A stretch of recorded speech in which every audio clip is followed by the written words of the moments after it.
Good morning. It is 9 a.m. on Tuesday, December 21st. This is Yahoo Finance Live. I'm Julie Hyman. Happy winter solstice, Brian Sazi, this December 21st.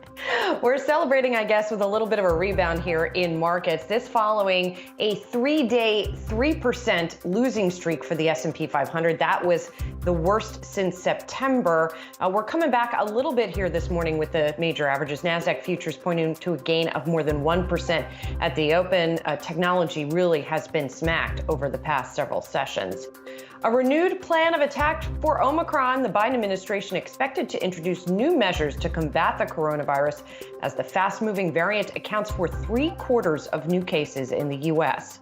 A fight over the future of Web3, whatever it is, we'll try to define it. Jack Dorsey attacks what he says is venture capital control of the burgeoning space. We'll get a VC's take, plus his outlook for the new year.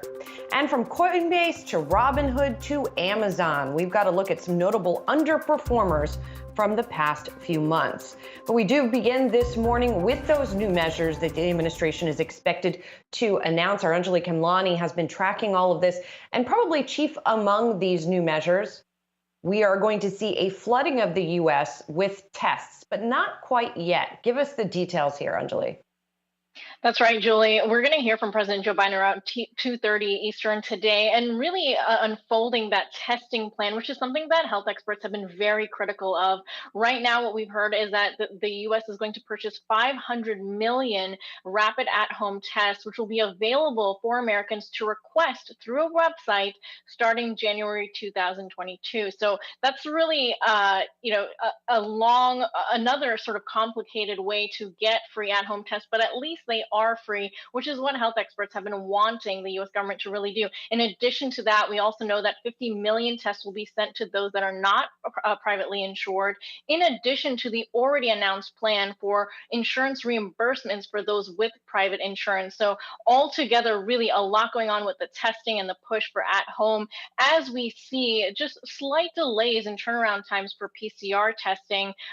We heard from Quest Diagnostics, who said in a statement to me today that they are still seeing a within 1 day turnaround time for those tests. But we know that the lines for those tests continue to increase in recent weeks as Omicron has surged. And that is the reason why the president is also going to be announcing a number of other measures today, including deploying troops to COVID burdened areas in January and February of next year. Already response teams have been sent to 6 states. In addition, FEMA will be activated to stand up surge facilities, ambulance and beds, again in COVID burdened areas, as well as more plans for vaccinations. We know that right now, the U.S. still lags in vaccinations. Right, and in boosters in particular, and we've been hearing from the experts that boosters really offer that extra layer of protection against the variant. Also with testing, it seems to me if you have to request the test, by the time you want it, then you got to wait. So maybe you should request that test as soon as you're allowed to, so you have it on hand when you need it. We are also getting more data from the CDC as to how prevalent Omicron now is in the United States. That's right. The CDC just told us yesterday that 73% of COVID cases are now confirmed Omicron, and that's a significant surge. The Biden administration was really anticipating that Delta would be driving the winter surge, but it appears that Omicron has already taken over and is now the dominant strain. We also heard of the first U.S. death Omicron related in Harris County, Texas yesterday. And that really, going back to our conversation yesterday, Julie, about the severity of the Omicron variant, while it is going to remain largely mild, especially for those who are vaccinated, it does appear that there are going to be those, especially those unvaccinated, that could possibly die. We have started to see the surge in cases, which, as we know throughout the pandemic, there's usually a couple of weeks delay before we start seeing those hospitalizations and deaths. The confirmed case in Texas was an unvaccinated man. And right now, as we know, the number of those who are fully vaccinated, ages 5 and over, is about 65% of those. We also know that 32% of those 18 and older are boosted. So really, as we've heard, from those experts, from Dr. Fauci and others, that the booster shot should be the one that really protects more Americans from getting that Omicron variant in more severe cases. But experts have been saying that regardless of whether or not you're vaccinated or boosted, it's likely we are going to see more cases following what we've seen in the UK with additional deaths, as well as in South Africa. While they have started to see a decline by about 44% in the last 2 weeks, we know that they are reporting an increase in hospitalizations and deaths. So keep an eye out for that. We will indeed. Anjali, thank you so much. Appreciate it. In the meantime, the effect on the market seems to be dissipating for now from the concerns over the Omicron variant and its latest spread. Let's talk more about what we're seeing in the markets and what we could see going forward. Hugh Johnson is with us now. Hugh Johnson, Advisors CIO. Good to see you, Hugh. Nice to be with you. As we, you just heard what we were talking about in terms of the Omicron variant. We have seen what seems to be a weight on the markets from it. But we've also been trying to sort of parse out how much of it is sort of end of year effects, how much of it is COVID concerns, how much of it is fiscal policy concerns, and how much of it is the Fed, I suppose, as well. Throw that in there. Hugh, how are you thinking about all these different threads? Well, there's a lot coming at us at once, and it's all, quite frankly, conjoined. And let's start out with COVID, or the Omicron variant. And I'm getting reports this morning, and I don't know if you've gotten these as yet, that it is significantly severe. In other words, my question is, and the big economics question is, will this have an impact on the U.S. economy? And the answer I'm starting to get is it certainly won't be as significant an impact as we saw at the beginning of COVID, which is March and April of 2020, but there'll be some impact on the U.S. economy. Now, that sounds like bad news, and it is bad news. But at the same time, keep in mind that the Federal Reserve is talking about not only tapering, but after tapering, raising interest rates, and raising interest rates much more aggressively than we previously thought. 3 times in 2022, 3 times in 2023.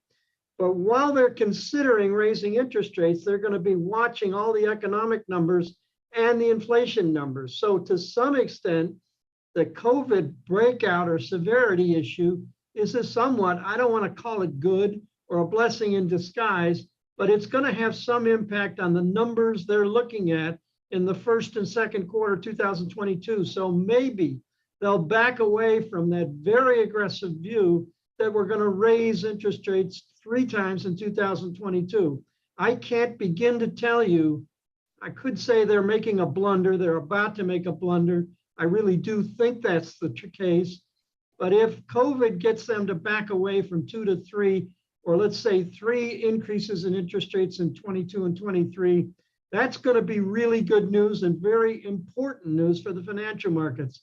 That means that the hit, quite frankly, to PE ratios, interest rates will be going up, PE ratios coming down, the market won't be doing as well. That hit will not be as severe as I've been worrying about. So I hate to call it a blessing in disguise, but all of this stuff is mixed together, and let's not leave out the fact that we're talking about fiscal restraint as well. We're talking about the problems in Washington and the chances that Biden's program will not get through. I think there's some encouraging news today that might go through, and therefore we'll get a little bit of fiscal stimulus. So this is all about monetary and fiscal stimulus and how much we're going to get and whether it's going to lead to the end of this cycle. And I'm crossing my fingers that when I look at the configuration, I say, I don't think it's going to lead to the end of the cycle, but you've got to watch all of these variables.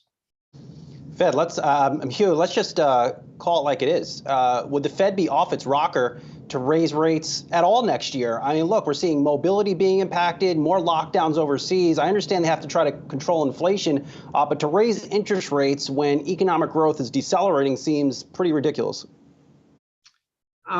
You're saying it like it is. I probably should say it like it is as well. I probably use even stronger words than you've just used. I used the word blunder before. I think that it certainly qualifies as a blunder. I, for the life of me, cannot figure out why the chairman of the Federal Reserve has done the pivot that he's done. It looks to me like he's responded to political pressures in Washington, and that's not good for the independence of the Federal Reserve. So I'm a little bit shaken by that. And you're absolutely right. You raised the question, should they raise rates at all in 2022? Well, based on the fact that the economy is slowing, based on the fact that I think a strong case could be made that the rate of inflation is going to come down, I have it coming down to 3.5% from the current level of 6.8%. And I have that happening in the second, third quarter of next year. You really have to ask that question. Should they be raising rates at all? And maybe raise one time. Hugh, I have to interrupt you for a moment, because if you're asking this question, you're one of the only people that we've talked to who are asking this question. Most people are going the other way. They're saying the Fed's late. They're saying the Fed has not been aggressive enough. This is not a consensus view by any means that you're expressing, and you're talking about the economy slowing down, but it's slowing down to a faster rate than it had been pre-pandemic, right? If you look at a GDP forecast for next year, you've got a high inflation environment. You've got maybe not a full employment environment, but you're looking at the unemployment rate that is at a pretty low level here. So why wouldn't the Fed raise rates given those variables? Simply stated, Julie, in response, is that you're coming out of a deep hole. So you're going to get very high numbers for GDP and very high numbers. I could go through the math, but high numbers for inflation coming out of that. But it's all headed towards, it's slowing. And yes, the numbers are still fairly high. Your number for the fourth quarter is probably going to show GDP growth of between, maybe 6 and 7%. And that is a staggeringly high number. But remember where you're coming from and where you're headed. You're headed towards what I would call normalcy, which means numbers like 2% gross domestic product, and I think still elevated 3.5% inflation rates. And under those conditions, what should monetary policy be doing? Should it be leaning towards restraint and trying to slow the economy even more? My answer to that question is no, regardless of what everybody thinks. And so quite frankly, and especially take a look at the dot plot in September and the dot plot now. We've moved from one rate hike in 2022 to now we're talking 3 rate hikes. It's very fickle, it's very volatile. And that's true not only of the Federal Reserve, but also true of a lot of private sector economists. And the private sector economists that I talk to are all saying the same thing. They're saying the economy is slowing. It'll slow in 22, it'll slow in 23. Yeah, maybe you raise rates one time, but you don't raise rates 3 times in 2022. That's way too aggressive, period. We shall see, Hugh, but always good to get a contrarian point of view on this and all matters from you. Hugh Johnson, Advisor, CIO. Great to see you and happy holidays, Hugh. All right, we are going to take a quick break. When we come back, we're going to talk about not the Fed raising rates, but what happens before. What exactly does the wind down of that $9 trillion balance sheet look like? Brian Chung will tell us next.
Since the pandemic began, the Federal Reserve has aggressively printed trillions of dollars to keep the U.S. economy afloat.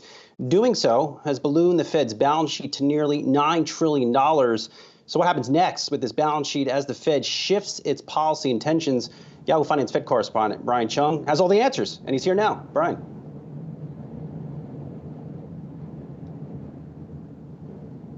Brian, I think you're on mute. I am. You would tend to think I wouldn't be doing that this late into 2021. But, one other thing that we were talking about at the beginning of 2021 was about talking about tapering. But of course, the Federal Reserve has already begun that process of wanting to reduce the amount of monthly purchases that it's making. Now, that hasn't necessarily stopped the Fed balance sheet and its holdings of U.S. Treasuries and agency mortgage-backed securities from nearly doubling, essentially doubling from where it was at pre-pandemic levels. It was at $4.5 trillion in the lead into the 2020 pandemic, and then ultimately ballooned to where it is right now, getting very, very close to $9 trillion. But it raises the question, when the Fed does, by March of next year, stop any sort of new addings to its balance sheet holdings, what will it do after that point in time? Well, the next natural question is for quantitative tightening, or allowing assets to roll off of its balance sheet. And you're already starting to hear, especially as the Fed ramps up discussions of possible rate hikes next year, timing for when the Fed could start allowing its balance sheet to shrink and go actually in the opposite direction. And you actually have Goldman Sachs out with its own timeline for how all of this might go in 2022. Goldman Sachs saying that they're forecasting 3 interest rate hikes in March, June, and then September of next year. And then for the Fed to ultimately start allowing the Fed balance sheet to shrink in, again, what that process is known as quantitative tightening in the last quarter of next year. Now, that's very notable because headed into the December 15 meeting, Goldman Sachs had originally said they didn't expect the Fed to do any sort of quantitative tightening until the first half of 2023. So a lot of Fed watchers are now pulling forward their expectations for when the Fed could start allowing its balance sheet to shrink. Again, it might not be until the end of next year, but very interesting to see at the chatter, especially as the Fed messages a more aggressive reaction function in the face of inflation next year, for that quantitative tightening to happen a little bit earlier than some had expected. Guys? Brian, you were in the Hangout. You heard our man Hugh Johnson in the earlier segment really suggest the Fed shouldn't tighten rates next year. What's your take on that? Well, I'll say this much. When it comes to the forecast in the past for raising rates, especially liftoff, which is going from near zero interest rates, which is where the Fed has held everything since the beginning of the pandemic, to that first 25 basis point rate hike, markets and Fed watchers have often gotten the timing of that incorrect. If you take a look, for example, at the post-financial crisis out of the 2008 debacle, you'll see that many, many years, especially in that 2012 to 2015 period, Fed watchers were constantly saying this is going to be the year that the Fed is going to lift off. And as we know, it didn't happen until well after that point in time. So it is indeed the case that even though the Fed is being very aggressive in saying we're going to start interest rate hikes next year, and we're going to do a lot of interest rate hikes next year, it's not so clear that if there were to be some other dark horse, whether or not it's the Omicron variant or something else that's unforeseen, that in many cases the Fed could push those plans back even further. So Hugh, from that standpoint, is probably correct in saying, I'm going to doubt the ability of the Fed to do 3 interest rate hikes next year. But on the other hand, the logic behind kind of the idea of, okay, well, it's politically motivated, that seems to be a little bit more charged. It is indeed the case that the Fed's pivot has coincided with the Biden administration renominating Jay Powell for a second term. But it's also happened at a time where the data has also confirmed how bad inflation is getting, which is pushing the Fed to want to get ahead of that curve by hiking rates or getting more aggressive on tightening the spigot on its pandemic era stimulus. That's because of that CPI print that we had gotten covering the month of November, showing the hottest year-over-year growth since 1982. So the data does back up the Fed's pivot here. But again, we'll see if the Fed can follow through on those 3 interest rate hikes next year. I think a lot of people, including Hugh, obviously, are doubting the Fed's ability to do that. Yeah, I think he was very fired up today. And I should note, you can read Brian's full story now on the Yahoo Finance homepage. Brian Chung, thanks so much. All right, Nike and Micron are out with earnings. We'll slice and dice the numbers coming up, as both stocks are hot tickers on the Yahoo Finance platform this morning. Stay tuned.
it feels weird that it's December 21st and we're still talking about earnings. I guess earnings season never ends now. Nike was out after the close yesterday, and the shares are up 5%. You can see here earnings per share beating by 20 cents. And you can see revenue coming in ahead of estimates as well. It's interesting if you drill down in here a little bit, Brian Sozzi. Last quarter, China really torpedoed the results. And they didn't do great in China this quarter either. China sales were down by 20%, but North America sales were up by 12%. And we were looking there at the earnings per share. Gross margins actually improved 2.8 percentage points to 45.9%. And the company says in this quarter, gross margin is going to expand another 1.5 percentage points. So all of that helping, I guess, cushion the blow of that continued weakness in China. Well, I hate to be the bearer of bad news, Julie, but usually when Nike reports, that means the start of the next earnings season, and it's coming up. It's coming up very quickly. It just refuses to end. But I did like a couple things from this Nike report, and to your point, again, I would say this is the second straight quarter of weakness in China for Nike.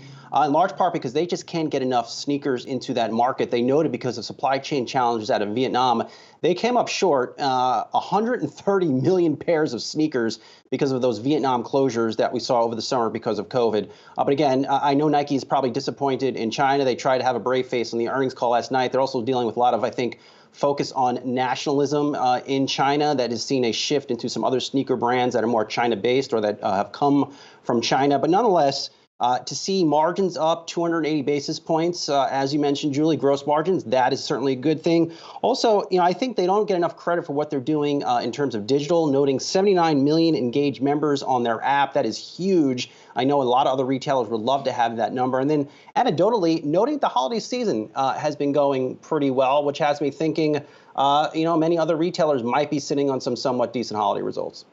Yeah, in terms of their digital business, it's 40% of their total sales now is direct sales, which is incredible to me for a company of Nike's size that also has so many retail channels, right?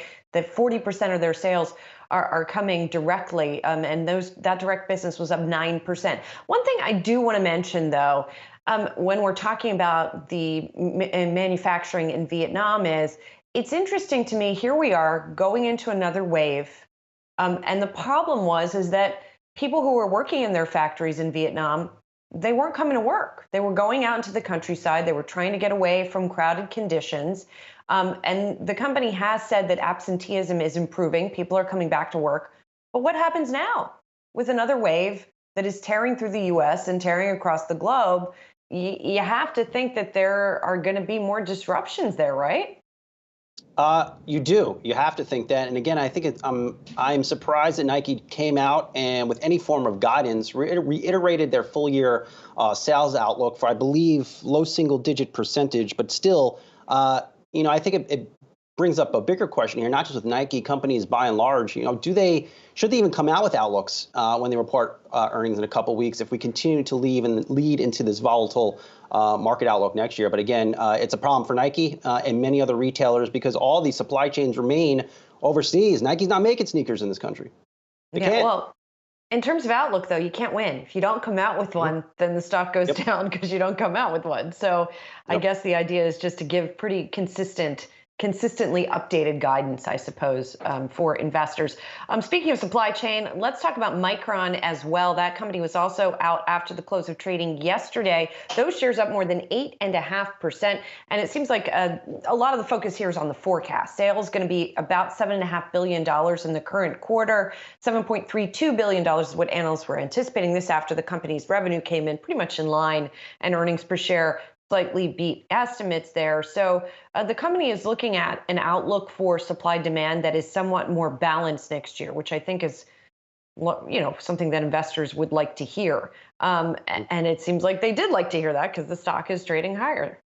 Yeah, ripping higher. Very hot ticker on our site right now, Julie. And I was looking over this Omicron report and then the earnings call last night. I went back to and remembered what our friend Cristiano Amon, CEO of Qualcomm, told us a couple weeks ago. about structural drivers in technology. I mean, you have the push to 5G, you have connected cars, you have more high-powered data centers as well. And Micron really plays in all these areas. And I still think the market and analysts are underestimating this company's earnings potential over the next few years because of these drivers. 5G is here, and I know a lot of folks like to make fun of this stuff, like who cares about 5G? It's absolutely irrelevant. Well, it's not. I've been exposed to it. It actually works, and there's a lot of companies buying up a lot of chips and other components to bring 5G to smartphones and their office places, and Micron's winning as a result. Yeah, and just to be clear, Micron's a memory company, so it sort of builds on all of that need for 5G and everything else.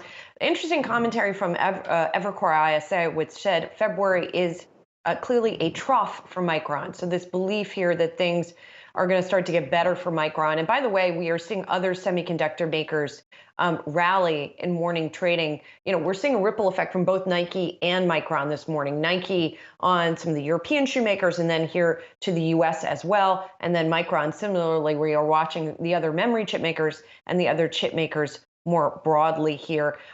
We are about 30 seconds here from the opening bell. As you can see, futures indicating a rebound after that 3-day 3% decline that we saw for the S&P 500 on a lot of concerns about the Omicron variant, its spread, its effect on the economy, the lack of agreement on fiscal stimulus as well continuing.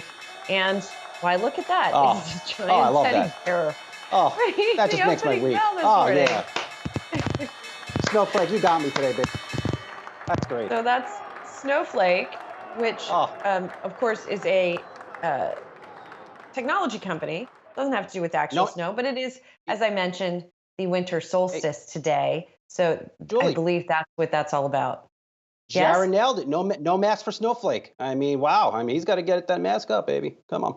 Come on. Come on. Well, they're on the platform there. They're away from the people. They're at least 6 feet off the ground and from other people who are there. So I guess that's, I don't know. What would how big, like you'd have to manufacture quite a special mask to put on Snowflake the bear there. All right, we got to get off this. Stocks are opening this morning. We saw that higher open that we were expecting. We'll see here if the rally is as broad-based as the declines were over the past couple of years. Oh, apparently there was a mask that was put on as they were going off camera. Oh, great. Just getting a little information from our producer here this morning. And one more stock that we want to mention as we're looking at movers here this morning, and it is also on the earnings front, and that's Rite Aid. The shares are up by 6% this morning, and it looks like adjusted earnings per share were unexpected. Perhaps a loss was expected there, if I'm reading that correctly, and revenue coming out ahead of analyst estimates as well, Saz. Yeah, go figure. Rite Aid earning profits. That has not been the norm from this company over the past 5 years. But new CEO has been turning the company around. I think the market likes, of course, that they posted profits. Their retail pharmacy segment saw adjusted operating profits up year over year. That is a good thing. A lot more people in these stores, of course, getting COVID-19 vaccinations. But again, I think the stock is trading off more store closure announcements. Rite Aid saying they're going to close 63 more stores. They have found 63 more stores to close. To just relieve a lot of costs on their income statement here. But let's keep in mind, there's probably more stores to close as well. They operate 2,400 stores across 17 states. And I can tell you, anecdotally, there remain a lot of bad, low-traffic Rite Aid stores, at least where I live, and those stores should probably be closed. All right.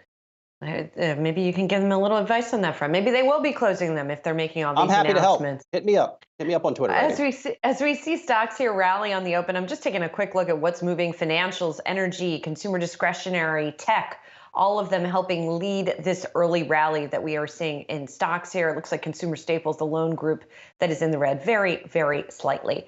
And speaking of things in the red, coming up next, Jared Blickery is going to zero in on a couple of stocks that were quite hot, represented a couple of hot trends for the year.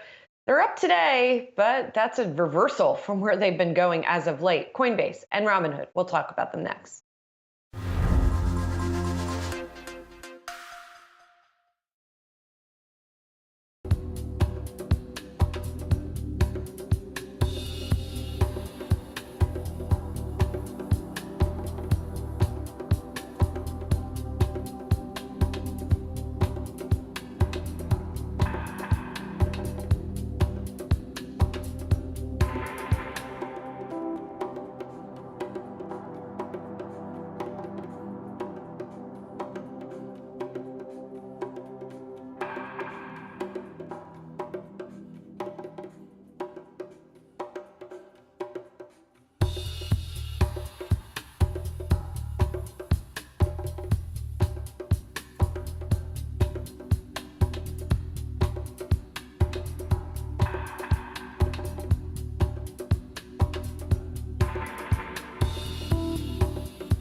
Welcome back to Yahoo Finance Live. Yahoo Finance's Jared Blickery is here with a look into the markets. Jared, I'm so excited about you to talk Coinbase. Couldn't get the words out of my mouth. Yeah, well, hey, we had our Company of the Year announcement last Monday. That was Microsoft, and this is a runner-up. Coinbase is a runner-up to our Company of the Year for a number of reasons. This was a breakout year for crypto in general. We saw the meteoric rise. We saw a number of crypto assets, not the least of which are Bitcoin and Ether hit record highs. And Coinbase is a firm whose fortunes have been tied to the market, that is crypto assets, and to a very high degree. So let's go to the Wi-Fi Interactive and go through a few charts. By the way, David Hollerith and I are writing this up today. We're going to publish this in a few hours with some snazzy graphics, so encourage everybody to read it. But what we're looking at here is our crypto stocks. And let's see if I can find Coinbase. There we go. It's up 2.5% today.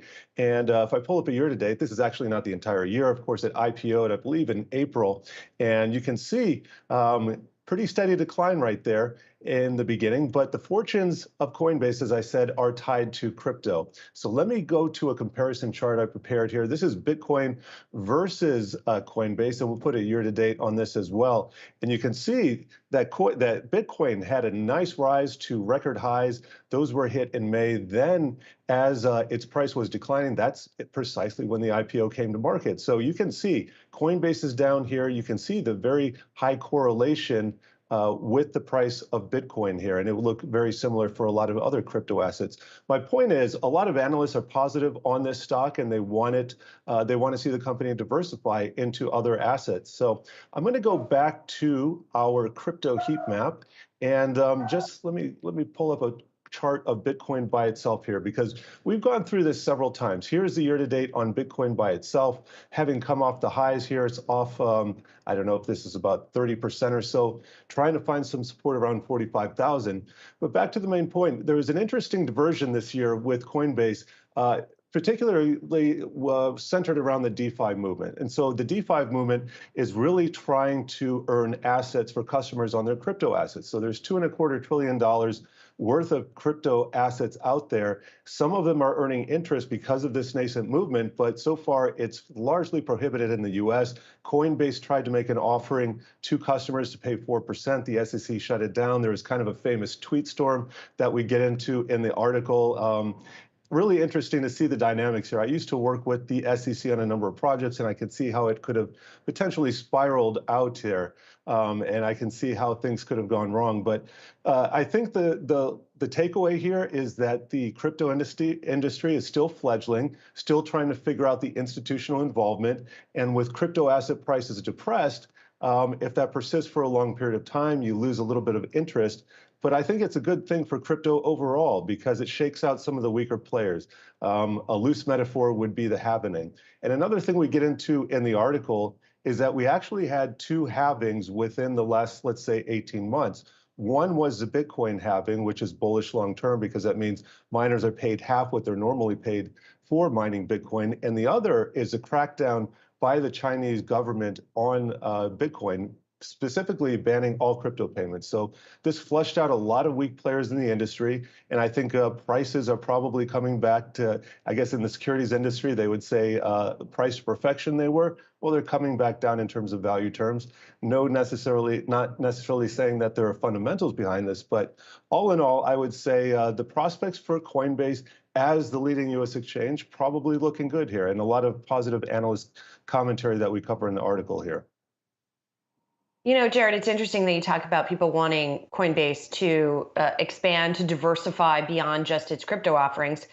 It has, of course, a competitor that is more diverse, and it hasn't helped that stock so much. I'm talking, of course, about Robinhood, which has had a rough couple of months.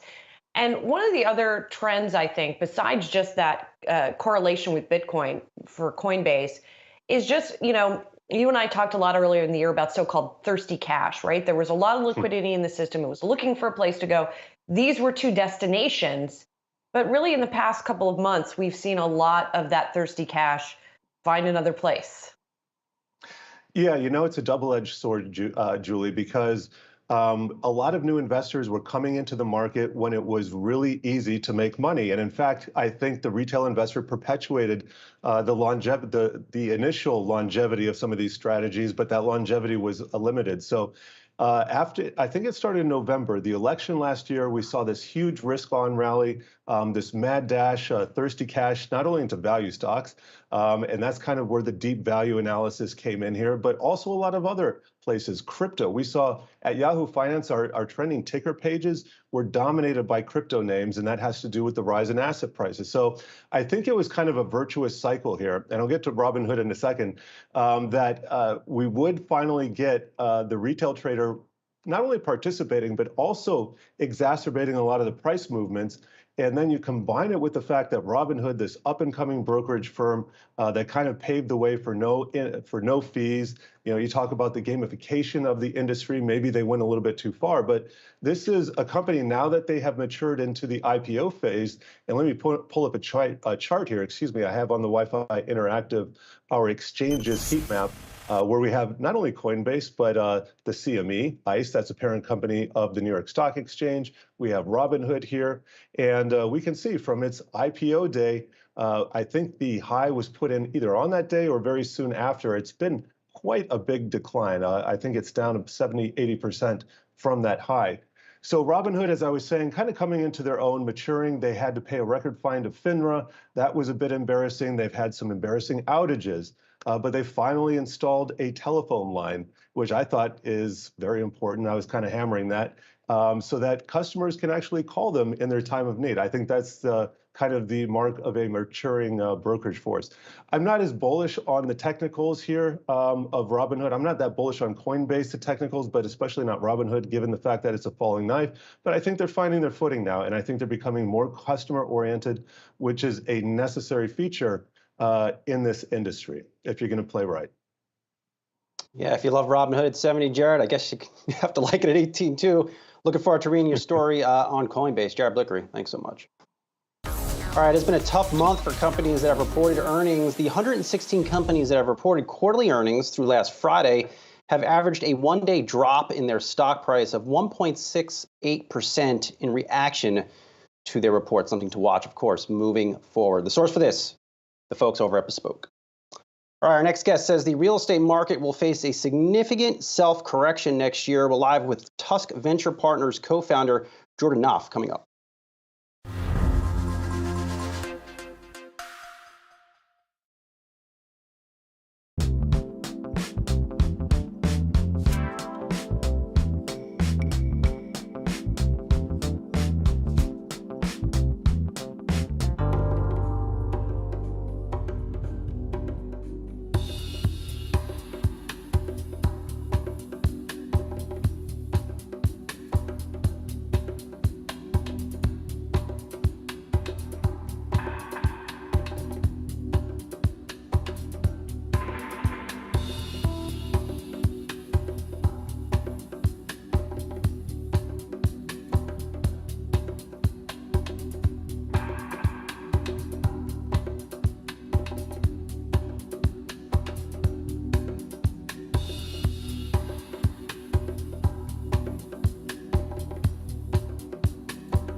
There's been a lot of focus recently in the investing community on what is being termed Web3. What is Web3? Well, there's a Bloomberg definition this morning that struck me as accurate for what it's worth. The still hazy term, it says, for blockchain-based decentralized systems and tech that are meant to replace the internet as we know it, for what that's worth. But there's a lot of debate now about Web3, and Jack Dorsey, of course, former CEO of Twitter, now just CEO of Square, tweeting quite a lot about this last night, saying you don't own Web3. He's saying you, the collective audience, the VCs and their LPs do. It will never escape their incentives. It's ultimately a centralized entity with a different label. Know what you're getting into. Well, let's talk a little bit more about this and what all of this means with Jordan Knopf. He's Tusk Venture Partners managing partner and co-founder. Jordan, you guys, like many in the venture capital community, are paying attention to Web3. There seem to be a lot of opportunities and a lot of excitement around it. Why is this debate, as it were, important that Dorsey is sort of triggering here, or is it important? Why does it matter who is sort of investing in, and for lack of a better word, controlling this new area? It's really interesting because I mean the genesis of the Web3 movement is around having a decentralized approach to pretty much everything. So there is nobody who controls, nobody who owns the internet. It's about taking our data and our privacy back. It's about open source and decentralized, not just financial institutions, but decentralized movements across the web. It is thought of a little bit more as a major technological innovation than a specific investment opportunity per se. And I believe that's probably what he's alluding to, is that there are a lot of really exciting companies building on top of what many believe to be one of the most revolutionary changes that we'll probably see this decade in the technology sector, specifically early stage. Is he sort of barking up the wrong tree then when he says, yes, it's decentralized, but if the majority of the investment opportunities are happening from one company or a handful of companies, is that a problem? We're still talking about an industry that's very much in its infancy. This is, a subsector of an emerging asset class. Being, this is a kind of that next iteration on cryptocurrency in general. I think it's a little bit too early to tell, a little bit too early to point fingers for sure. I think that what's exciting for myself and other venture capitalists out there is that there's a tremendous amount of excitement from software developers, engineers, and people building companies to build and leverage these applications. So the amount of talent that's going in and applying themselves to building companies on top of it is what's exciting. Jordan, you're looking for a correction in the housing market next year. What triggers that, and how are you putting capital to work because of that? So, this is just something that I've been following to quite a degree about why is this different than it was in 2008. There's plenty of reasons why, but what looks and feels very, very much like behaviors that took place in the last housing in the global financial crisis. Particularly one metric that I was really paying attention to that there's been some reporting on since, and that's about the percentage of homeowners that have accessed equity in their homes via a HELOC. While I agree that the underwriting criteria for somebody to get a mortgage is much more stringent than it was in the past, there are other ways to access capital and really get yourself over levered on your primary residence, or maybe more than just your primary residence, and that's via using a HELOC. You're trading out of a fixed interest rate product into a variable rate product, which is once again very similar to what we saw before, and basically using it as an ATM instead of a forced savings account. Jordan, I haven't heard this take in many other places. I think a lot of bulls on housing will point to just better lending practices among the banks. Essentially you're looking for a housing bubble to burst again? I'm not necessarily rooting on the sidelines for any specific outcome. I'm just looking at an observation that what happened with the global pandemic changed the way people thought that they were going to be working forever, and we're starting to see we started to see that play out and a reversion back to the mean. I do think that right now that uncertainty has come back in full stop with Omicron, particularly in the Northeast and New York, where I'm based. But with that being said, I think that we're starting to see a lot of people that realize that they don't love the commute coming back in the office, and that they do miss their colleagues. And working from home does have its benefits, but maybe not moving that far away from the urban areas that they lived before would have been a little bit of a less of a knee-jerk reaction. But more importantly, it's basically people are buying houses for a reasonable price 3 years ago, and they're getting knocks on their door with people telling them that their house is worth 3 times that, 4 times that amount. Instead of selling, what they're doing is they're going and they're taking out, they're accessing home equity lines on that. So they're lending against that, and we've seen a lot of them take those proceeds and put them into highly risky assets. Jordan, so what are the implications then for some of your investments? I mean, I'm just glancing at your portfolio. The one that is sort of most obviously home related is Lemonade, I suppose, in terms of insurance and whatnot. But are there other sort of implications from this thesis in terms of work from home versus office that apply to some of your portfolio companies?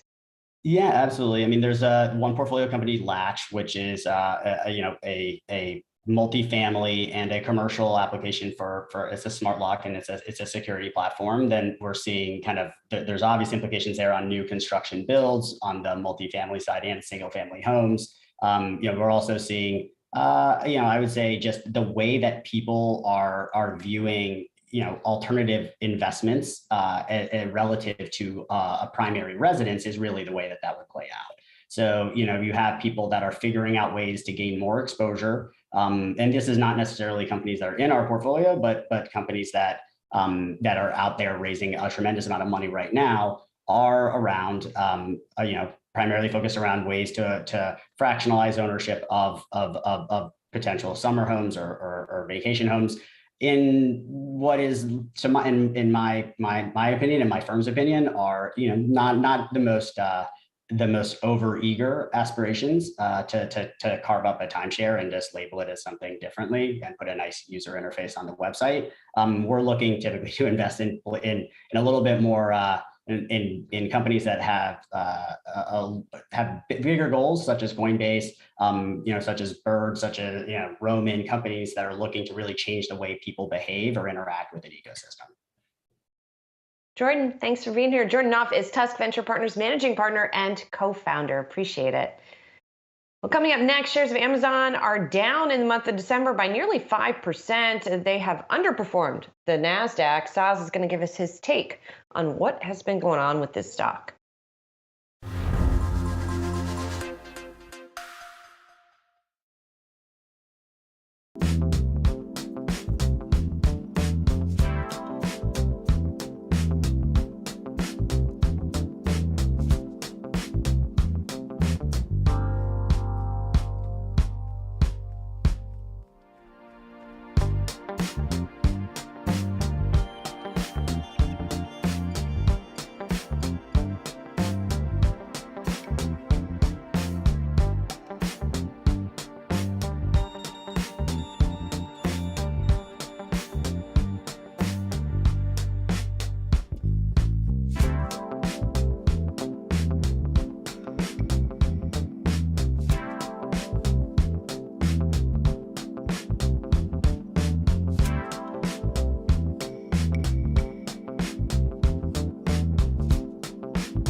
Almost 30 minutes into the trading session, and we see stocks hanging on to their early gains here, although really pairing them to some extent. The S&P and the Nasdaq up just about 0.5%. The Dow is up 0.75%. We have seen heavy selling over the past 3 sessions or so, in part because of concerns about the Omicron variant spread across the U.S. That spread has not abated.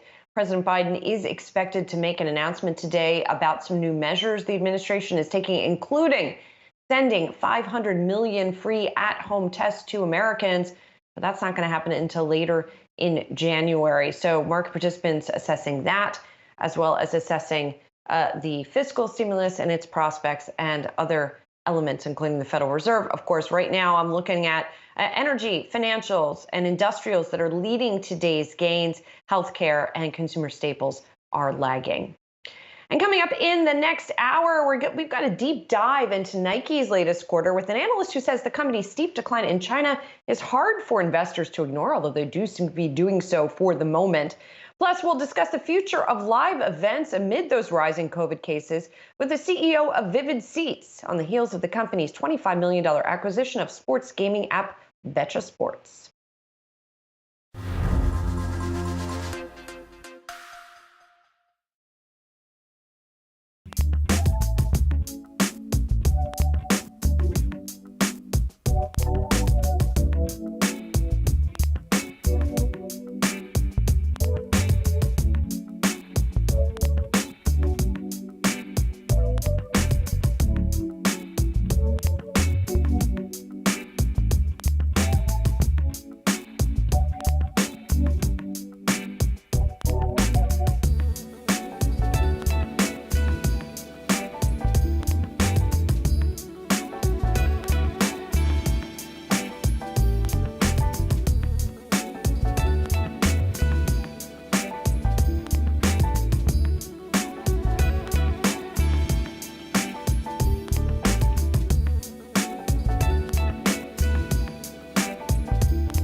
Welcome back to Yahoo Finance Live on this Tuesday morning. I am Julie Hyman.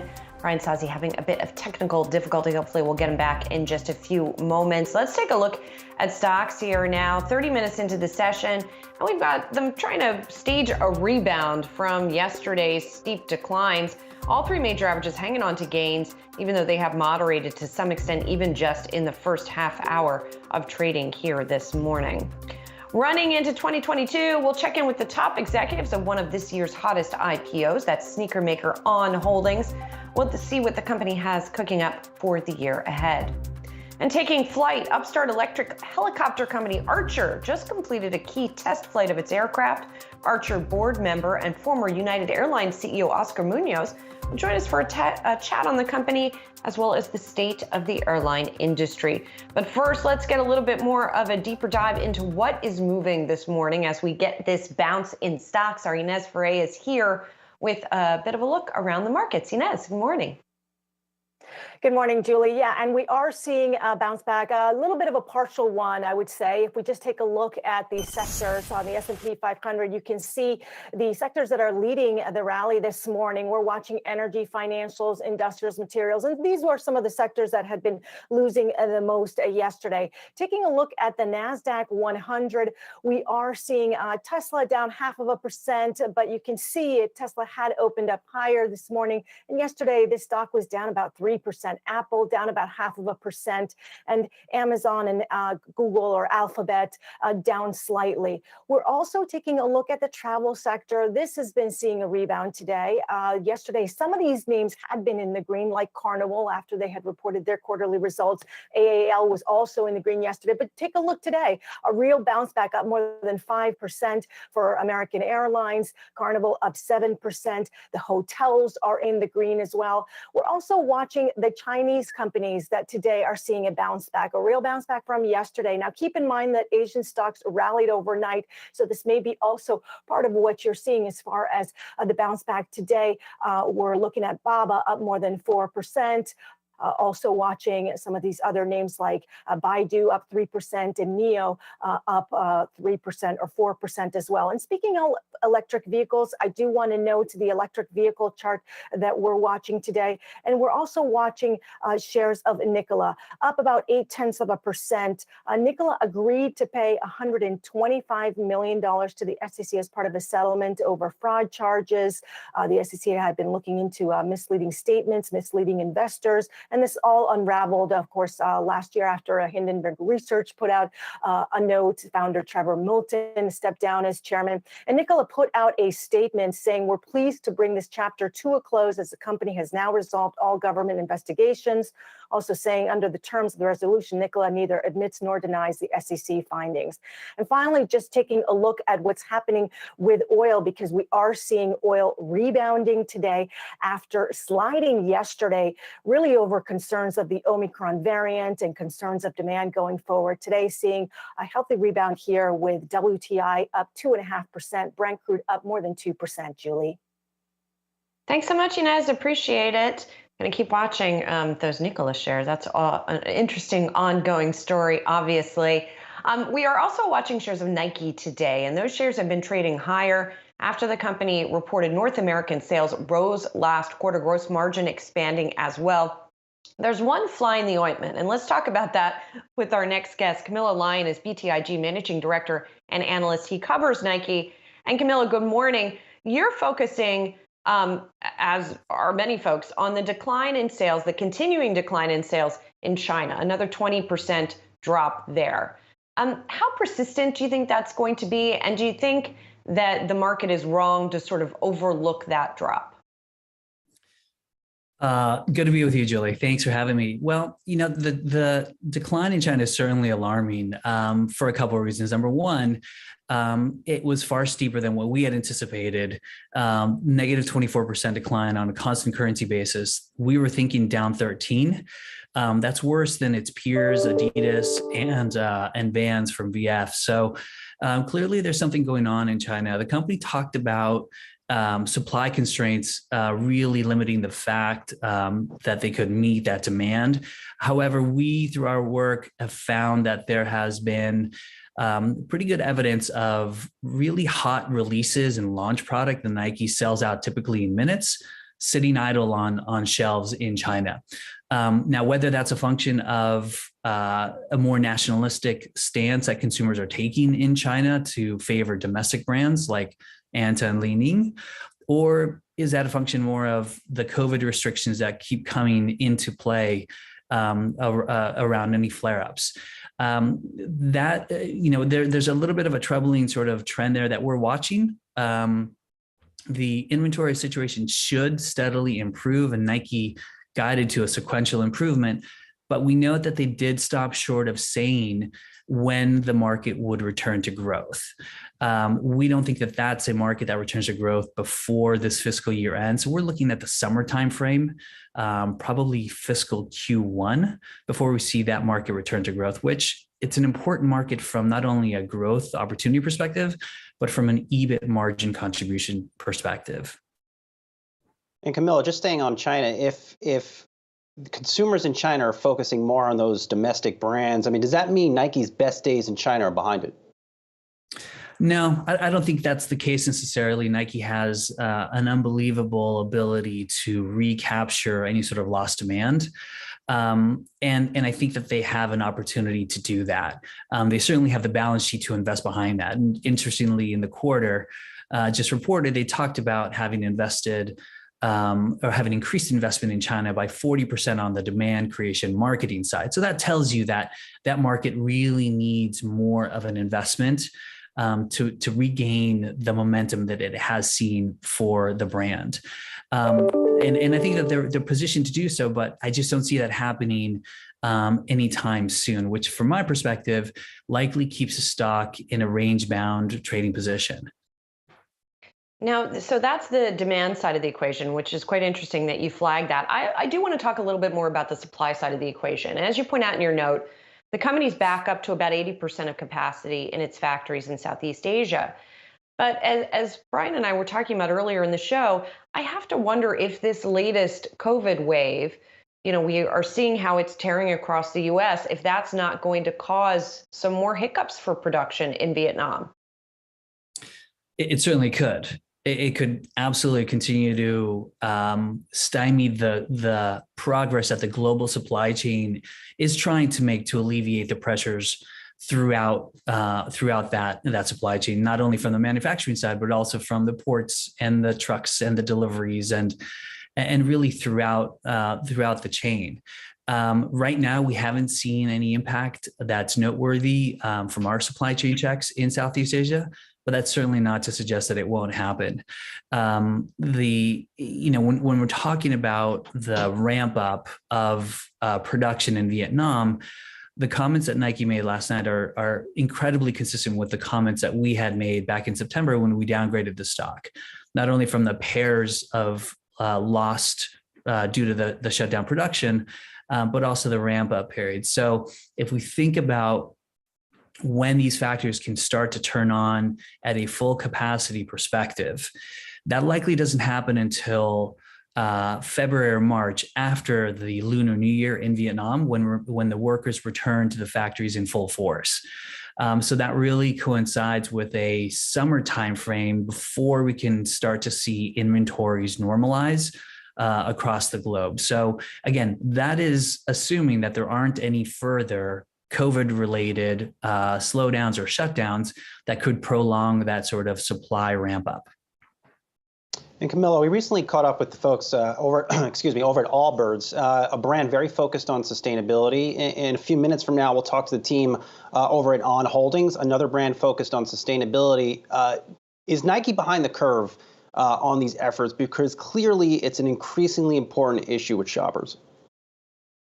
I don't think they're behind the curve. Remember, this is a global behemoth. So, the scale perspective on what they're doing from a manufacturing side and a sustainability side will take some time to represent an overwhelming part of their production mix. That said, the company's done really well to incorporate and create products and shoes that are made from recycled goods and more sustainable materials. I think sustainability throughout the process of their production, the production process, is something that they're keenly focused on. But again, when we're talking Nike, this is a battleship, and battleships take some time to turn. Allbirds comes at this from a much smaller base of shoes and pairs that we're talking about. So, they have an advantage, not only because of their size, but also because that's where the company was really born out of. But Nike is definitely making strides to improve processes throughout their supply chain, not only from the materials used, but also from the production methods incorporated into the factories, and the recycled use of waste products to pump that back into more units produced. a speedboat versus a battleship, perhaps, if we're talking about the navigability of each of those. Camilo, thanks so much. Good to catch up with you. Camilo Lyon is BTIG Managing Director and Analyst, talking to us about Nike and the shoe business. Coming up next, you might want to scrutinize your dry shampoo that you use each morning. There's a recall. We'll tell you about it next.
Senators Marco Rubio and Sherrod Brown have called for an investigation into Amazon's labor practices.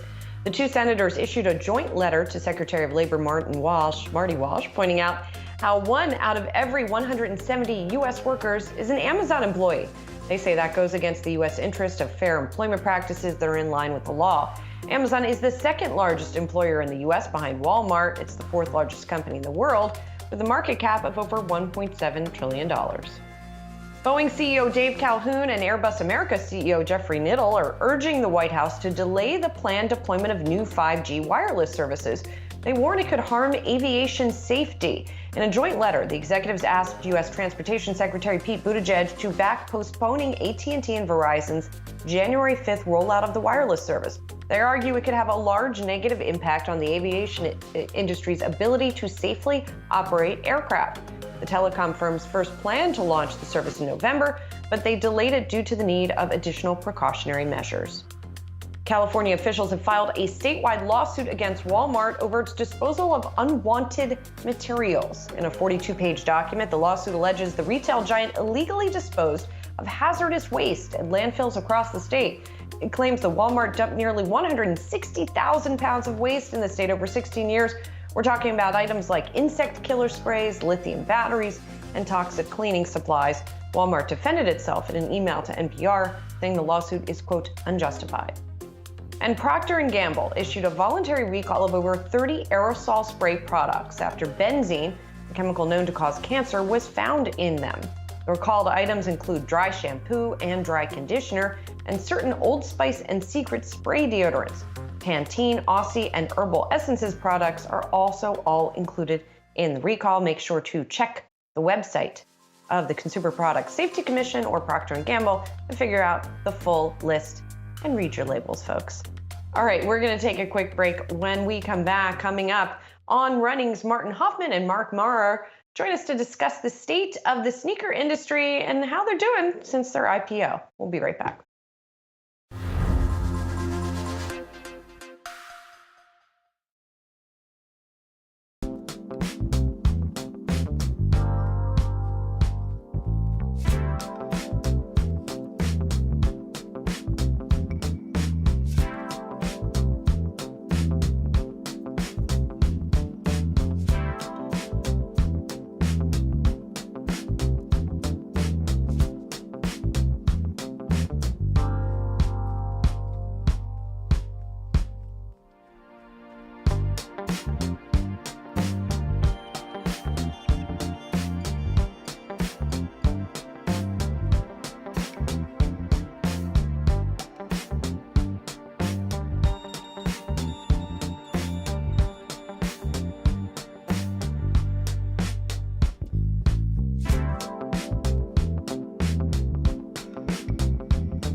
...2021 already shaping up to be one of the most active IPO years. Talking about companies like Warby Parker, Allbirds.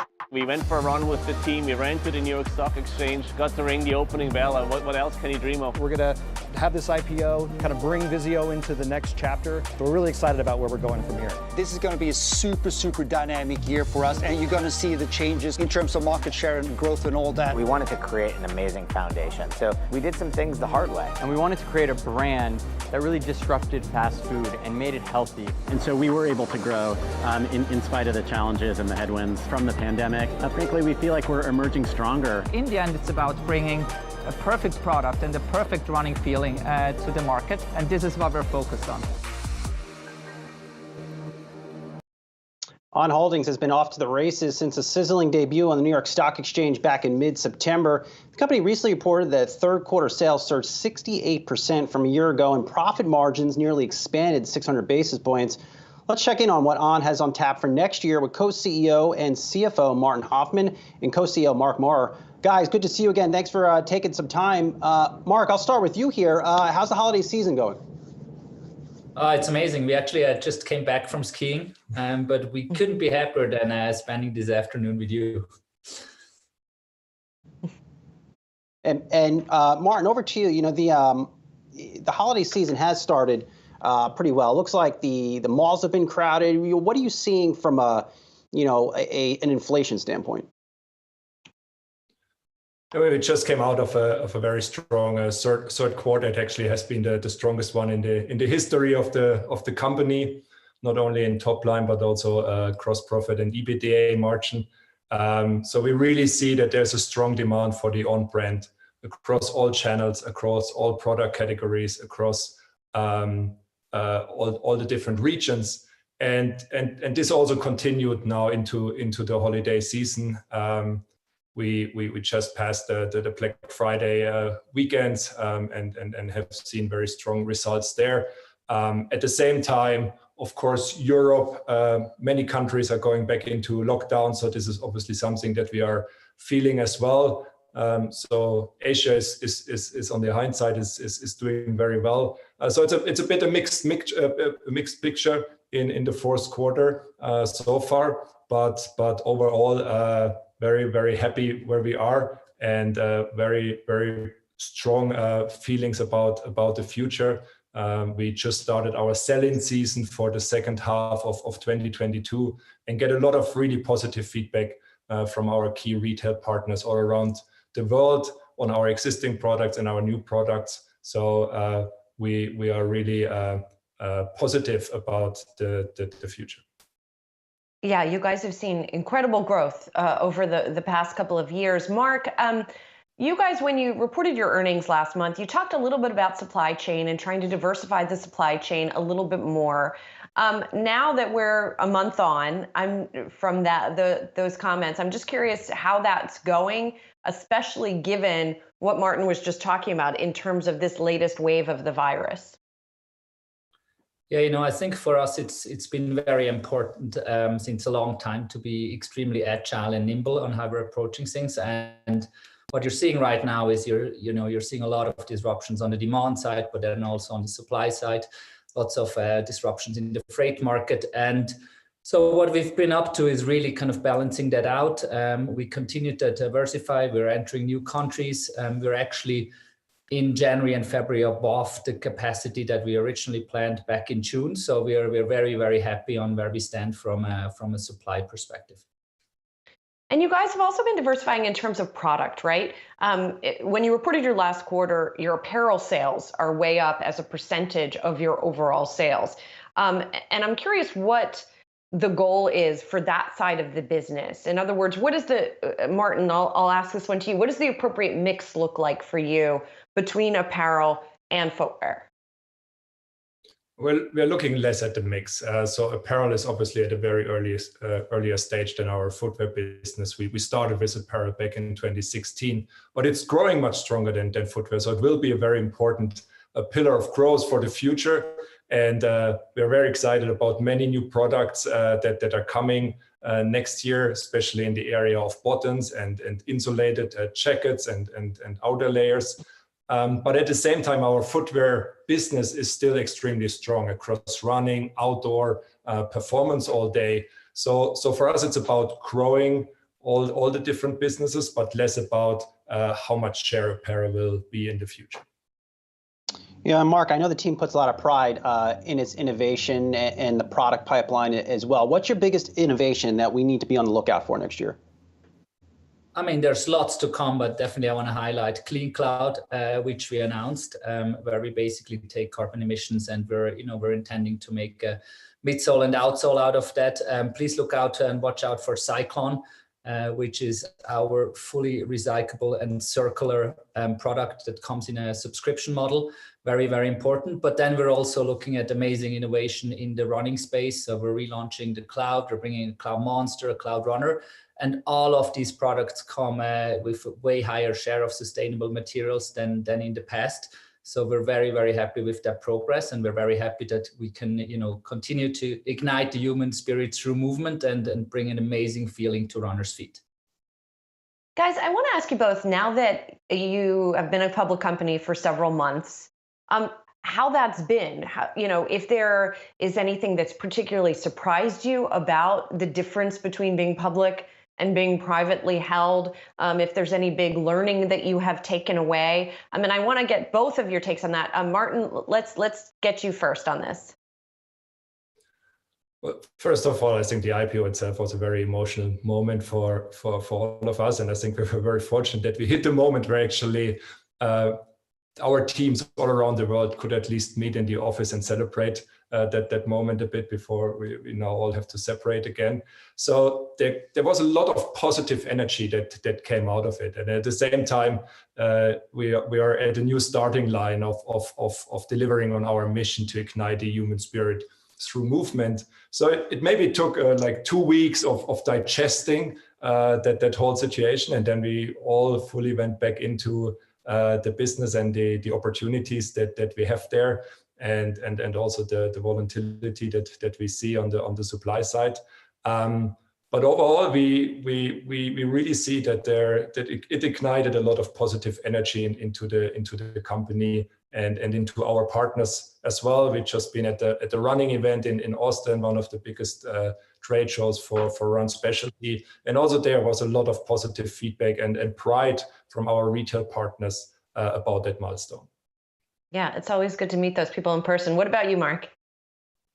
Yeah, I think, look, we exist, as Martin said, to ignite the human spirit through movement, and we have a big dream to bring millions and millions and millions more into that. And the IPO really helps us to have the funds and the opportunities available to do so. And I think already since the IPO, we've been able to announce a few things. We've been able, like Clean Cloud that I just spoke about, we've been able to celebrate successes with a podium in the Berlin Marathon. And we can take that and, we can bring it back to the athletes. We can create even better product, even faster product. We're expanding our distribution with some of the biggest retailers. We're doing pilots with JD and Foot Locker, and this is all very, very positive. So, in the end, as Martin said, it's a new starting line, and it's a huge motivation to everyone to make this way, way bigger than what it is today. And guys, I was slated to be in your neck of the woods soon for the World Economic Forum in Davos, but now that has since been canceled because of the pandemic. Very sorry. What are you seeing? Yeah, no, you could have shown me how to ski for sure. But what are you seeing on the ground there in Switzerland? Is your team back in the office? Are you seeing less mobility? What are you seeing? No, so now it's mandatory home office again. Everyone is back in the home office, but also in the outdoors, which was already a positive momentum in the last lockdowns. But anyway, we are approaching now the holiday season, so I think it's also a moment where the team deserves to switch off for a moment and to recover. They have done an amazing job over the last 12 months, and then hopefully everyone comes back fully energized to dream on in 2022. And let me just very quickly add, I think it's, we've seen that in the past, in the last 2 years, that, lockdowns and kind of that being bound to a home place also triggers the need to go out and run. So I think, over the last 2 years, we've seen that this also gives a very, very positive momentum in the end to our products and, to the movement that we're trying to create. So we're ready to tackle what's to come. And we want to help people to get out and move. All right, well, stay safe on the slopes, stay safe out there in general. Look forward to talking with you both next year. On Holdings co-CEO and CFO Martin Hoffmann and co-CEO Mark Marr. We'll talk to you soon. All right, what better way to bring in 2022 than with more coverage of the record year for companies hitting the public market. Tune in for our series running from December 27th to the 31st. All right, the live event space is coming under pressure again as the Omicron variant slows down mobility. We'll check in with the CEO of ticket marketplace Vivid Seats on the other side of the break to get a pulse of the industry. Stick around.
Vivid Seats is another recent entrant into the market, started trading earlier this year, just a couple of months ago. And the company is already making moves, including acquiring Betcha Sports recently, and also reported record results for its third quarter. Let's talk about what is happening right now. Stan Chia is with us now. He's the CEO of Vivid Seats. Stan, thanks for being here. I have to start, first of all, with sort of our current moment, right? Just when we think things are getting better, people are going to concerts and events again, and then we get this variant that is now sweeping across the country. What are you seeing with ticket sales right now? Are you really seeing things fall off a cliff, or is it a smaller slowdown? What's going on? Hi, Julie. Yeah, thanks for having me this morning. You know, as you said, I think we continue to actively watch and monitor what's happening, I think, with the emergence of the new variant. And, you know, I think what we continue to see is the leagues and the venues. I think they've done a tremendous job putting safety first, as all of us do, I think, who are participating in the industry. And we continue to see them, you know, I think, make decisions that put the safety of the fans, the artists, the performers, you know, first and foremost. And so what exactly are you seeing in terms of flow, in terms of sales, right? Because definitely we are seeing some events get canceled, but not everything is getting pulled, right? And so for the things that are not getting pulled, have you still seen momentum? And what's momentum, say, look like for an event that's a week from now versus something that's 3 months out? Yeah. I think there's still a lot of uncertainty. I think, as you said, you know, I think not everything is getting pulled. I think it's still a minority when you look at the actual event slate that's out there. Certainly, I think, again, safety at the front of what I think everybody is concerned with. And as we see certain components, whether they're shows on Broadway, I think, you know, the NHL recently announced, you know, postponement of some of the events till post their Christmas break. I think we continue to see, I think, momentum in the industry, but certainly a cautious outlook as we continue to monitor in real time, I think, what the variant is its effect on the world. Stan, I think we can agree this pandemic is raging on. It's going to be around for a while. What changes is that going to cause your business? I mean, do you have to operate it differently, put in new policies? What are you looking at? Yeah. Hey, Brian, you know, what I think is a testament to the business that we have here at Vivid Seats and ultimately the amazing organization that we have is, you know, we lived through the absolute, you know, I think worst of it in 2020 with, call it, a global shutdown. And when you look at what the business was able to do over that period where we were able to rapidly adjust, you know, when you look at our marketing expense on the financial side, 90% down, you know, almost immediately. I think that speaks to the nimbleness of our business. We've certainly done all of that, enhanced that on the product side. Our customer policies in terms of what we did, we were one of the only marketplaces that never took a cash refund away from our consumers, you know, with regards to canceled events. And that won us, you know, I think 3 years in a row now, we've been recognized as Newsweek for best customer service. So when we look at, you know, I think the emergence of this Omicron variant, and we look back to what we did, you know, I think we are equipped with, I think, the best team in the business to handle it, a playbook, you know, in terms of how to do this that I think has been recognized best in class, and a product and technology team that really is able to adapt and really move in line with what we see in the market. Let's talk about another way that you've tried to adapt. You recently announced that you were buying Betcha Sports, and that has to do with sort of fantasy sports and online betting. So presumably that's in part in an effort to diversify here. What do you do though when, like, there's no NHL anymore and that, you know, you have postponed NFL games? What does that do to the fantasy part of the business if the games aren't happening?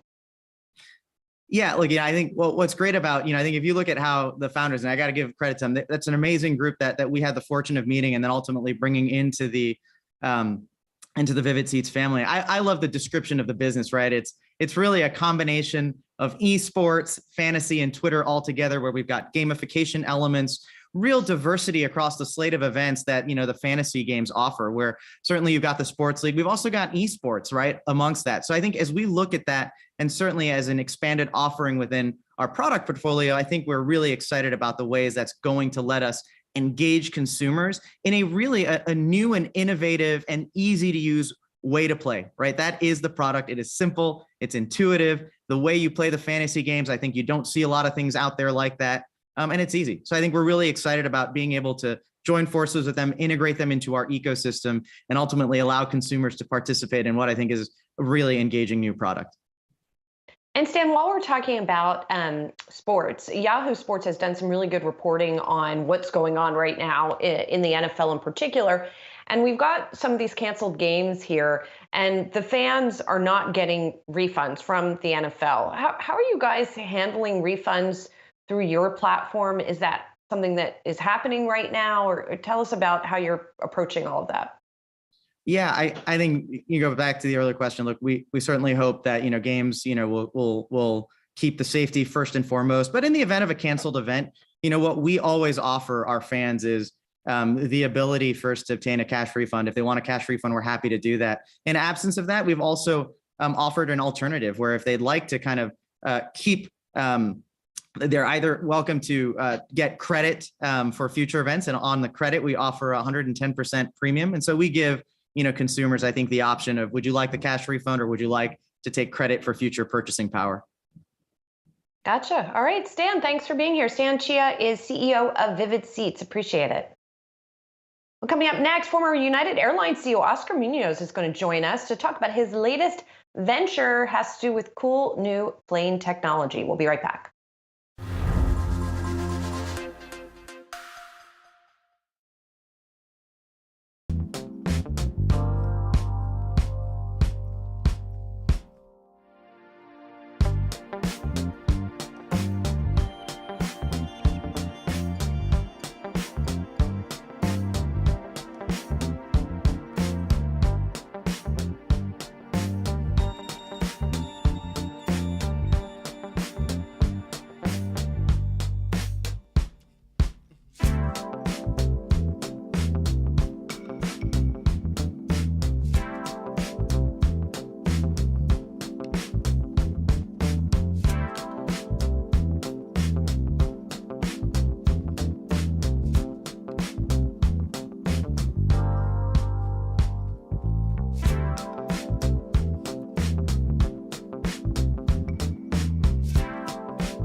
Archer appears to be taking flight. The upstart electric helicopter company just successfully completed a key test flight of its aircraft this past weekend. The company will continue to fine-tune its design as it works toward operating a ride-sharing network for air travel.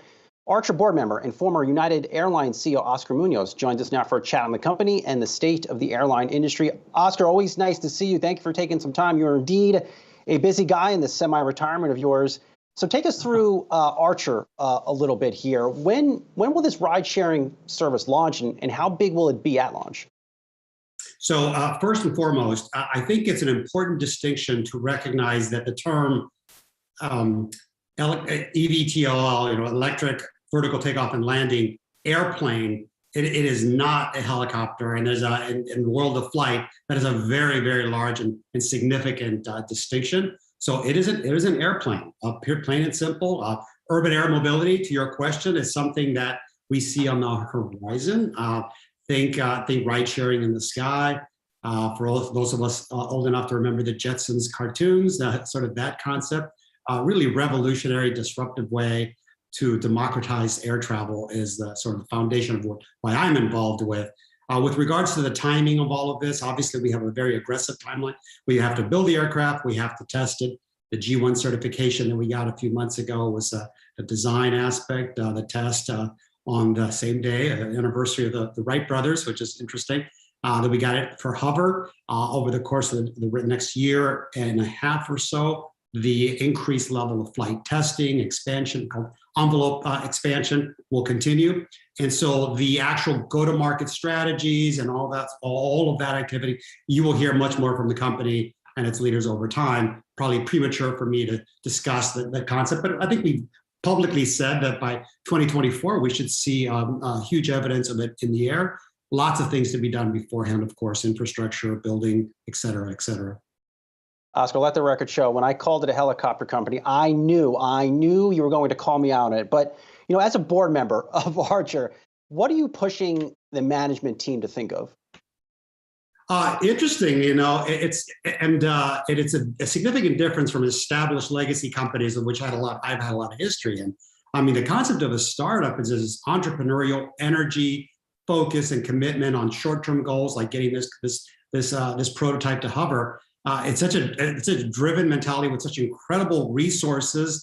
Our recruitment, some of the best in the business with regards to all the different technology, batteries, et cetera, that are coming to Archer from all the different other companies. So it's great to see that. So pushing them is probably a term that I wouldn't really use. I don't really use with startup because they have all the energy and commitment and focus, and it's rebuilding and everything's sort of greenfield. So that's exciting. I think the area that folks like me bring is the expertise and understanding and awareness of how public companies work.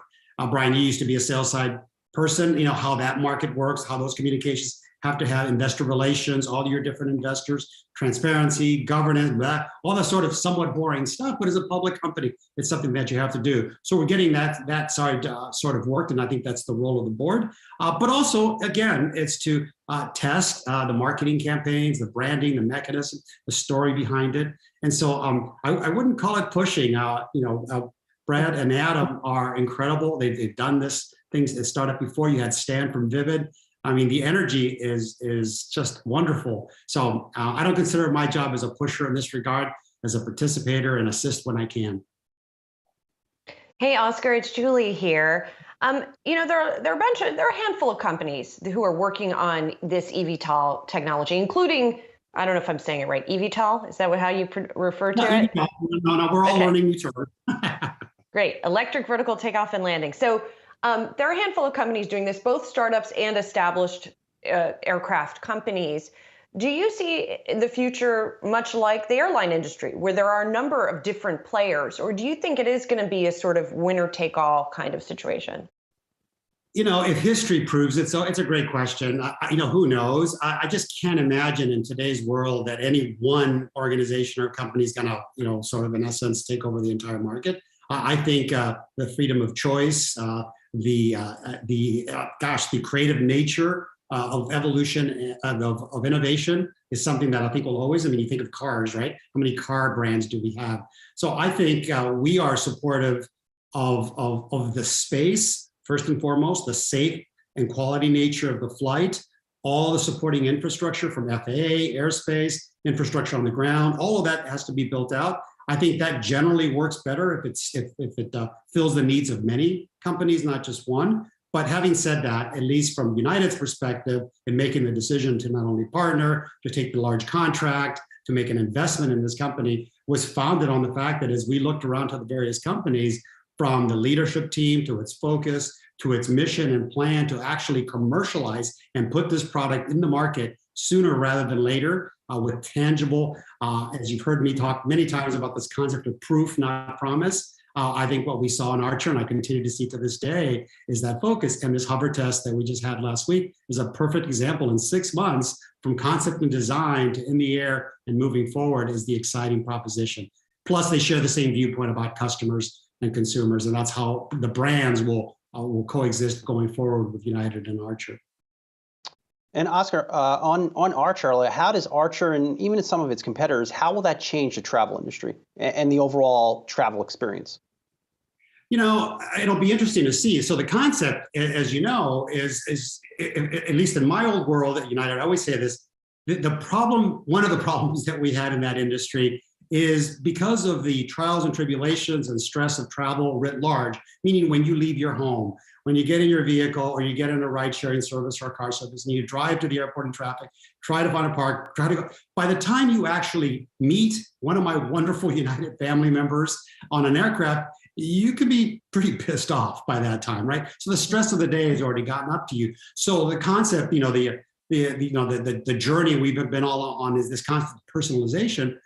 Well, this is a perfect addition. So when you talk about how this is going to change and disrupt, I mean, think of the ability to not have to worry. I mean, the flight times from Manhattan to JFK or one of the local airports is under 10 minutes. I grew up in LA. I live in Chicago now. I mean, when I travel from Chicago to different places, we don't know how long it's going to take to get to the airport. So that adds to the stress. Having a nice, repeatable, consistent level of service under 10 minutes for the cost of a ride-sharing, vehicle, that is truly the amazing part. I mean, not only is it efficient, productive, it's democratic in the sense that it allows for different people, it's safe, and it's environmentally friendly. So that's a nice mixture. So all of those concepts will, I think, help transform and connect communities, cities, airports, how we travel. Some of our marketing campaigns are about not just getting to the airport, but in large cities, you want to go out, just go to the mountains or go. Well, the concept of leisure travel, having day trips where you can go to a place that you would normally not go for a day and back. And so that concept of opening up that whole hospitality, travel, freedom to travel, and in a democratized way that's affordable to everyone, I think those are all the combinations that'll serve to either be disruptive, which sounds negative, or productive and value-oriented for our lives in general. I don't know, Oscar. I'm ready for teleportation. Skip all this other stuff. I guess in the meantime, this could work. I want to ask you. That, by the way. I've always said, it's like, listen, until we get this beam me up thing that we also watch along with the Jetsons, we got to do what's best. And this is the next evolution and giant step in that. Yes, sure. You got to take baby steps there on the way to beam me up, Scotty, I suppose. Oscar, you talked about the stress of travel. Obviously, that is something that is very real for everyone. And it's especially real right now amidst the pandemic. I'm sure you're aware of the hearing that was on Capitol Hill where a number of your former peers in the industry were sort of grilled about the measures that they have taken about COVID-19. Maybe you're glad that you're not having to deal with that at this point. But, how do you think the industry has been dealing with it? Obviously, there's been a spectrum here. But do you think, for example, your company has been taking some of the right steps? And do you think some of the others have? I think, let me start with, this is an industry where no good deed goes unpunished. There's just so many different viewpoints, political, philosophical, and otherwise, that it's hard to sort of measure everything. At United, which is all I can speak of in the conversations that I've been involved in with my successor and all those folks, the concept has always been about human safety. And when you develop a principle that's that paramount, that's what drives the conversations and decisions around that. So everything that we've done at United is about safety. And invariably, you're going to have lots of negativity, lots of people pressing in different ways. But if your mission is true and heartfelt and genuine, I think that makes sense. So it's all been about safety, and we've been leading in that regard. How the rest of the industry is working, and it's not, they're dealing with their own issues inside their own companies, inside their own geographies, politically, for instance. But at the end of the day, one of the premises that we've always had in our industry, and generally have kept by it, is that of all things we compete on, and we compete on everything, the one thing we should never, ever, ever compete on is the concept of safety. You as a consumer should not be flying one because you think it's safer than the other. I just think that's ridiculous, and we're all the same aircraft. And so we try to do this in this way. So I am supportive of the industry. They did get grilled on many issues. They had a little fallout about masks. I think it was a sort of an offhand comment that nobody really caught on and such. And in hindsight, and when you're watching, I immediately jumped. It's like, no. Masks are important, and all those precautions are important in this area of uncertainty. So I am supportive of certainly what we've done at United, and I think that the industry has been aligned with that as well. Like always, you give us a lot to consider and think about. Archer board member and former United Airlines CEO Oscar Munoz, good to see you. Happy holidays and get some rest. You're a busy guy. All right, do stick around. Much more ahead.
We are about 90 minutes into the trading session, and stocks continue their upward trend, although we're seeing a divergence today between the Dow and the S&P and the Nasdaq. The Dow, the clear winner here today. It's up by about 1%. The S&P and the Nasdaq only up about half that amount.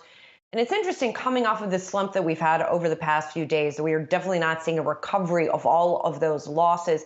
I'm watching the industry groups within the S&P 500, and we've got the so-called values or cyclicals, whatever you want to call them today. Energy, financials, industrials are helping lead some of the gains. We're seeing lagging performance in consumer staples and in healthcare, but you see energy there up by 2%, financials rallying as well here on this Tuesday session. Well, that does it for Brian and I on this Tuesday. Akiko Fujita is going to take you through the next 2 hours of trading here. We'll see if stocks can hang on to their gains. Have a great day, everybody.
Welcome to Yahoo Finance Live. I'm Akiko Fujita. Zach Guzman has the week off. We are seeing stocks rebounding after 3 straight days of losses. Take a look at the 3 major indices here, all in the green, with the Dow up about 340 points, the Nasdaq up 83, and the S&P 500 up 24. The rebound extending to oil as well as WTI and Brent crude get a lift in the session. Investors buying in even as the latest CDC data shows the Omicron variant is racing ahead, now accounting for 73% of new COVID infections in the U.S. Novavax CEO Stanley Erck's going to be joining us this hour to discuss his new vaccine and the protection it provides against Omicron. And investing in climate solutions. Climate tech funding more than triples this year, but a new study points to the limited impact those investments are having on emissions reductions. We're diving into that PwC report later this hour. First, though, President Biden set to address the nation in a few hours this afternoon as the Omicron variant sweeps across the country. He is expected to lay out a number of new measures to try and curb the spread, including a plan to release a number of home testing kits. Let's bring in Yahoo Finance's Anjali Kamlani, who's following that story for us. And Anjali, this is all good news. The question is it going to go out? Are these measures all going to be implemented early enough to try and curb what we're seeing right now? Well, Akiko, experts are warning that it is a little too late, essentially. Right now, looking at what the plan entails, it does increase the availability of testing for Americans, whether or not you are under private insurance. If you recall, the previous announcement from the administration was reimbursement for at-home tests starting next year. That plan still stands, but in addition, President Joe Biden is set to announce that 500 million at-home tests will be purchased by the U.S. government and will start being available in January of next year. They will be free for all Americans, but they will have to be requested through a website, and more details are still pending on that plan. The administration is also sending 50 million at-home tests to those who are not under private insurance. So a lot of effort there to get more tests in hands. I know we've all heard of the long lines for PCR testing that are starting up, especially in the Northeast, as well as prices that are much higher than the retail or just test out of stock, whether you're looking at Abbott or the others that have come down the pike at many of the retail pharmacies. So really, this is an effort to help encourage, and this is in addition to the $3 billion that has been spent to date by the administration to get more tests out on the market and expand that manufacturing. So that's just one part of it. In addition, Biden is set to announce additional troops being sent to the hardest hit COVID areas to help support hospitals. Already 6 states have been sent emergency response teams.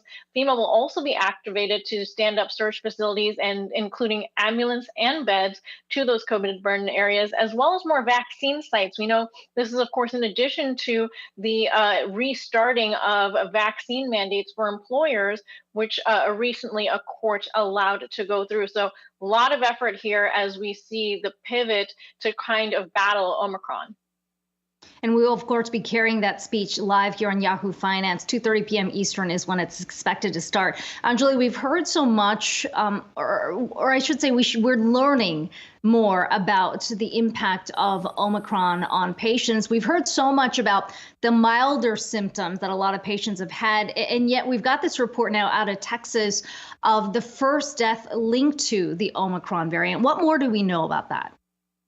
That's correct. We do have the first confirmed death linked to Omicron coming out of Harris County, Texas, and that was an unvaccinated individual. And the reason why that it requires emphasis is because, to your point, milder symptoms are really what we have seen the data pointing to, especially for those who are vaccinated. And the number of unvaccinated individuals continues to be a concern for the White House.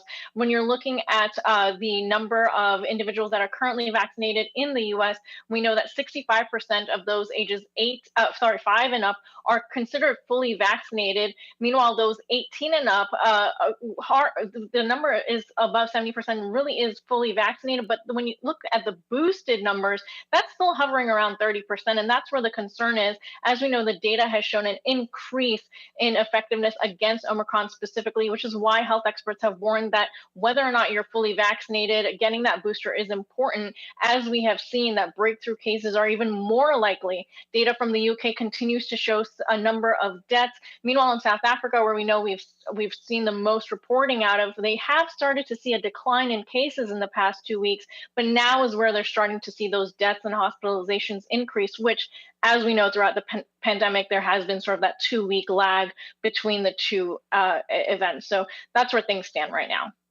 Yeah, it's important to note that lag with a lot of people kind of maybe letting their guard down with the hospitalization rates not going up as quickly as those new infections. Anjali, thanks so much for that. Let's turn our attention back to the markets. We did see a big sell-off yesterday on those Omicron fears, with the Dow falling more than 400 points, but a real reversal today in the session with the Dow up nearly 400. Let's bring in Kevin Mon, Hennian & Welch CIO, and Liz Young, SoFi Head of Investment Strategy. Liz, try to make sense of this for me right now, because I'm looking at some of the stocks that are moving today. The vaccine stocks are down. The airline travel names are back up at a time when we have seen globally new restrictions go into effect.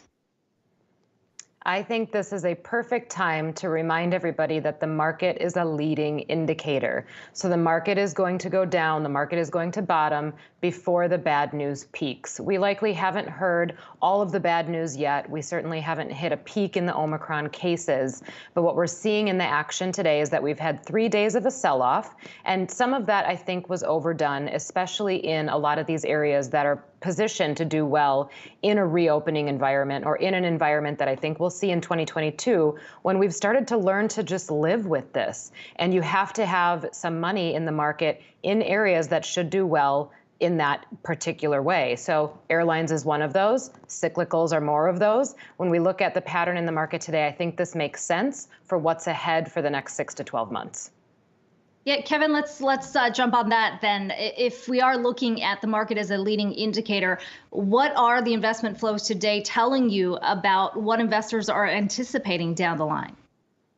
Sure. And the two biggest uncertainties for investors right now clearly are Omicron and what may come next with respect to COVID-19. And then, of course, what the Federal Reserve may or may not do in 2022. As we learned last week, Akiko, in all likelihood, we are now finally entering a rising rate environment with 3 potential rate hikes at 25 basis points each next year. But what does that lead to? That creates investment opportunities from our perspective. In fact, one area that we happen to like are financials. Financials historically have performed well in rising rate environments when economies are expanding. Considering, of course, the Federal Reserve wouldn't be raising rates if, in fact, the economy wasn't continuing to expand. In fact, Akiko, and I'll say it here, right now, our theme for 2022 is still growing, but yet slowing. And those opportunities for growth in the stock market are going to be a little bit harder to find than they were in 2021. Yeah, I want to get back to that theme of still growing, but yet slowing. You mentioned financials, though. What specifically are you watching? Is it the major banks, which we have seen rally on the back of the Fed decision, or are you looking at other spots that you see real opportunity right now? Great question, Akiko. And we happen to just launch a brand new Premier Banking Opportunities Trust here at Smart Trust, focused on smaller cap regional bank, community banks, and mortgage and thrift institutions. That's where we see the real opportunity for growth and also M&A potential in the years ahead. If the economy continues to expand, if in fact interest rates stay at record lows, even though we're in a rising rate environment going all the way out to 2024, the Fed may only, I put in quotes, raise rates by 2%. That's still going to remain at historic lows. So banks should operate well in that type of environment. And Liz, going on that theme of still growing but yet slowing, when you look at the trajectory next year, the market has obviously navigated Fed rate hikes before, but this is kind of a new one here in that we are seeing slowing growth, and yet those hikes are projected to come. Number one, are you still anticipating 3 rate hikes? And number 2, how significant is the risk for a misstep especially with so many other variables that aren't necessarily in the Fed's control? I think the last part of that question is the important part to focus on right now. One thing that investors should be watching, and something that's been catching headlines a lot, is the spread between the 10-year and the 2-year Treasury. Now, today, that line is steepening, meaning the curve is steepening, and that's what we want to see in a healthy economic environment. What I think has been happening on the 10-year is that people are they're fearful of a Fed mistake. They're fearful of a policy mistake. Now, will they hike 3 times in 2022? Sure, it's possible. But keep in mind, even if they did, the lower bound is still below 1%. And historically for markets, the first couple hikes are not the ones that are detrimental. It's when you get later into the cycle. Also, something that I would urge investors to watch is the sort of kryptonite for the market is when the Fed hikes rates to a point that's close to where the 10-year Treasury is trading yield-wise. So right now, the market isn't expecting the Fed to get much past 1.5%. I don't think that's any accident, given where the 10-year is, somewhere between 1.4 and 1.5. As the curve steepens, which is what I would expect it to do in 2022, which would be good for financials, I absolutely agree with that take. As the curve steepens, you should see some of those expectations go up, and you should see a benefit to certain parts of the market. Now, there is going to be a headwind on high growth areas of the market. That doesn't mean that they're going to produce negative results. It just means that they're probably not going to be the big stalwart leaders that they've been for the last couple years. Liz, finally, what do you think is the one risk that you think investors are overlooking right now as we look ahead to 2022? So much talk about the Fed's tightening, as well as just where Omicron is headed. And yet I have to wonder if there is that one event that we're not necessarily considering here. Well, the biggest risks are always the ones that we don't see coming, right? The ones that we talk about are usually the ones that don't exactly materialize. I think what investors need to pay attention to still is the consumer. I think 2022 is going to be a year where fundamentals finally matter again. And when I say fundamentals, I mean especially valuations. I think that 2022 is a time when valuations begin to be the big decision factor. And they haven't been. And, low rates and a lot of liquidity has lured investors into this false sense of security on a valuation basis. And in 2022, I think that false sense of security goes away. So we have to keep a closer eye on those items. Okay, a cautionary word there to end on. Kevin Mon, Hennian & Walsh, CIO, and Liz Young, SoFi Head of Investment Strategy. Good to talk to both of you today. Let's take a look at shares of Nike. It is soaring in the session, up more than 6% on the back of their quarterly results. Let's bring in Emily McCormick for the very latest on that move. Emily. Well, Kiko, Nike is outperforming in the Dow after the company posted better than expected fiscal second quarter results and suggested it is managing to navigate through ongoing supply chain constraints. Now, revenue was up 1% over last year to reach $11.36 billion, or slightly ahead of the $11.26 billion expected. Now, by geography, North America was the biggest contributor, with sales here growing 12% to about $4.5 billion during the quarter. And that did help offset Nike's performance in Greater China, which was much weaker than expected, with sales there dropping about 20% to reach $1.8 billion. Now, Nike attributed that to, quote, lower levels of available inventory resulting from COVID-19 related factory closures. Now, Nike executives did say during their earnings call last night that its factories in Vietnam are now back up and running to about 80% of pre-closure levels, though the company did have to cancel 130 million units due to months of lost production volume during closures in the quarter. Now, meanwhile, taking a look at another strong metric here, gross margin was better than expected for Nike. That was up 2.8 percentage points to reach 45.9%. And Nike cited fewer markdowns as contributing to that. And it also preserved margins by selling more footwear and apparel through its own stores and websites. Now, Nike's direct business saw revenue jump 9% to $4.7 billion, and this accounted for about 40% of Nike's total sales.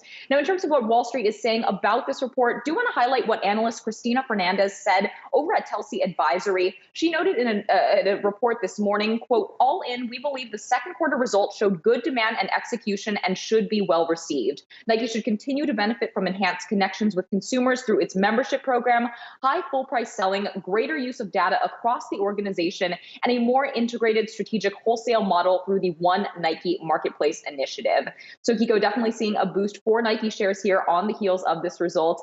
So investors definitely cheering what it saw last night in Nike.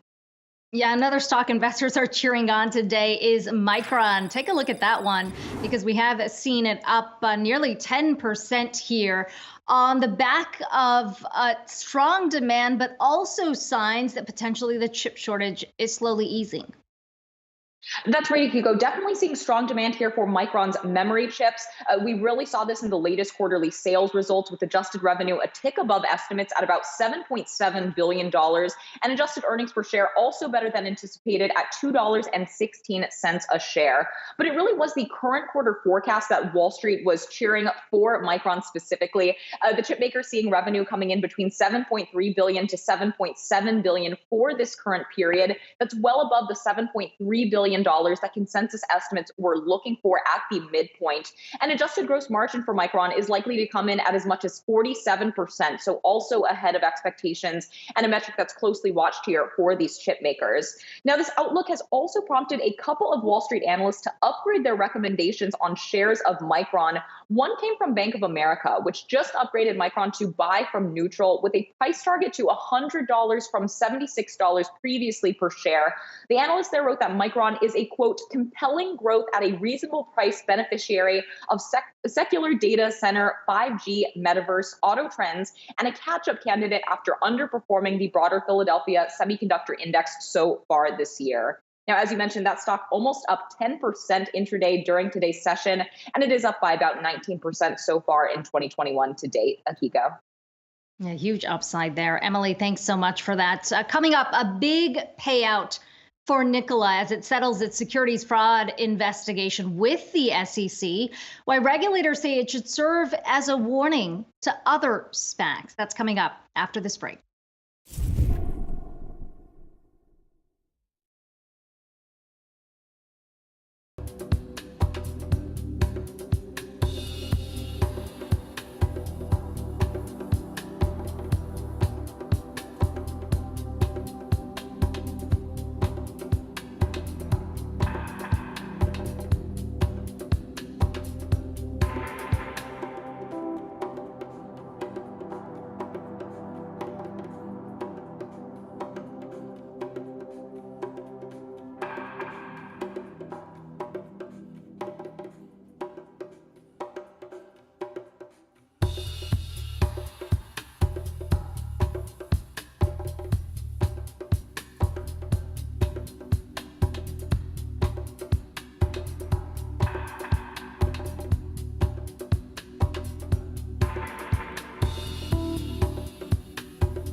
Carmaker Nikola is facing a big payment in the amount of $125 million to the SEC, settling its securities fraud investigation. Let's bring in Yahoo Finance's Inez Ferre, who's tracking that story for us. We just showed shares of Nikola are up. This may end that investigation, or at least settle the investigation with the SEC, but still a lot of questions around Trevor Milton.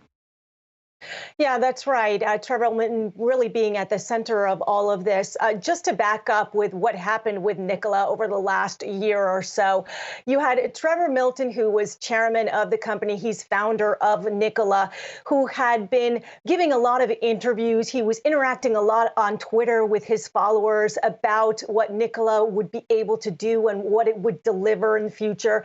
And the SEC started looking into this after Hindenburg Research, the short seller, came out in the fall of last year with a scathing report about Nikola, calling it an intricate fraud and saying that its prototype 1 truck had been rolling down a hill in a video that the company had shown, that it wasn't really functioning, but it was just rolling down the hill. So that's when the SEC started really looking into Nikola and the statements that it was making. And then subsequently, Trevor Milton also stepped down as chairman of the company. I do want to mention a statement which Nikola came out with after this settlement of $125 million with Nikola saying, "We are pleased to bring this chapter to a close as the company has now resolved all government investigations." It went on to say, under the terms of the resolution, Nikola neither admits nor denies the SEC's findings in this matter.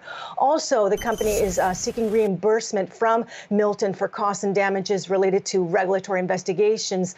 The SEC put out a statement itself saying that Nikola Corporation is responsible for Milton's allegedly misleading statements and for alleged deceptions, all of which falsely portrayed the true state of the company's business and technology. It also went on to say that this misconduct and the harm inflicted on retail investors merits the strong remedies today's settlement provides. And this is very important because there were many retail traders that followed this stock. This came before the pre-meme phase that we got, frenzy that we got this at the beginning of this year.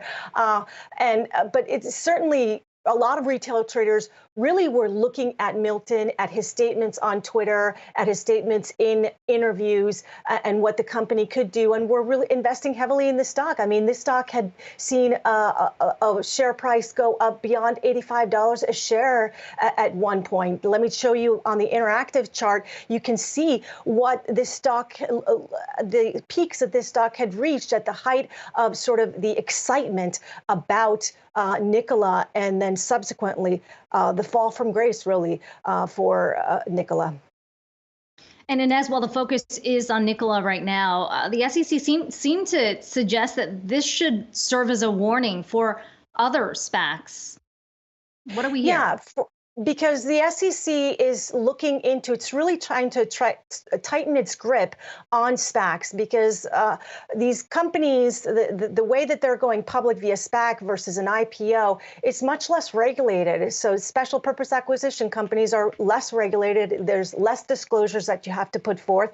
And so the SEC is just starting to really tighten its grip. And this is like a warning to other companies that are looking to go public via mergers with blank check companies, and basically saying, make sure that the statements that you are putting out are accurate.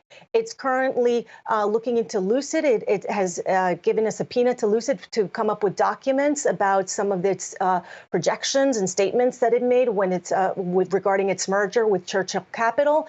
It's looking into Canoe, and it's also looking into Lordstown Motors. So especially around this electric vehicle space, it's been very hot over the last year and a half. There's been a lot of excitement around it, a lot of money flowing into it, and the SEC is trying to make sure that the statements that these companies are making are accurate.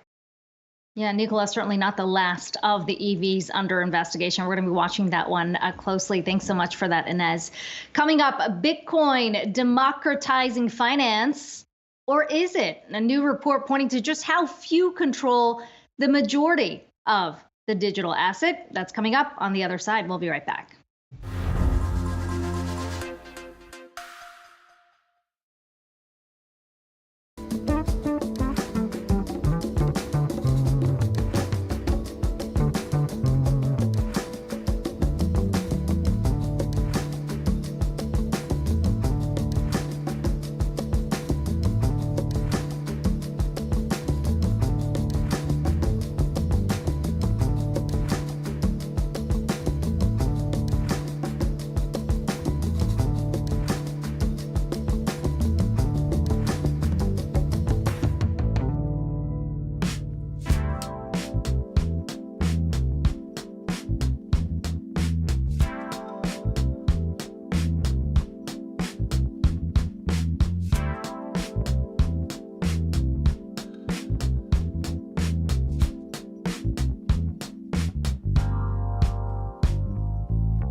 In our crypto corner today, Bitcoin bulls have long argued that its decentralized nature democratizes finance, but a new report points to just how few control the majority of the digital asset. The National Bureau of Economic Research found that 0.01% of Bitcoin holders control 27% of the coin in circulation.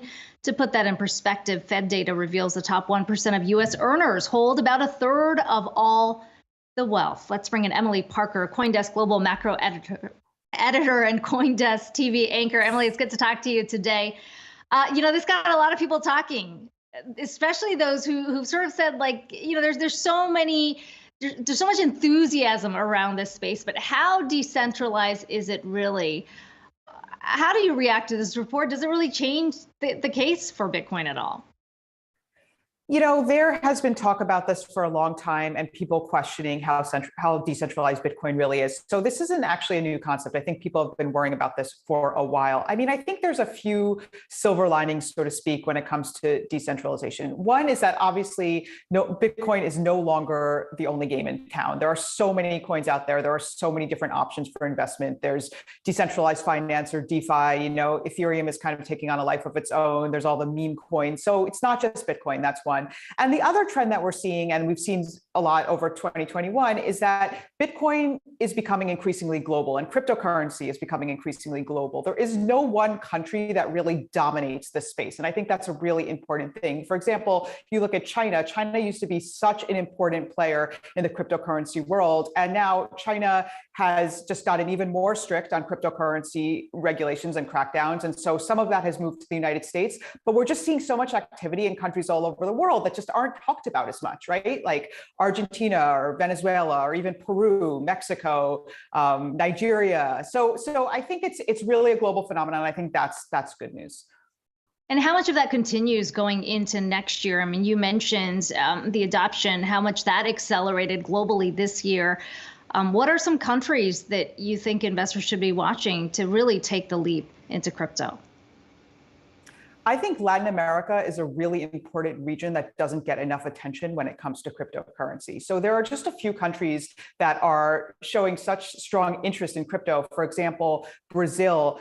There was a report earlier this year by CoinDesk that said Brazilians owned something like $50 billion in crypto assets, right? So you have Brazil. You have countries with high inflation like Argentina or Venezuela. Colombia is another big cryptocurrency market. Mexico is really, really important. So, even Cuba, you see some use of cryptocurrency. So I think this is a really important region that we don't talk about a lot because in the past, so much of the conversation was centered around the United States and China. But I think Latin America is a really, really important region. Okay, certainly something to watch. Emily Parker, CoinDesk Global Macro Editor and TV anchor. Have a good holiday. Have a good Christmas. Good to talk to you today. Coming up, we've talked a lot about the global chip shortage this year. What about a French fry shortage? Why McDonald's is choosing to ration the fan favorite here in one country. That, along with much more in our worldview after this break.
our worldview today, more countries are imposing new restrictions to limit the spread of the Omicron variant. Sweden is now urging all employees to work from home while imposing tighter restrictions for social distancing, limiting private gatherings to 50 people.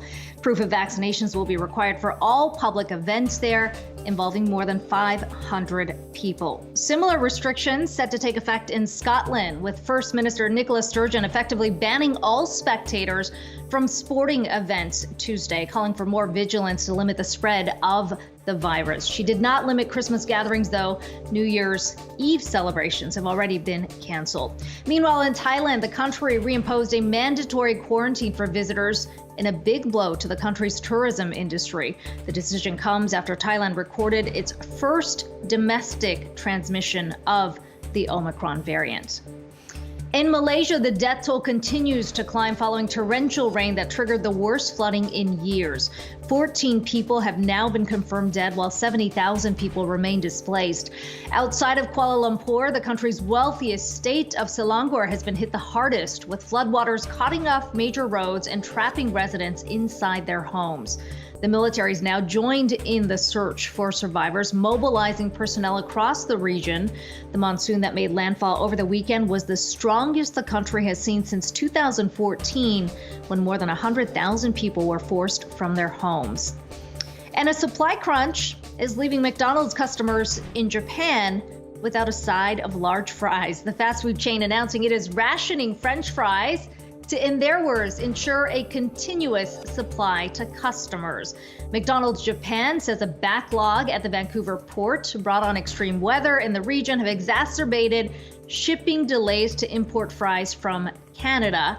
Medium and large servings will be slashed for the menu for now, and customers will receive a discount on those meal prices. The changes are set to take effect on Christmas Eve and go through December 30th. Coming up, the explosive growth in climate tech, funding more than tripling in this space this year. But how far do those investments really go in reducing global greenhouse gas emissions? We're taking a closer look at a new study out from PwC after the break.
Well, investments into climate tech have seen a huge explosion this year, with funding more than tripling.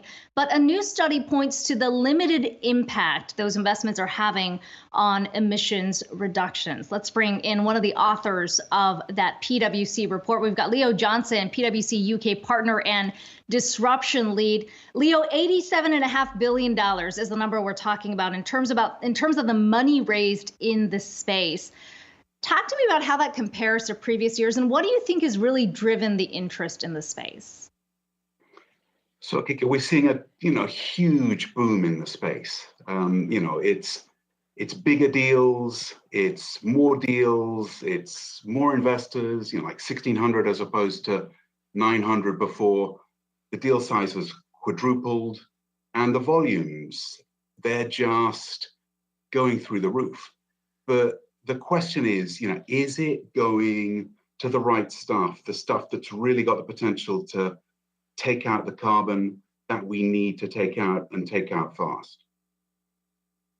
How do you measure that impact? I mean, you broke down where the investments are flowing in this report you've put out.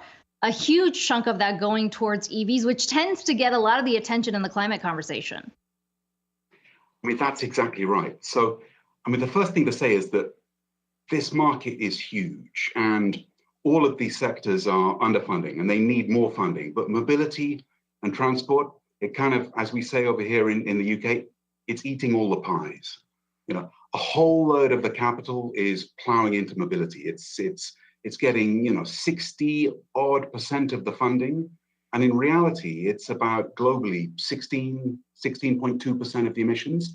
So it's going in because it's the low-hanging fruit in a way. But what you're seeing is that there's a lot of sectors that have got a huge abatement potential, which just aren't getting the capital that some of their commercially viable technologies, which are really high impact abatement, look like they're making possible. And I'm thinking in particular, like we looked at 15 climate tech solutions, and the top 5 of them, Akiko, that together are 80% of the potential emissions reduction that we need by 2050. 80%, but they only got a quarter, 25% of the financing. And that's solar power, wind power, food waste technology, and green hydrogen, really not getting the level of capital that they should be. Why do you think that's the case? I mean, if you look at a breakdown, which you have in your report, of seed funding, especially in some of these other technologies, it points to an actual dip. While overall funding did go up in the climate tech space, how much of this do you think is about risk aversion and investors just not really knowing that the market, the potential of some of these emerging technologies who have a lot of potential to make significant strides in emissions reductions? Yeah, it's a great question. I think a lot of it is about risk aversion, but it's also about kind of the market mechanisms and the regulatory incentives to help these innovative technologies scale up. So if you take a look at some of those underfunded sectors, they're getting the early stage capital.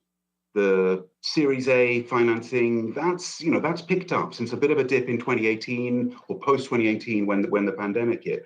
That's picked up, but where they're really not attracting the capital, these critically underfunded sectors, is at the later stage, seed C and beyond, where the capital financing package really starts to get big.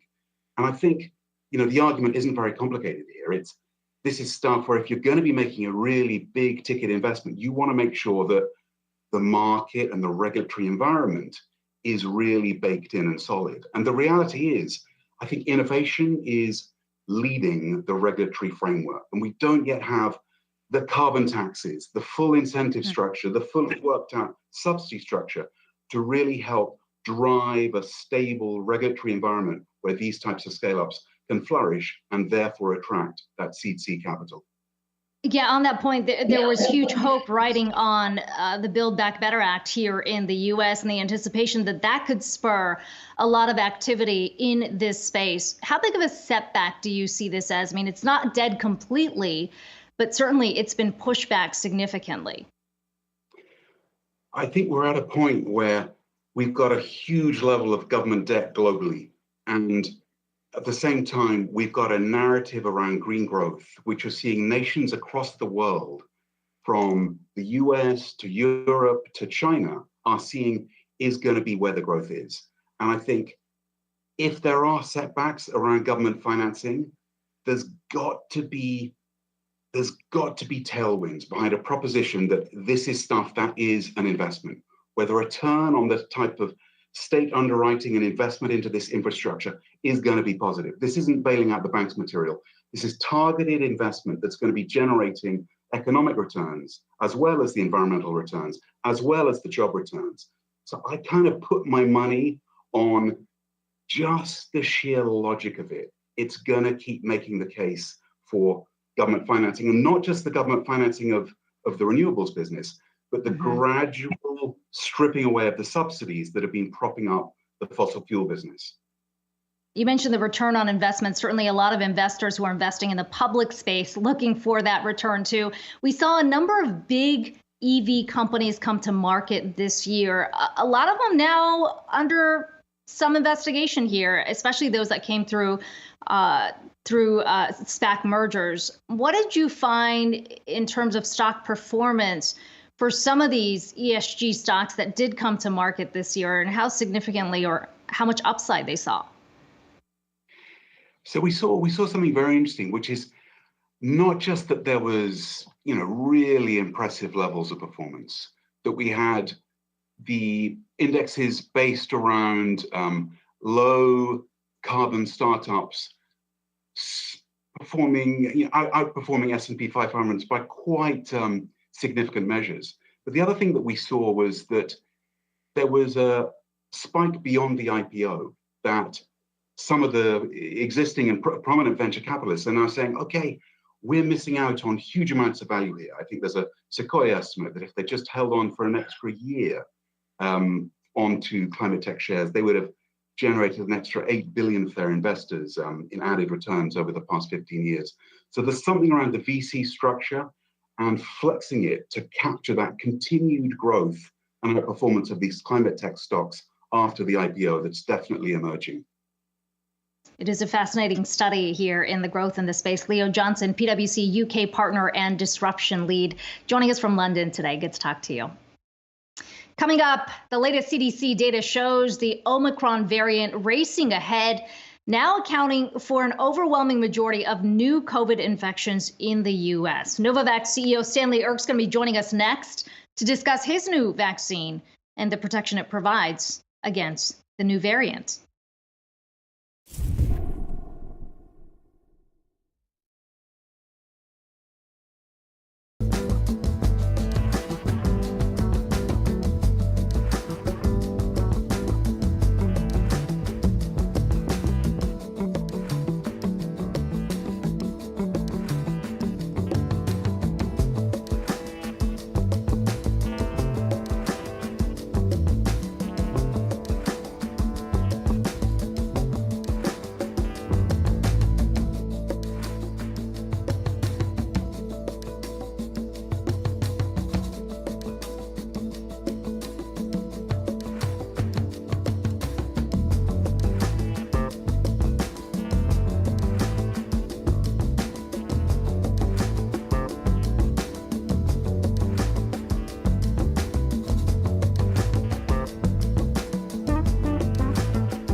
Well, Europe has officially authorized Novavax's COVID-19 vaccine, making it the 5th vaccine available in the EU. This comes as the Omicron variant takes hold around the world. Here in the U.S., the CDC reporting that the new variant now accounts for a majority of new infections. Let's bring in the CEO of Novavax. We've got Stanley Erck joining us today alongside Yahoo Finance's Anjali Kamlani. And Stanley, it's great to talk to you today, especially at a time when I think viewers have so many questions around this particular variant.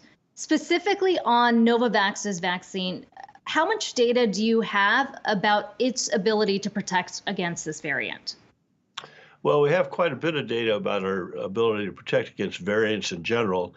The timing of our efficacy trials in the UK and the US were such that we tested the efficacy against the vaccine when the alpha and the beta variants were first exploding in those trials, and we had very good efficacy against those variants. We've now shown that with the Delta variant that has been the predominant strain, that we generate very strong, broadly neutralizing antibody responses against Delta. And our expectation is that we'll be able to demonstrate that for Omicron as well. In fact, we'll have data on that within the next few days, and that will guide us in the direction of how we go forward with our current vaccine.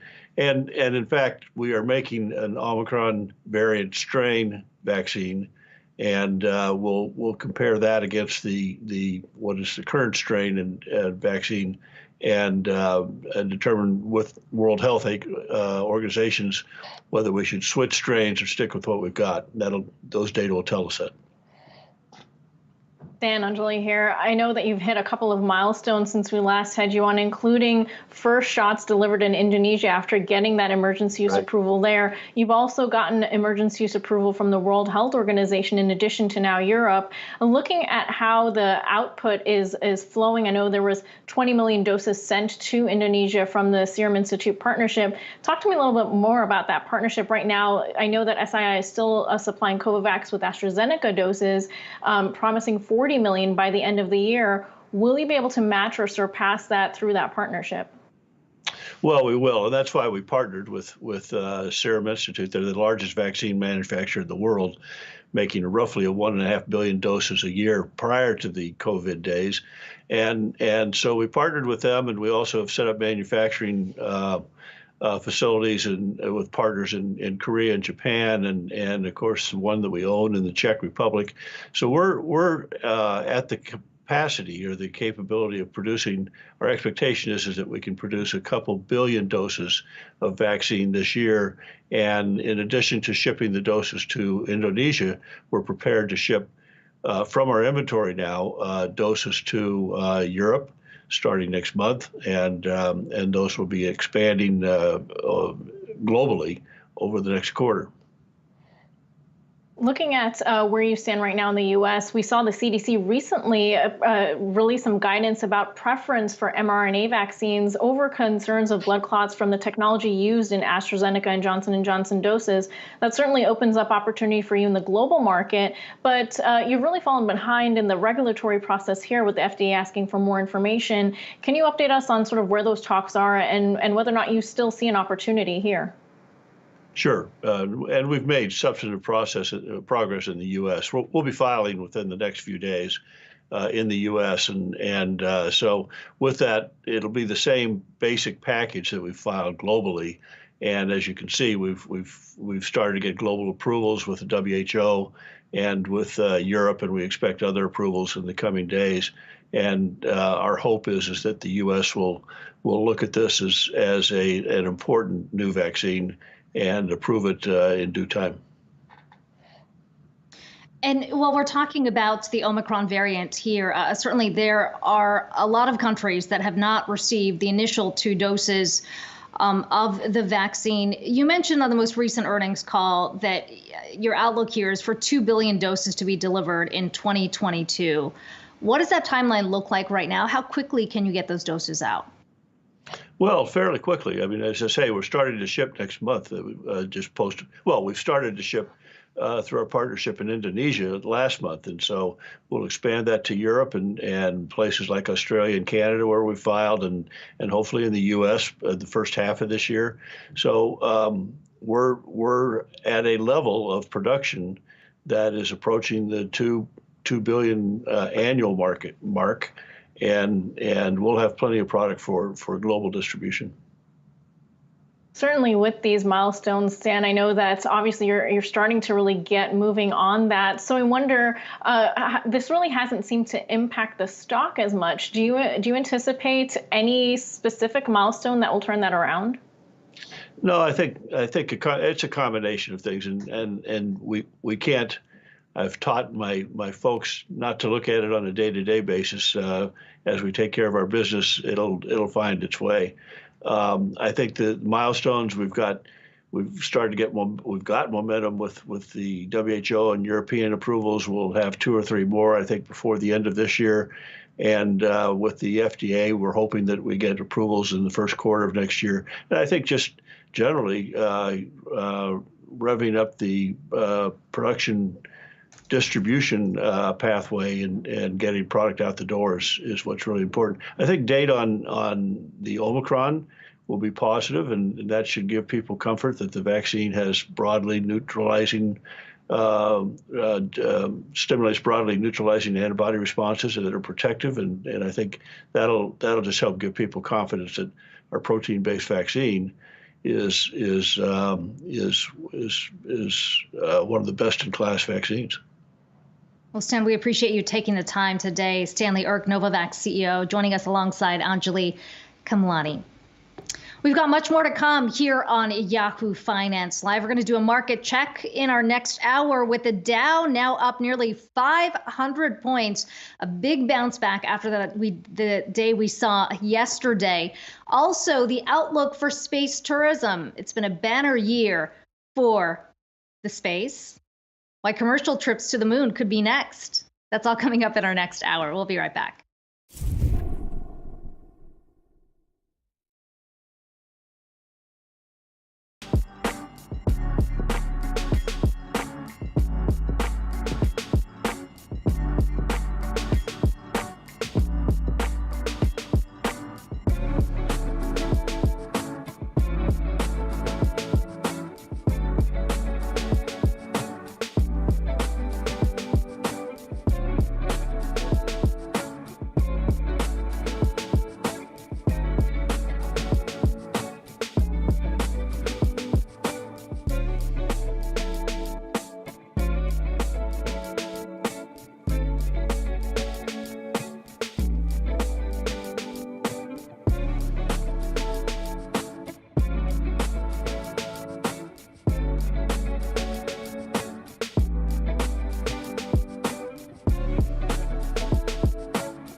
Welcome to Yahoo Finance Live. I'm Akiko Fujita. We are in the afternoon session here with stocks rebounding after 3 straight days of losses. Take a look at the Dow now, up nearly 450 points. The Nasdaq also seeing huge upside here, up about 1.2%, and the S&P 500 up firmly as well. We did see a rebound in oil as well, with the WTI and Brent crude both gaining in the session here. Investors buying in even as the latest CDC data shows the Omicron variant racing ahead, now accounting for 73% of new COVID infections in the U.S. The latest actions the White House is taking straight ahead.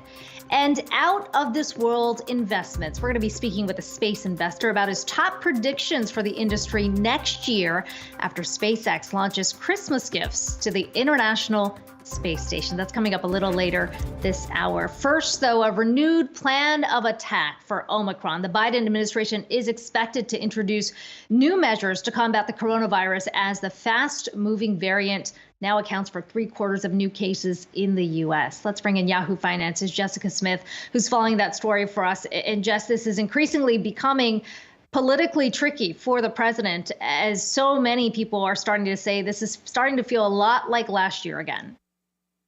Yeah, and President Biden is expected to lay out exactly what he plans to do over the next couple of months to fight this latest surge in COVID cases. Press Secretary Jen Psaki said yesterday that this speech that the president will give later this afternoon is not going to be about locking the country down, but instead it's going to be about the benefits of being vaccinated and getting boosted, the risk of not being vaccinated, and talking about the steps the White House is going to take to increase vaccinations and testing. A senior administration official says that the plan has 3 parts: supporting hospitals, increasing free testing, and getting more shots in arms. The White House plans to start delivering 500 million free rapid tests to Americans who want them next month. They'll be able to request these tests via a website that the government is going to set up. We're still waiting to get more details on how exactly that will work, what the website will look like, how many test households will be able to request. The White House says to expect more information on that in the coming weeks. But again, that's starting up next month. The White House had previously announced that people would be able to be reimbursed for rapid home tests through their insurance companies. And the White House said that plan does still stand. Experts have said that increased testing needs to be a central piece of the COVID response, but the administration has faced criticism for not doing enough on that front. The White House today also says that it's going to have more testing sites, federal testing sites, starting in New York City, but they'll eventually be around the country. We also know many hospitals are overwhelmed, and the White House says in order to help prep for that, as things could get worse after holiday gatherings and with this new variant, and the White House is going to direct 1,000 military medical professionals to be ready to help hospitals early next year. 6 federal emergency response teams are also going to deploy to 6 states. And then the government is planning on sending ventilators and other supplies to states that need them, and sending hundreds of emergency response teams, there are hundreds of professionals on these emergency response teams with ambulances to transport people to open beds. And then finally, they're planning on setting up more vaccination sites, developing deploying hundreds of federal vaccinators around the country, and then taking steps to make it easier for people to get vaccinated at pharmacies. Again, the president is set to speak at 2:30 this afternoon. So Kiko, we will keep you updated on what he has to say. Okay, and we will bring that to you live whenever it begins. Jessica Smith, thanks so much for that. Let's turn our attention back to the market. Certainly a lot of upside in the afternoon session as we see stocks bounce back after 3 straight days of losses. Some of the airline names, the travel names, seeing a big pop in the session despite those Omicron headlines that Jess just pointed to. Let's bring in Yahoo Finance's Jared Blickery, who's tracking all of the market action for us today. Jared. That's right, Akiko. And as you said, bucking the trend that we saw over the last 3 days, and I want to go straight to the Wi-Fi Interactive where we can chart this. And this is a 5-day view of intraday price action. And we had that high last, looks like the close last Wednesday, and it's been down ever since. And it's really apparent on a longer term. This is a 2-month candlestick chart of the S&P 500. You can see these 3 big down candles, those red candles right there. And we are bouncing off of that. Not in the clear just yet, but it is the end of the year. People talk about the end of the year rally, the Santa Claus rally, which I'll get to in a second. And it looks in the bond market that the bond market is also confirming. I think that's important as well. The 5-year T-note yield, that's up 6 basis points. The 10-year is up 7 basis points, and the 30-year is also up 7 basis points. So the yield curve is expanding, and it's going in the right direction.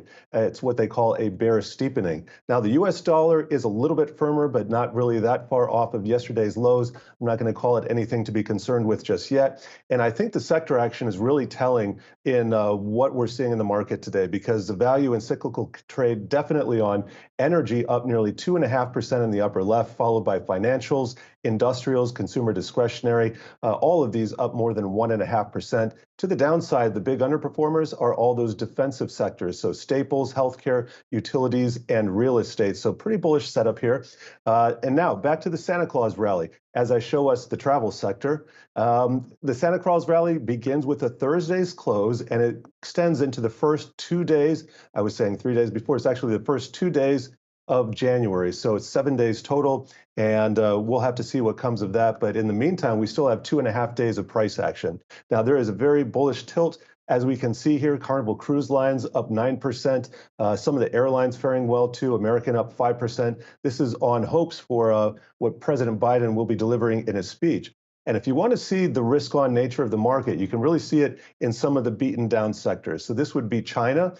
We know the story on China, and we're seeing a big risk reversal here today. Also, the ARK Innovation Fund. I think this is pretty telling as well. If you see those red spots, Zoom, Roku, some of the others, those are really the work from home trade that's being rejected today. So I'm taking this as a pretty bullish sign as well. You look at the semiconductors, they're participating. Software, which has been beaten down over the last 4 to 6 weeks, that's participating as well. Now, healthcare, more of a defensive sector. We're seeing a bit more red there. So I'm actually interpreting that as a little bit bullish. So I don't want to get ahead of myself, but over the next few days, as liquidity evaporates, hopefully not going to see too many more hiccups in the market. And then we can finally jump aboard Santa Claus sleigh. Yeah, as our guest Liz Young said earlier, this is a reminder that the market is a leading indicator, and you look at some of those names that are seeing some downside today.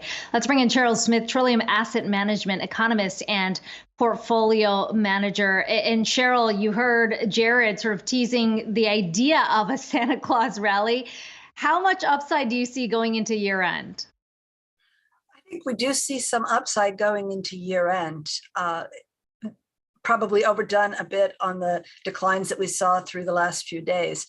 We are a bit more reserved in our outlook for 2022. However, we think that we're probably going to see only moderate increases in earnings on the basis of the somewhat slowing GDP in 2022. And we also think that the market is pretty well priced for high, we've already got pretty high price earnings ratios in there. So we think that we'll probably see a little bit more earnings compression. So there's kind of a blow off here, and then probably pretty good through the first half of 2022. And then looking a lot less positive for the last half of 2022. Yeah, I mean, you've got a year-end target of 4,900 for the S&P 500, about 7% upside, as you point out, from yesterday's close. Obviously, we've seen it come back from those lows. How much of this would you say is about this influx of liquidity that we've gotten from the Fed being pulled back as we see this tightening cycle accelerate? I would say it is partly from the tightening cycle beginning, although we're not anticipating more than 2 increases in prices. And we do see the inflation outlook moderating. I would say I would tie it more to the collapse of expectations on the Build Back Better plan passing. We think that if it does pass, it will be in a much, much smaller space due to the announcement of Manchin over the weekend. And that is a significant withdrawal of fiscal stimulus. So on the basis of that, we see economic growth being in the 3% range, the 2.5% to 3% range, which, while still good by the post-financial crisis era, is markedly down from where we are this year. So we think we're going to be seeing those very rosy expectations and price for perfection that's built in now moderating a lot. And that's the basis for our much more modest anticipation of what's going to happen in 2022. On Build Back Better, we did see Goldman Sachs lower its growth forecast as well, on the expectation that it's basically been put on hold for now. We've heard a number of lawmakers talk about potentially passing this in a piecemeal fashion. How supportive do you think that would be, on the fiscal side of things, if it's not about this roughly $2 trillion bill, but it is about significant chunks of it being passed in a more drawn out timeline? How big of a bump would you anticipate from that? I would anticipate that the bump from passing it in a piecemeal fashion is significantly less than if you took it as a whole. There are expectational elements included in it. There are also a number of elements in the Build Back Better plan, which are really investment in the future. And so investment is always about anticipations of the future. If we do not have the investments that were anticipated in the Build Back Better plan in childhood education, in healthcare, in a number of things that make it possible for families to continue to participate or to improve their participation in the workforce, and investments that really improve the quality of the workforce in the future, I think that that will moderate businesses' expectations of what they can expect from productivity in the future. So I think it would be much more positive for the economy as a whole to see it all passed together rather than piecemeal. That said, if I can't have anything, I will take some of the piecemeal parts, but I feel that many of the parts that are most useful in terms of helping women and families and workers participate in the economy in the future are the parts that are going to be most likely to be left to the side. Okay, Cheryl Smith, some good takeaways there. Trillium Asset Management economist and portfolio manager. Coming up, we are talking about out of this world investments. We're going to be speaking with a space investor about his top predictions for the industry next year. And yes, more of space tourism on tap there in 2022. Chad Anderson is going to be joining us after this break.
3, 2, 1, 0. Ignition.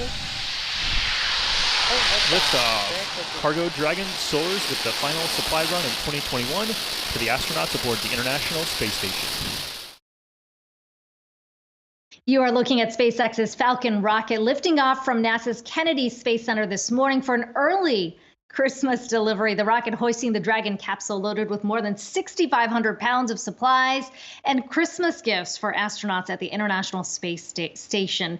It has been a historic year for space tourism, with Blue Origin, SpaceX, and Virgin Galactic all successfully launching commercial flights into orbit. But our next guest sees that momentum carrying into the new year with the first commercial trips to the moon set to take off. Let's bring in Chad Anderson, Space Capital managing partner. And Chad, we always like to turn to you as somebody who's well invested in this space. I want to look to 2022, but I'd love to start by just talking about the year that was. I mean, the amount of investments alone, $10.3 billion in infrastructure in this space, the number of human space flights that we saw. It feels like it was really a banner year. How do you think this sets things up going into 2022? Chad, it looks like you're muted there. Can we see if we can unmute? Are we working now? Yes, I can hear you. The joys of doing remote. So sorry about that. But no, this was definitely a historic year, particularly for people in space. I mean, we had 13 human spaceflight missions. 3 private companies had milestone historic missions. Probably the biggest of those was the all-civilian Inspiration 4 mission that launched with SpaceX. And you just showed some footage. SpaceX had a massive year. They had 3 launches in the last few days to end the year, and they marked another milestone with 100th recovery of a booster. So they had 31 launches this year, and nearly all of them, 94%, were on flight-proven rockets, so boosters that had flown before. So this is a really big step forward for the space economy and in reducing costs and providing more access.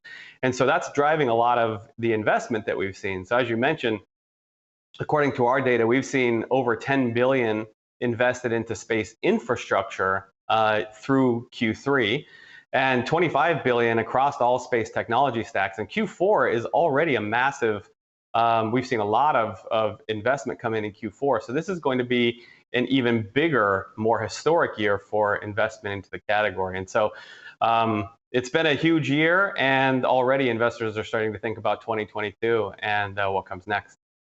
So let's look ahead to the next year. You mentioned one particular one you're watching here with Starship expected to reach orbit in early 2022. How significant is that going to be? It's really hard to put into words. So remember, 10 years ago, the entire space economy was a handful of defense contractors and the government on the other side of the market. I mean, it was a very limited market. And SpaceX fundamentally changed the economics of space and provided access to the 1,600 or so privately funded companies that we're tracking to date. So massive change, driving a lot of innovation. And Starship is going to have an equally, if not bigger, impact on the space economy. They're going to further reduce costs of getting to orbit, and they're going to stimulate the growth of entirely new markets. So this is a very big development. Starship is going to be a massive 100 tons to orbit, fully reusable system. It can do things that we've never done before at a price point that we've never done them at.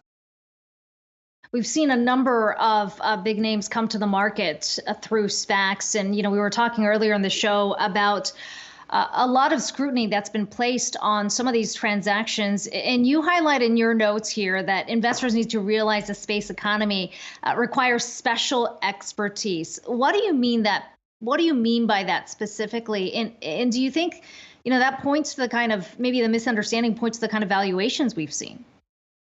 Yeah, specialist expertise, no doubt. So SPACs had a big year for space companies in 2021 also. Two of our portfolio companies went public via SPAC, Rocket Lab and Planet Labs most recently. But I think that it's important for investors to realize that not all SPACs are created equal, and not all of these target companies that they've merged with are created equal either. So I think that this is going to become more apparent as we go into 2022 and out years, as things start to shake out and we start to see the quality companies really separate themselves from the pack. I think a lot of investors are looking at these space technology stocks and kind of painting them with a broad brush, but I think we're going to start to see some separation in 2022. And finally, we started by talking about these human space flights, tourism, certainly a big draw. We saw these huge spectacles, whether it's somebody like Michael Strahan, William Shatner, all traveling into orbit. How is that going to continue going into next year? And at what point does it become a little more affordable for the average American or the average person? I mean, so 3 different companies driving this forward. SpaceX is taking government NASA astronauts and private citizens to orbit, where they're staying for multiple days or weeks or longer. You've got Virgin Galactic and Blue Origin that are paying passengers, castronauts, if you will, up into the edge of space. They're basically kissing the edge of space, staying there for a couple of minutes and experiencing microgravity. This was a historic year. We'd never done this before. There's been several missions this year. There's more slated for next year. So as we continue to do this and the number of these flights continues to go up and it becomes more commonplace, we're going to see the price reflect that as more options become available. So as the supply starts to meet the demand. Certainly a lot of people looking forward to that. Chad Anderson, Space Capital Managing Partner. Good to talk to you today. Happy holidays. Coming up, we're taking a look at the outlook for restaurants as the rapidly spreading Omicron variant raises new concerns about a slowdown that could be coming. Alex Broker from Union founder and CEO is going to be joining us after this break.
With concerns about the immediate outlook for the restaurant industry, hospitality platform Union is looking to lend a helping hand. The all-in-one app is set to increase restaurant revenue by up to 30% and can reduce customer wait time by 80%. Let's bring in Alex Broker, Union founder and CEO. Alex, it's good to talk to you. You get the sense that there's a lot of restaurant owners that are looking at the headlines around the Omicron variant right now saying, here we go again. I'm just curious what you have heard from restaurants in terms of foot traffic, to what extent they've already been affected from those who say, maybe I'm going to rethink my restaurant plans. Yeah, I think there's terror across the industry again. What's going to happen? Are we going to go back into a shutdown mode? They barely survived the first two waves of the pandemic, and now we're facing uncertainty yet again. So across the board, there's certainly some panic and terror across our portfolio. We've really adapted new habits throughout the pandemic in terms of, what we do when we go out to eat.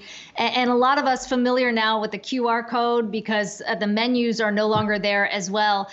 You've talked about the return of that, the big bounce back that we have seen. What kind of growth has that spurred?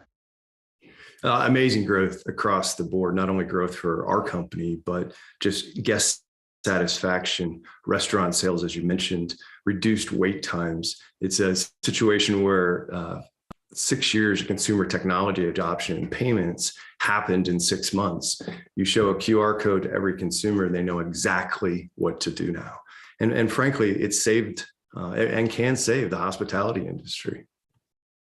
Talk to me about the cost savings that you see. What restaurants have been able to take out as a result of that technology in place? Yeah, there's a huge, as we talk about the Great Resignation, 1 million hospitality workers are never coming back to this industry. And so as a result, in the restaurant business, how many times have we all walked into a restaurant where an entire section is now closed? Or you sit down to have what you think is going to be a great experience at your favorite restaurant, now that you finally get to go out again, and you wait 10 minutes for a server to walk up to you. And so as a result, negative reviews at restaurants are up 800%, and it's all due to the staffing shortage. And so as a result, negative reviews are up, sales are down because you don't have servers to actually serve those guests. And moreover, your guests are just upset because they're having a bad service expectation. So integrated commerce platforms like Union, which were born to really kind of all out of the same block of aluminum to have an exceptional guest experience, an exceptional ordering experience, exceptional loyalty experience right when you walk in the door, is how we started the company, what we're bringing back to restaurants to hopefully save the industry. Yeah, you hate to see the restaurants going through the same thing they've been experienced over the last 2 years of the pandemic. But what you just described there seems to suggest a significant upside for Union specifically. What's the outlook going into 2022? Yeah, 100%. We're just crossing 1,000 venues now. We think with our technology platform, we'll be in over 4,000 venues by the end of next year, all in a win-win situation for the venue owners that can get back to operating the way that they should be with 75% less staff. So I think it's going to be a huge win for Union and a huge win for our customers. And, finally, I've heard you say a few times talking about the technology in the staffing shortages. And, we've talked a lot about potential automation, how technology could really start to fill some of that void in the face of these labor shortages. How much of that do you think is going to be permanent? How do you see this restaurant experience evolving as a result of what we're going through right now? Yeah, great question. I don't think we're going to go back. I don't think there's going to be a huge resurgence in staff. The staffing shortages will continue. And in terms of guest experience and enjoyment, they're now used to ordering and paying when they want. The average guest on our platform now orders in 42 seconds once they sit down, compared to 8 to 10 minutes in a traditional experience. That's better for customers. They get to order when they want. Better for the venue owners. They get increased sales. And better for the staff, because when sales go up, their tips go up. So I think this is here to stay. And in terms of removing inefficient processes around the order and the payment, when you think about in the US particularly, we still hand a credit card to a stranger who walks away for 10 minutes to bring you back your card so you can sign it. It's crazy when you think about that still occurs in this country. And so we believe that the inefficient processes of ordering when the guest wants, paying when the guest wants, are here to stay. Yeah, it is interesting to see when you think about how things are done internationally, especially in Asia in terms of payments, but significant leaps we made on that front. Alex Broker, Union founder and CEO, appreciate the time today. Well, we are just 4 days out from Christmas, and one artist, no question, you've probably been hearing a lot from is Mariah Carey. No secret that she has cashed in a significant way in the holiday season. Yahoo Finance's Ali Canal breaks down the pop star's rise to holiday fame.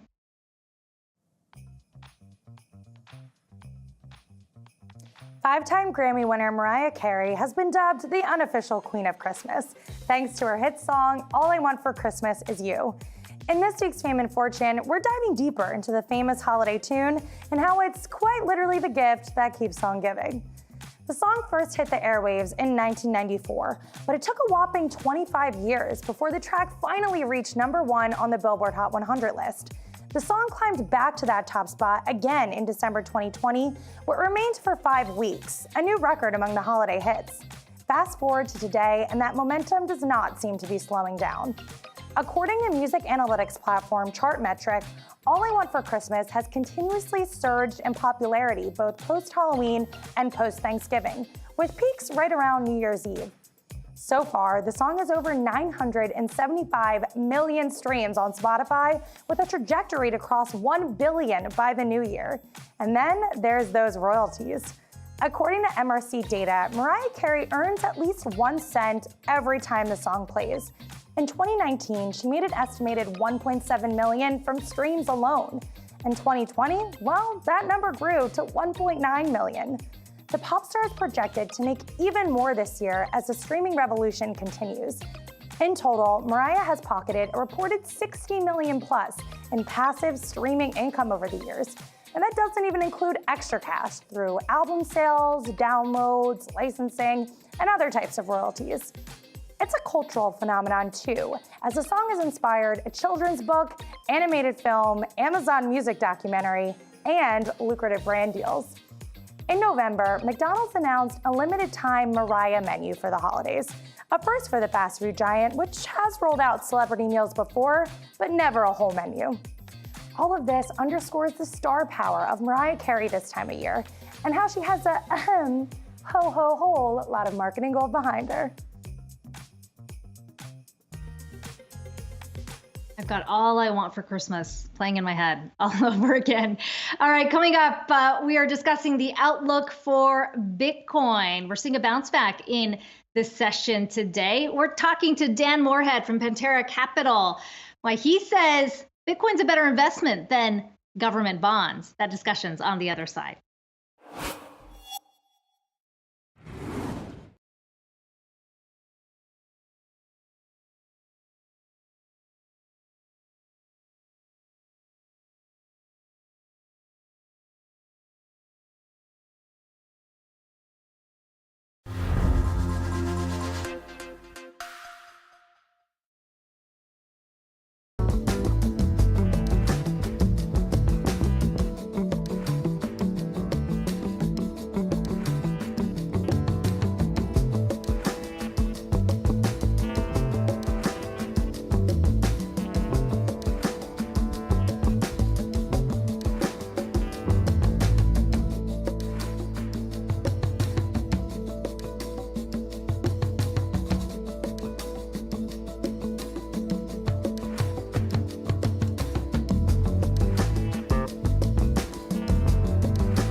We are seeing Bitcoin rebounding today, hovering around $49,000 for the first time in 5 days. This is Bitcoin's biggest jump since November, when it set a record high of almost 69,000. While it has been a pretty volatile month for the cryptocurrency, hedge fund Pantera Capital's maintained Bitcoin is a smart investment. And our next guest says it's the most asymmetric trade in a generation and a better investment than government bonds. Let's bring in the guest himself, Dan Moorhead, Pantera Capital CEO. And Dan, I have to tell you, this is a pretty provocative thesis, but one that got me thinking a lot, especially as we talk about the Fed tightening its asset purchases here. Talk to me about this thesis and why you push back against this talk of Bitcoin being in a bubble when you say government bonds are the bubble. Yeah, government bonds are a $33 trillion bubble. So I thought for many years that Bitcoin and cryptocurrencies were one of the kind of most misunderstood or not noticed trades out there. And now the bubble that the Fed has created in the mortgage and government bond market, I think, is the biggest bubble out there. It's $33 trillion. It's $12 trillion overpriced relative to the 50-year average for real rates. So when this thing actually unwinds, and I don't know, it might unwind next week, it might take a couple of years, but when it unwinds, I think bonds are going to go down something like 20 or 30 percentage points. And it's great to hedge that by investing in things like Bitcoin. Yeah, I'm going to take that a step further, Dan, because that sounds pretty generous here. But in your report, you say the biggest Ponzi scheme in history is the U.S. government and mortgage bond market, all being driven by one non-economic actor with a dominant position who's trading on material, non-public information. What do you mean by that? Yeah, so there's really one buyer in the bond market. It's the Federal Reserve. They're buying bonds at such high rates that they've driven the 10-year note down to 1.4%. And obviously, if you are long that, the most extreme you could imagine is maybe it goes to zero yield, and so your bond could go up 14 percentage points. But if you hold it and interest rates go back to their 50-year average relative to inflation, the bond, a 10-year note in the US, will go down 30 percentage points. So there's an enormous amount of downside relative to the tiny amount of upside you still have. And if you think about it, inflation's at a 40-year high right now. CPI is at 6.8. Normally, bonds yield more than inflation, and now they yield 425 basis points less than inflation. And relative to the 50-year real rate average, they're over 700 basis points through that 50-year average. So when things revert, and again, it might take weeks, it might take years to happen, bonds are going to go down a huge amount. And I think we're starting to see the cracks in it. The Fed has been talking about this forward guidance of what they're going to do years in the future when inflation's already at a 40-year high. One of my favorite statistics on how manipulated the mortgage market is, the median time on the market for the median home in the United States, and not just hot markets, but everywhere in the entire United States, is down to only 1 week. So the entire housing market in the US is so hot that it takes less than a week for the average house to sell. That means that mortgages are too low and forcing too many transactions to happen. So how does Bitcoin provide a hedge against the bond bubble as you describe it bursting? Yeah, so the traditional institutional investment portfolio is 60-40, 60% stocks, 40% bonds. If you still have not sold your bonds to the Fed, I think you should, and then buy any kind of real asset, whether it's real estate, equities, gold, or cryptocurrencies like Bitcoin and Ethereum.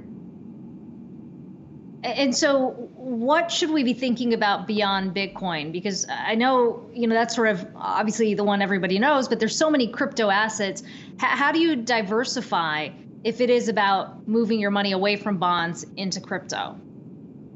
Yeah, so obviously Bitcoin's the first blockchain that worked, and it's the largest market cap. It's about 40% of the entire industry itself. But then there are many, many other very important cryptocurrencies. Ethereum is worth about half as much as Bitcoin. And then there are hundreds of really important tokens that are built on top of blockchains like Ethereum or Polkadot or Solana. And so I think it's good to have a portfolio of positions. It's kind of like in the 90s, you didn't want to be a Yahoo maximalist. There were 30 other really important companies. And so here you don't want to be just in Bitcoin. You want to be in, 30 or so other protocols that are important. Let's talk about the price action. We were just mentioning Bitcoin bouncing back from the lows that we saw, but it's still well off that record high we saw of $69,000. As we look to 2022, how much upside do you see, and how much of that upside do you think is limited by the regulatory discussions that are likely to take, they have been taking front and center, but likely to take hold even more? Yeah, so Bitcoin has historically more than doubled every year. It's gone up 2.5x every year for 11 years on average. And it's now only about double where it was 4 years ago. So relative to its trend, it's actually 45% below its 11-year trend. So I think cryptocurrencies are relatively cheap right now. And I think maybe you just hit the nail on the head that there's so much worry about regulatory risk that things haven't performed as well as they could. And obviously, regulatory risk is hard to predict, but I think it might be priced in. And then I think, Bitcoin will continue its long-term trend of going up 2.5 times a year. Do you want to give us a number where you think it could go year end? Yeah, so by the end of next year, if it gets back on trend, I think $200,000 is a likely target. $200,000. Dan, it's good to have you on today. Dan Moorhead, Pantera Capital CEO. Coming up after the break, the NHL pressing pause on their season as they see COVID cases spike. Will other sports leagues follow? We're going to be discussing that after this break.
Well, the NHL has pressed pause amid rising COVID cases. The league will officially close all team facilities Wednesday through Saturday, with plans to resume on Monday, the 27th. The NHL has postponed 50 games in the last few weeks as the league grapples with the surge, sending more than 15% of players onto the COVID protocol list as of Monday. Let's bring in Yahoo Finance's Josh Schaefer joining us with the details here. Josh, this is all starting to look like one big mess that we saw in 2020. I mean, the big question here, I guess, is will other sports leagues follow?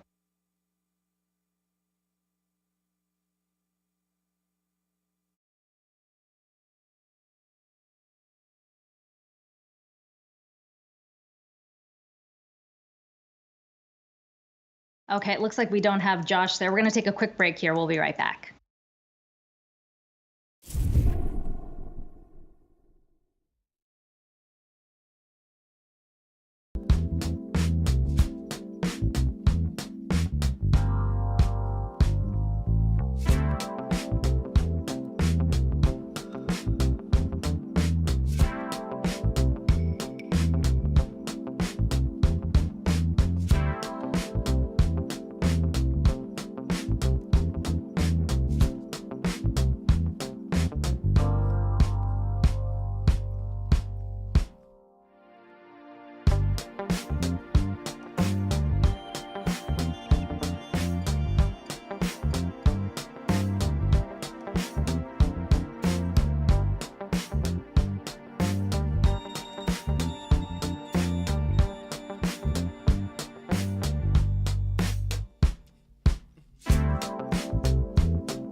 Welcome back to Yahoo Finance Live. With this new Omicron variant spreading across the country, that's leading to a lot of cancellations of events. The Consumer Electronics Show, though, still saying it will continue come January. Let's bring in Dan Hellie for the very latest on that front. Dan, it's going to continue for now, but I'd imagine there's a lot of companies who are planning to travel there who are now saying, well, we're not so sure that's a smart decision. Yeah, and according to the head of the CTA, the issue, at least some months back, was less about COVID and more about the chip shortage and some companies not being able to get access to their chips that they would need for prototypes and things along those lines. But now we're looking at this huge surge of Omicron. And so, you have to wonder whether or not companies that said they were going to go are going to actually go, how their presence is going to be. I know some companies have said they won't have anybody there on the ground. This was before Omicron really took off, but wouldn't have people on the ground, rather have some kind of self-guided tour that people would end up using. So I don't really see this being the kind of huge blowout event that CES usually is. You're talking about one of the largest conventions in Las Vegas. They specifically rebuilt or expanded, rather, the Las Vegas Convention Center to add more space for vendors to be able to show off some of their wares. And, this is a place where we see things like new chips announced by Intel, new vehicle technologies. For God's sakes, a few years back, we saw flying taxis and, all that kind of jazz all over the place, every kind of TV that you can think of. I just don't see that happening this year, or it really getting the kind of play that you would expect just because of the issue here with Omicron. And now they did say that everybody's going to get rapid tests on site. How good is that really when you're hearing things like rapid testing? I personally know that a few people whose rapid test came back negative, and then they came back with a PCR test that was positive. So, how can you guarantee the safety of so many people that are going to be crammed into these facilities, even if they are wearing masks the entire time? I don't know how good of an event this is going to be in person. That being said, there was the contingency, and this was smart on their part, built in, that they would have it virtually as well. So it's not just going to be an in-person event. A lot of the events are going to be live streamed. You're going to be able to get all the announcements. So I think we're still going to be able to see everything that we normally would have been able to see, just virtually, not in person, and get our greedy mitts on some 85-inch TVs. Dan, we've learned that things could change really quickly in a matter of days. How quickly would they be able to transition this to an all virtual event if it does in fact come to that? I think it really comes down to individual companies at this point. It seems as though they're going full steam ahead. We're only a few weeks out from when CES would start, the first week of January. So I think at this point it comes down to what individual companies want to do and how comfortable they are, how comfortable media outlets are. Don't forget, companies spend thousands and thousands of dollars on booth space, on tickets. So this is a sunken investment already for them. So you would think it would be hard for them to really pull the plug, especially at this point when the plans are already in motion. I think if they did end up doing so, though, the virtual experience, at least for the major companies, would be easy to pull off, relatively easy to pull off. I don't necessarily know for the smaller vendors, the ones who really rely on this to get their name out there, would be able to benefit. And I think that's really where the main issue comes in. It's for those smaller, like mom and pop tech shops that may have the next cool thing or may have a new technology, and another large company will see that and then buy them out. You just have to wonder how they would be able to handle this if they did eventually go virtual. But at this point, it's still going to be held in person. But like you said, things are changing very rapidly here. We'll have to see. Well, if there were any cancellations, it would be a huge hit to those Vegas hotels as well. These events, a big moneymaker for them.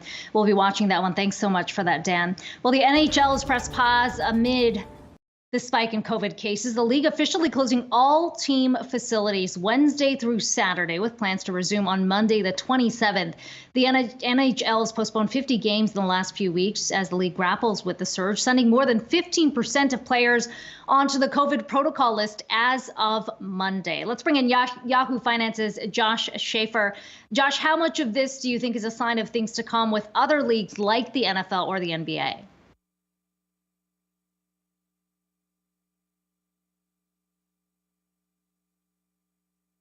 Josh, it looks like you're muted there.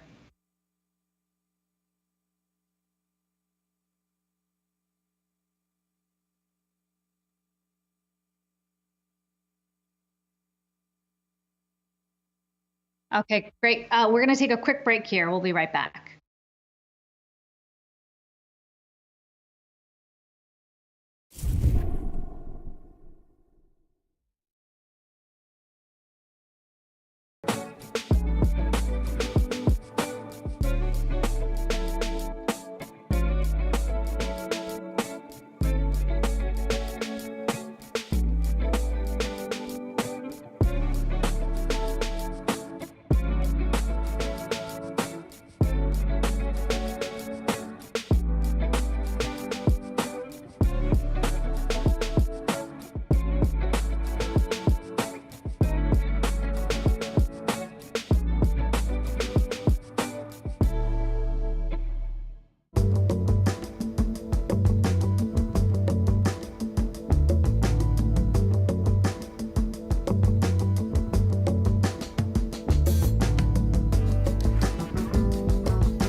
Welcome back to Yahoo Finance Live. We are seeing stocks reversing a 3-day rout with the Dow now up nearly 600 points, about 1.6% there. The Nasdaq up 1.7 and the S&P 500 up about 1.5%. In terms of sectors we're watching today, energy and financials leading the gains, with energy up more than 3%, financials up about 2.5% there.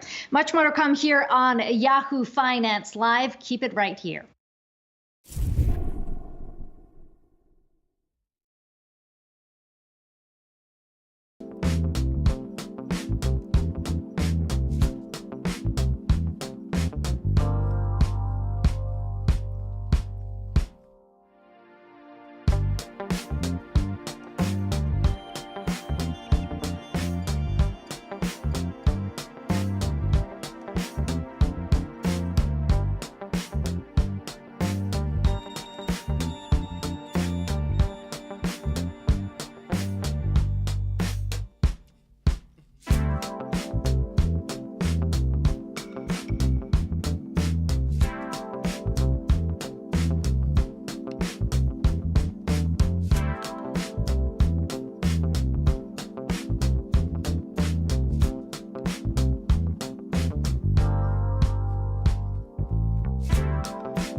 Welcome to A Time for Change presented by Citi. I'm Anjali Kamlani along with Marquise Francis and joined today by Brian Chung. The holidays are often a time for overspending, but for many, they're just another harsh reminder of America's growing wealth gap, one that continues to widen during the pandemic. So how do we make sure everyone gets a piece of the pie? The Federal Reserve Bank of Cleveland is on a mission to combat racial wealth inequity and raise awareness about economic inclusion. They're taking a page out of Lin-Manuel Miranda's book and using spoken word. Let's listen. The Federal Reserve Bank of Cleveland studies our economy. They found it can't reach full potential without racial equity. They track systemic proof that these disparities affect us all, and their program on economic inclusion shows where it's gone. Gender and race disparities hurt the economy we live in. Estimates of the labor gap could cost the economy trillions.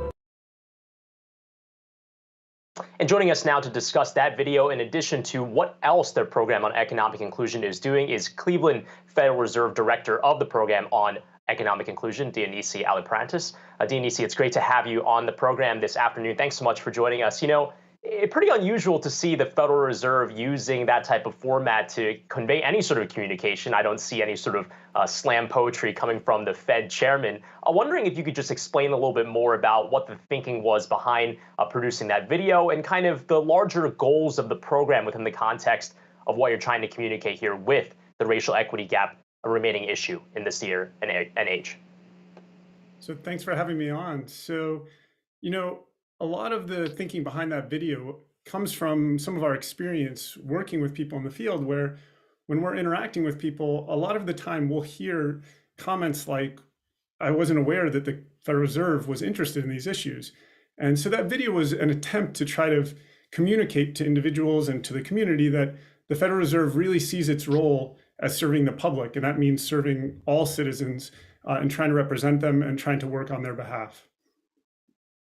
Tinisi, Anjali here. Brian and I have chatted about this, and to your point, there's definitely been interest, not just at the Federal Reserve, but at other agencies as well, to try and bring in this wealth, to try and bridge this wealth gap. I wonder, in context of sort of the media market that you face today, do you see room for maybe more programs like this in order to reach places where traditional news doesn't? Yes, I definitely do. And I think there's a lot of potential for us to move the conversation in constructive direction. So that's one of our goals with the program on economic inclusion. So we're a research outfit. We're in the research department at the Cleveland Fed, but we're trying to also, bring together researchers and practitioners to have conversations where we can learn from one another, where we can learn from community voices. And we think there's a lot of potential for kind of two-way conversations there and two-way learning. And so it's really one of the things we're going to be trying to do. What are some of the statistics that the Cleveland Fed is looking at within the context of economic inclusion? Because that seems like that could cover a lot of different things when it comes to home ownership or job gains or unemployment. We know that there are those gaps. What specific areas of the economic disparity does this program and do these types of videos hope to address? Yeah, so that's, we have a mandate to think about maximum employment when we're thinking about monetary policy. We have to think about stable prices, but also maximum employment. We also have to think, because of the Community Reinvestment Act, about access to credit and access to capital. But in terms of our research, a lot of it's going to be looking at also long-term factors. In addition to kind of, for example, the latest kind of job market report, we're also going to be looking at things like the racial wealth gap or the racial earnings gap. When you look at those data over the past 6 decades, both of those gaps have stayed perfectly flat over the past 6 decades. So those are kinds of long-term issues we're going to be looking at. And I should also add that, in the 4th District of the Federal Reserve, in Cleveland's district, we also have some rural areas that, are also facing very similar issues in terms of access to economic opportunity. So we're looking at some of those challenges as well. We're really just trying to be as thoughtful as we can and trying to really understand how people can access economic opportunity. To kind of drill down into that a little bit further, we know that the pandemic has in many cases exacerbated some of these gaps, and you don't need to look farther than, for example, the Black or the Hispanic unemployment rate, as we were just showing in that chart, to show where that gap really is. But what can the Cleveland Fed do? You're not a fiscal agent. It's not like you have the ability to kind of engineer direct policies that could change those things. But when you do this outreach, when you engage with the communities, is it more of a fact gathering situation there? Or are you asking them also specifically, what can the Fed specifically do to help narrow those gaps? I think a little bit of all of the above. So, we do have some control when we're thinking about things like access to credit. We do actually have a role to play there. But then in terms of the more fiscal issues, it's true that, studying an issue and trying to actually, implement a policy, those are very different things. And what we're involved in is studying these issues. But what we can do is we can bring to light what do we think and what does the research indicate are the most effective approaches to addressing some of these issues. So, I can give an example from some of my own research.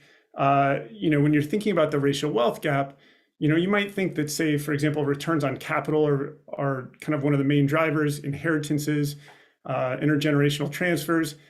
And most of the time when people have looked at kind of the earnings gap, they've thought that the earnings gap was too small to sustain such a large racial wealth gap. And what we found is that actually the earnings gap is really the primary driver of the racial wealth gap when you think about things in a dynamic setting over time. And that really just kind of turns our attention to thinking about all of the factors that drive the racial earnings gap. And that's kind of an everything problem. But, being aware of that or having a sense of that, hopefully will direct attention and energy toward long-term solutions. I wonder about that point, especially on the long-term solutions part, and even tracking that, because this is not a new issue to the point of this is a systemic problem. It's been around for a while. Agencies have noted it, whether it be private banks or the Small Business Administration. We've seen this topic come up over and over again, and programs or strategies laid out to help assess it, but it clearly seems to not have an impact. What can you do to really change that? I think, getting to the research, I can, again, give an example from my own work, looking at how Black and white households end up in such different neighborhoods. It's a known fact that even with the same incomes, Black and white households live in very different neighborhoods in terms of their socioeconomic status, things like poverty rates, educational attainment. And some of our research is actually indicating that that's also true for Black and white households with the same income and wealth. And so that points us to these broader, deeper issues about, how some households might be trying to move to certain neighborhoods to avoid racial hostility, and then, passing up some economic opportunity. So this is really pointing to kind of longer term solutions. And I think, in light of what you just said, I have to just agree that, these are very long-standing issues, and I don't think they're going to be solved overnight. But I do think that between, the Federal Reserve Bank of Cleveland and the Federal Reserve System, with our Racism in the Economy series and some of these initiatives, I think we're trying to make it clear that we see ourselves as being in it for the long haul, and that we are committed to trying to understand and improve the situation. And Denise, really quickly, 30 seconds here. Is this in the Fed's mandate? Because a lot of people wondering, if the Fed isn't normally doing this type of thing, it's not necessarily directly tied to the dual mandate. What is the role there? Yeah, so I'll say first and foremost that I think it's very important that the Fed maintain its independence. But I think it's also clearly, for me, it's very much within our wheelhouse because, as we're mandated to think about maximum employment when we're conducting our monetary policy, all of these factors are connected to employment, access to opportunity.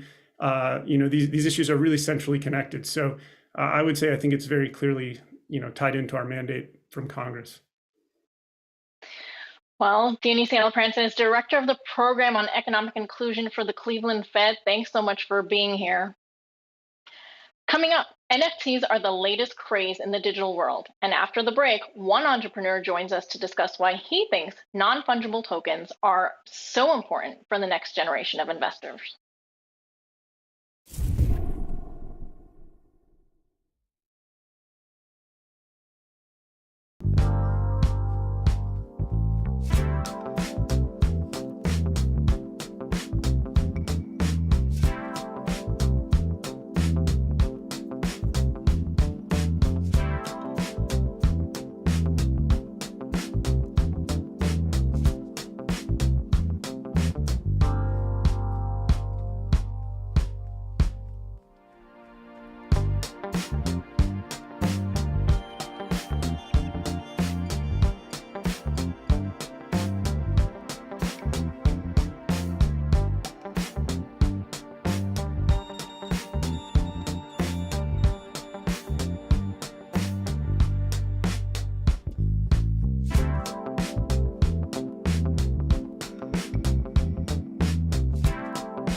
Welcome back to A Time for Change presented by Citi.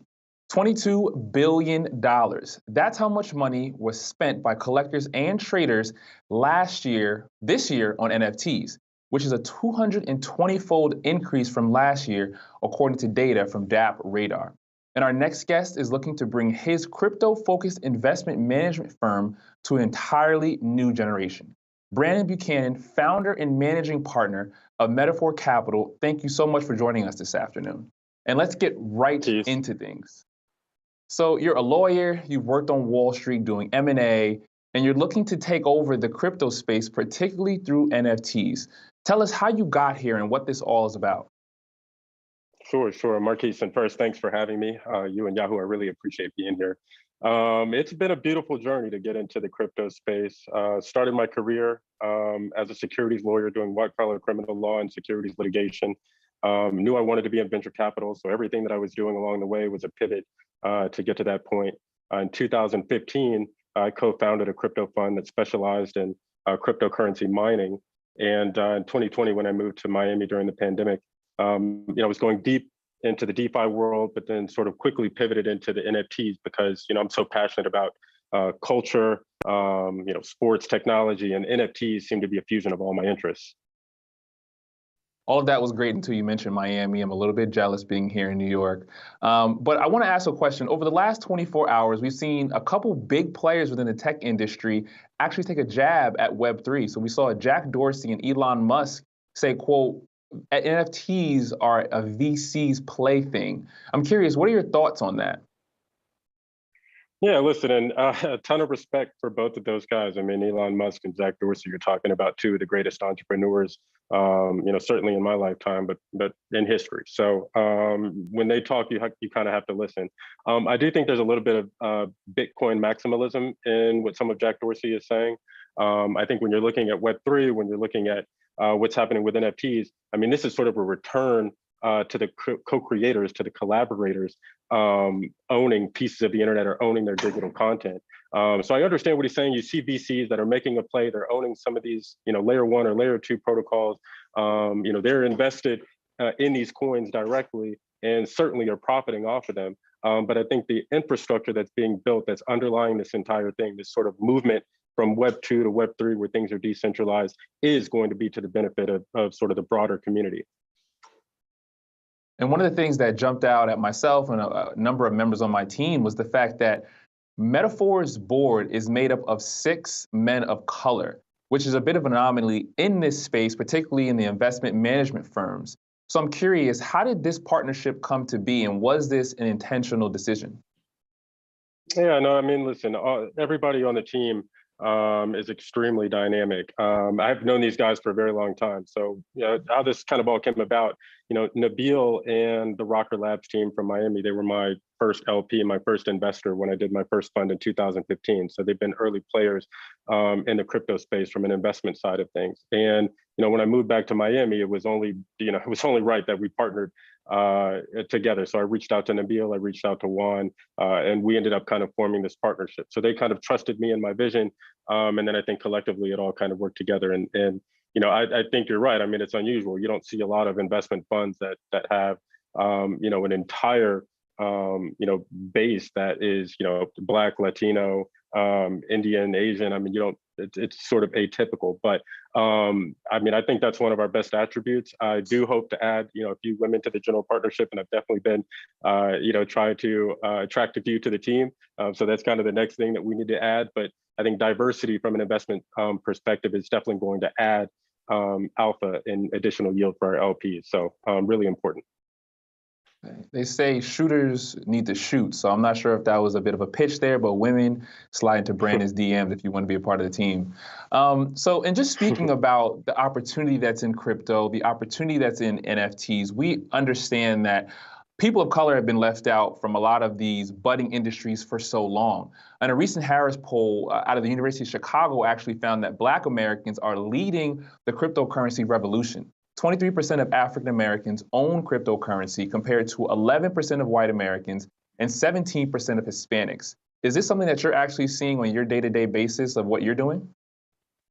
Yeah, I mean, I wouldn't necessarily say like on a day-to-day basis, but I would say, listen, Black people in particular are very connected to culture. And, when you think about the internet and you think about memes, I mean, all you have to do is, check the vernacular, check, what's happening in culture and music. And certainly Black folks are on sort of the front foot of that. And so it doesn't surprise me to hear those kind of statistics.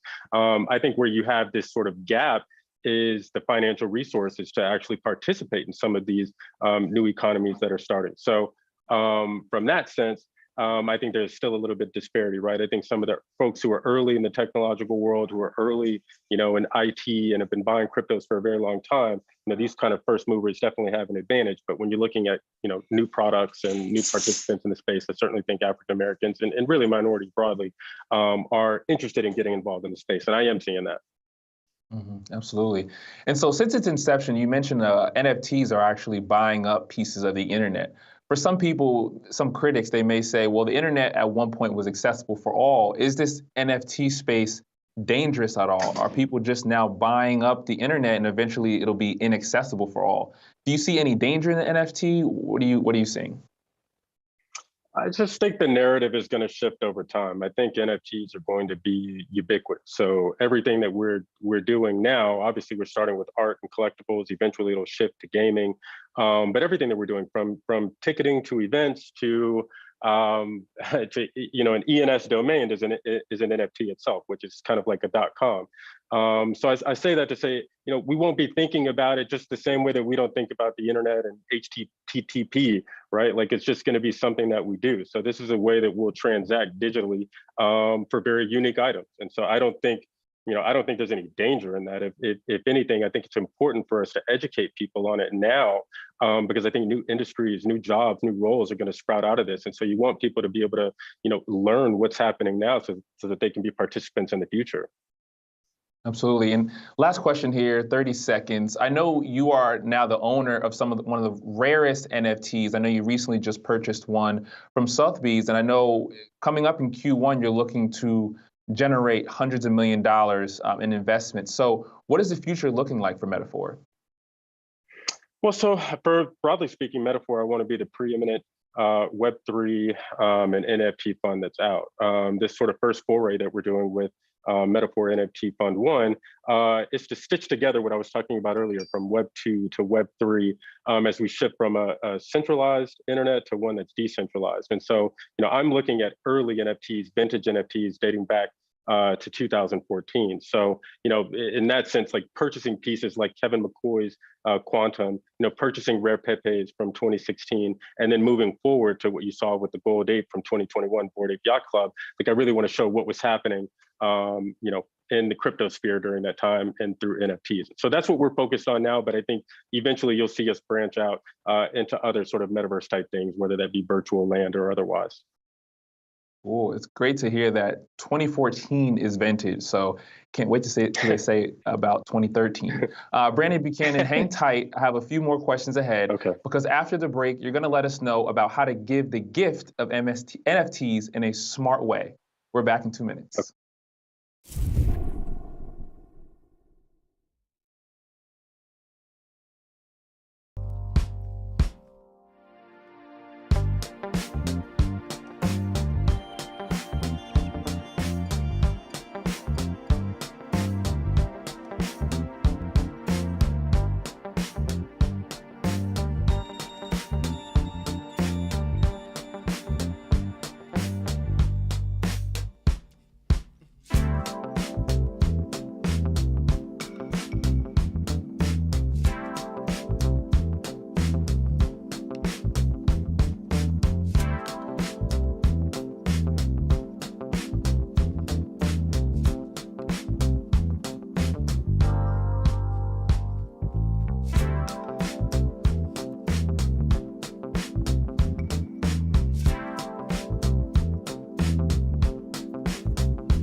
Welcome back to A Time for Change presented by Citi.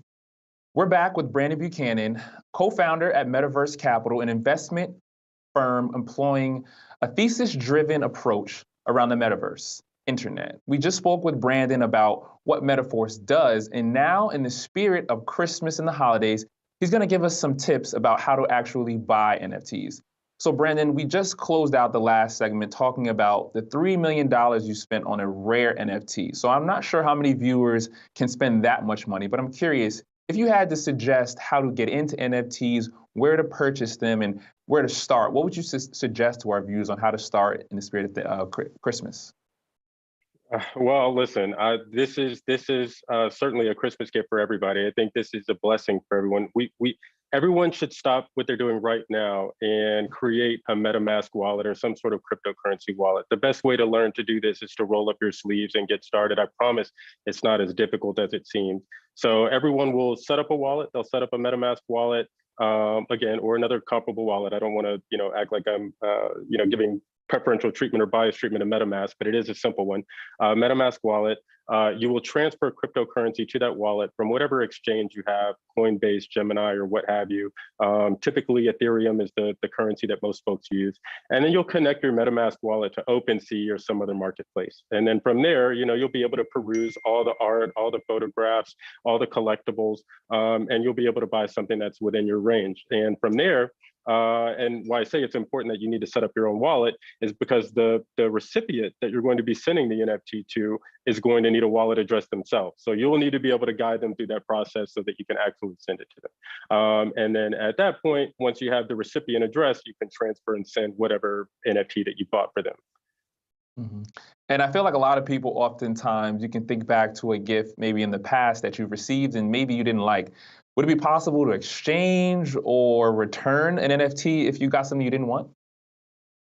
You could certainly send it back to the sender if you didn't want it, or you could just hide it in your, you could just hide it in your wallet on OpenSea. But I think it's interesting. Like these NFTs are going to be sort of like your new social profile, right? And I think Gary Vee has mentioned this a few times. I think it's like to show your creativity, to show what artist that you're into. There's something very dynamic about that you're actually, purchasing or being sent a different piece of works. And people do gift artwork. It happens through airdrops and other things. But I guess there's a way to kind of send it back, but it's the same way that I guess you would take something back to the store. I don't know if you would do it. You would kind of just discard it or put it away, Yeah.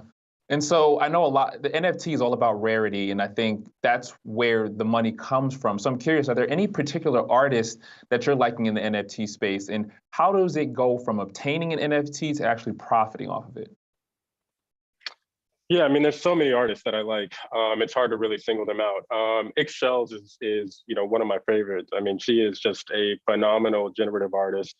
Similarly, Dmitry Cherniak, they all come from this sort of like art blocks community, and their works have skyrocketed, right? I think several months back you could have bought a piece for a few $1,000, and now I think the floor for a Dmitry Cherniak piece is probably 30 ETH, so you're talking 120,000.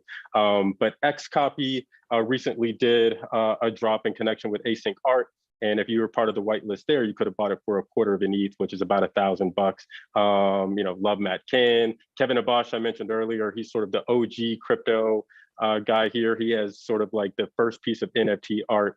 And then there are others. There's Rick McGinadall, there's Searlight. Once you start going down the rabbit hole, it's just like, traditional art, right? Like you love Damien Hirst, you love, Cause or Jeff Koons or Nina Abney Chanel. There's just so many people out there doing fantastic work. And it's just really cool to see it in a sort of a digital way. But yeah, that's, I would, by the way, I would recommend those to anyone and folks who are just starting a portfolio. I would recommend kind of mirroring what we're doing at Metaphor, looking for these kind of older, early vintage pieces of NFTs. You can go buy a Mooncap, which originated in 2017 for 0.4 ETH. You can buy rare Pepes for pretty cheap as well. Absolutely. I appreciate all of that. It sounds like there's so many different options. So Brandon, thank you so much Brendan Buchanan, Thank you, Mark. co-founder, founder, and managing partner of Metaphor Capital. Thank you for all of that insight. One thing I took away from what you just said, start a wallet, just get your hands dirty. So look up Marquise Francis. I might be making my NFT soon. But there's a lot of great ideas for Christmas coming up. That's all for this week's show. For myself and all of us at A Time for Change, thank you so much for watching. Stay with us through the break. There's still a lot more ahead on Yahoo Finance Live.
Stark warning. President Biden set to deliver a speech in about an hour from now, warning of the severe threat posed to the unvaccinated by the resurging pandemic and laying out a plan for making testing more accessible as sites across the country are overwhelmed. That is, the FDA is expected to authorize Pfizer and Merck COVID pills for at-home treatment this week. We'll bring it to you live. Building back, could a Santa rally be in sight for the end of the year? After all, after a 3-day rout, investors may be betting on it, jumping in to buy the dip.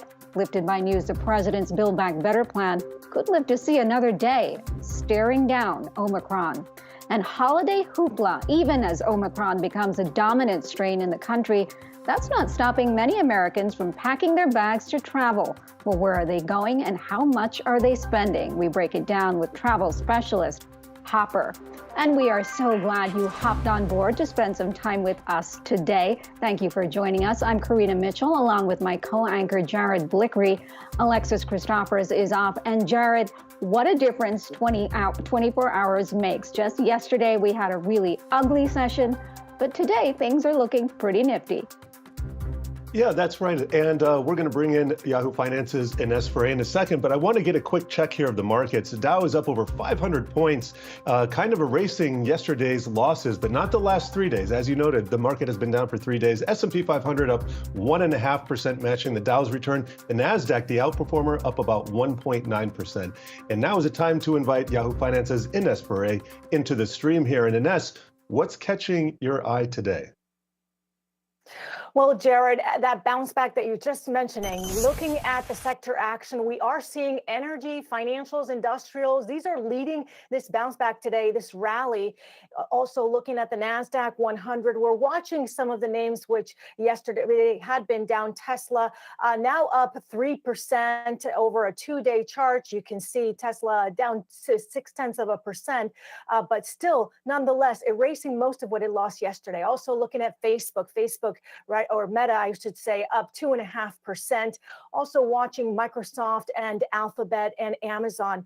I do want to mention over on the Dow, the best performer right now being Nike, up 6% after Nike's quarterly results. And I've been watching the travel stocks. Travel really seeing a rally today. You've got Carnival that's up 8%.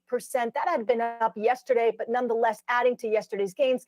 Then also American Airlines up 3%. Hilton up 5%. There's still concerns about Omicron on the variant, but still, nonetheless, remember that some of the travel names had gotten hit early on when the variant came out a couple weeks ago. Then looking also at the Chinese stocks, we are seeing the Chinese names that are trading here in the U.S.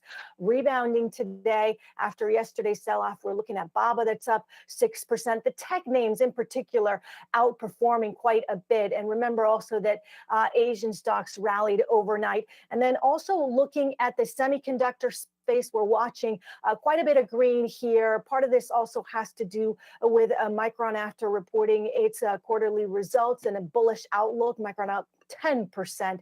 And finally, just mentioning the electric vehicle space, we are seeing green, especially with, again, the Chinese electric vehicle makers. But I've been keeping my eye out on Nikola, up 2% after Nikola announced it's going to be paying $125 million to the SEC in a settlement over fraud charges. Karina, Jared?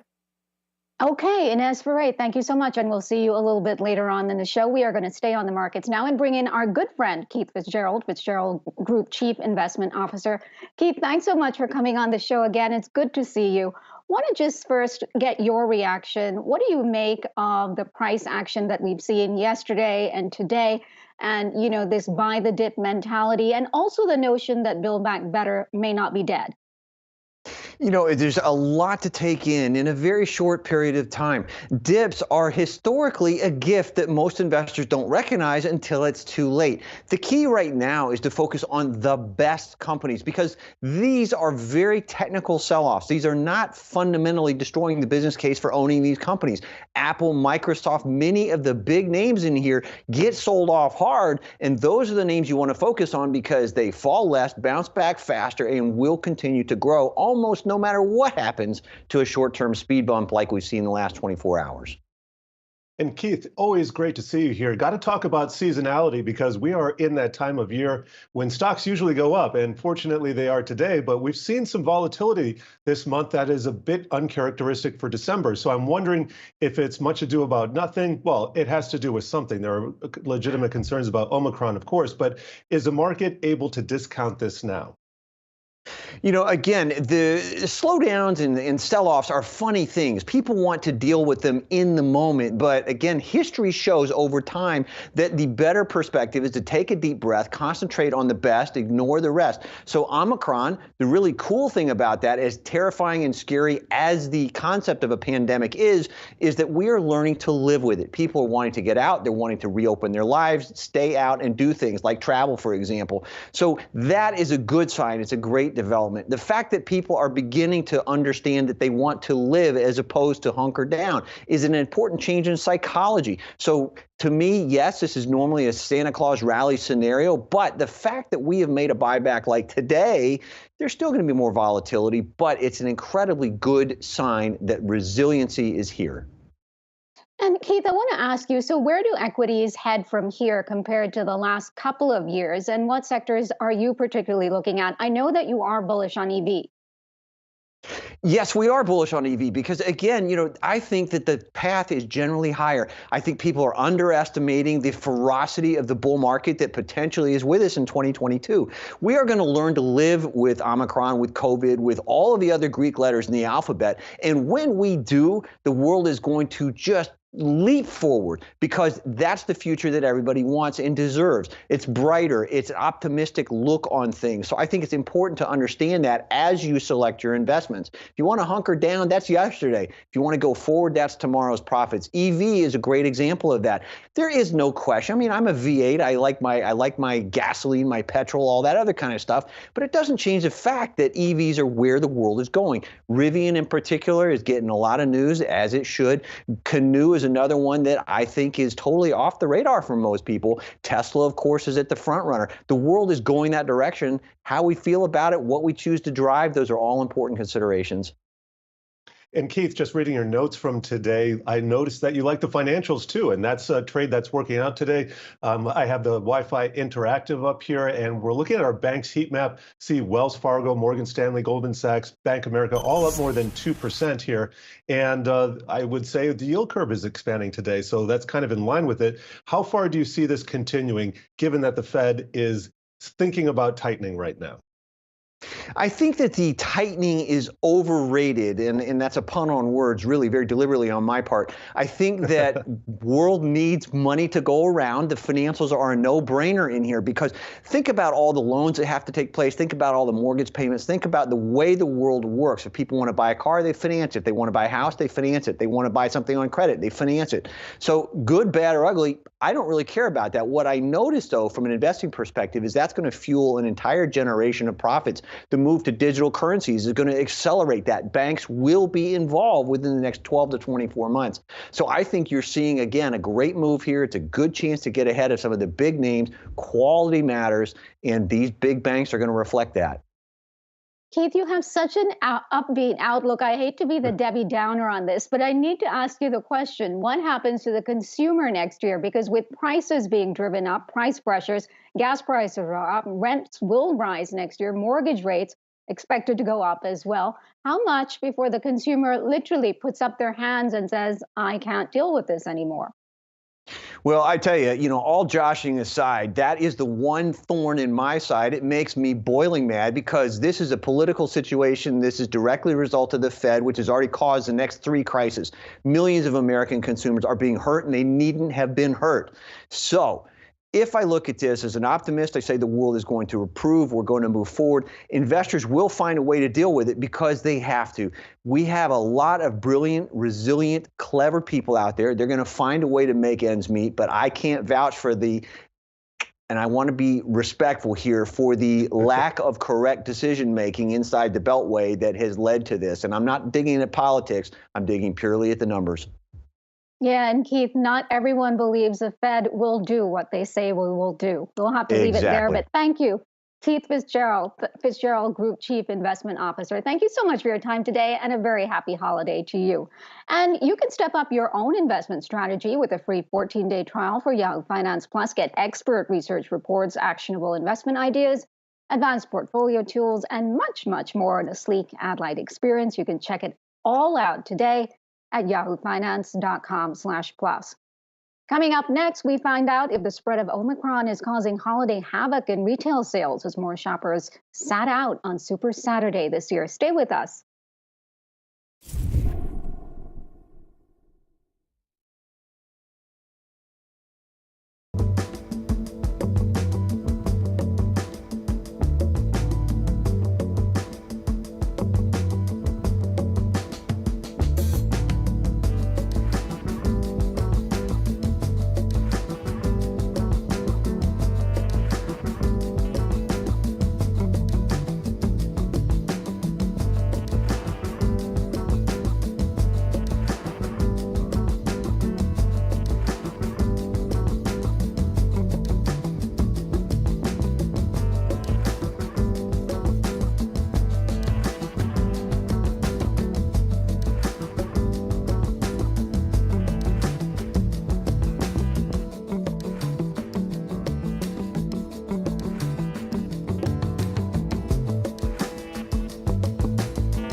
Welcome back.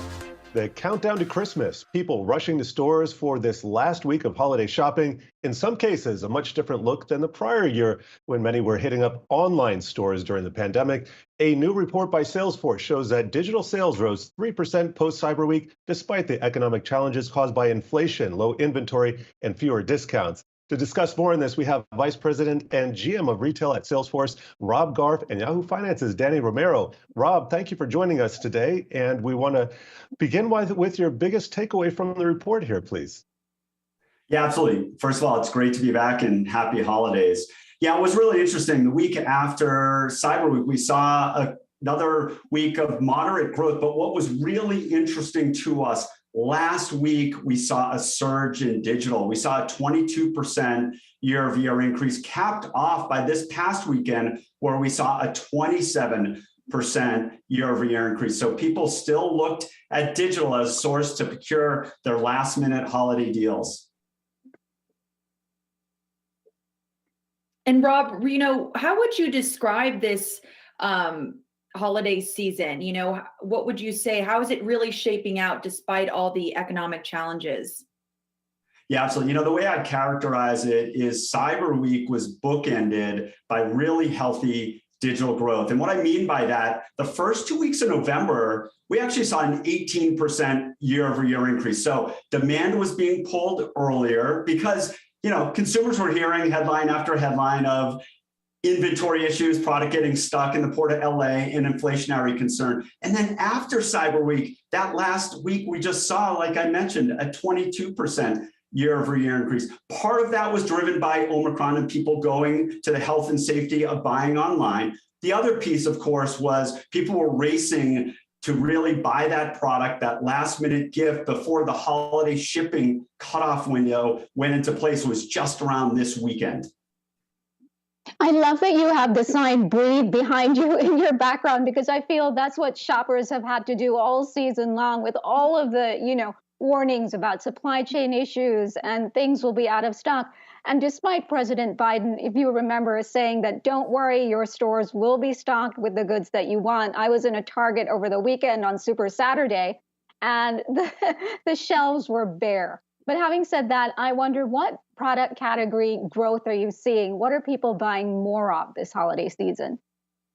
Yeah, you're right, by the way, in terms of anxiety this holiday. If last season was defined as issues with last mile, the product getting to the doorstep because of capacity issues we saw with carriers, this year is all around the first mile, products getting in through the port of LA. And there were issues, of course, throughout the holiday season and in the stores. We actually saw a significant decrease in the amount of products that were offered online. But the real headline, in addition to inventory, was increased selling prices. What we saw last week was, a 20% year-over-year increase in retail tickets. So it really, those that waited to the last minute actually had to pay the price, both literally and figuratively.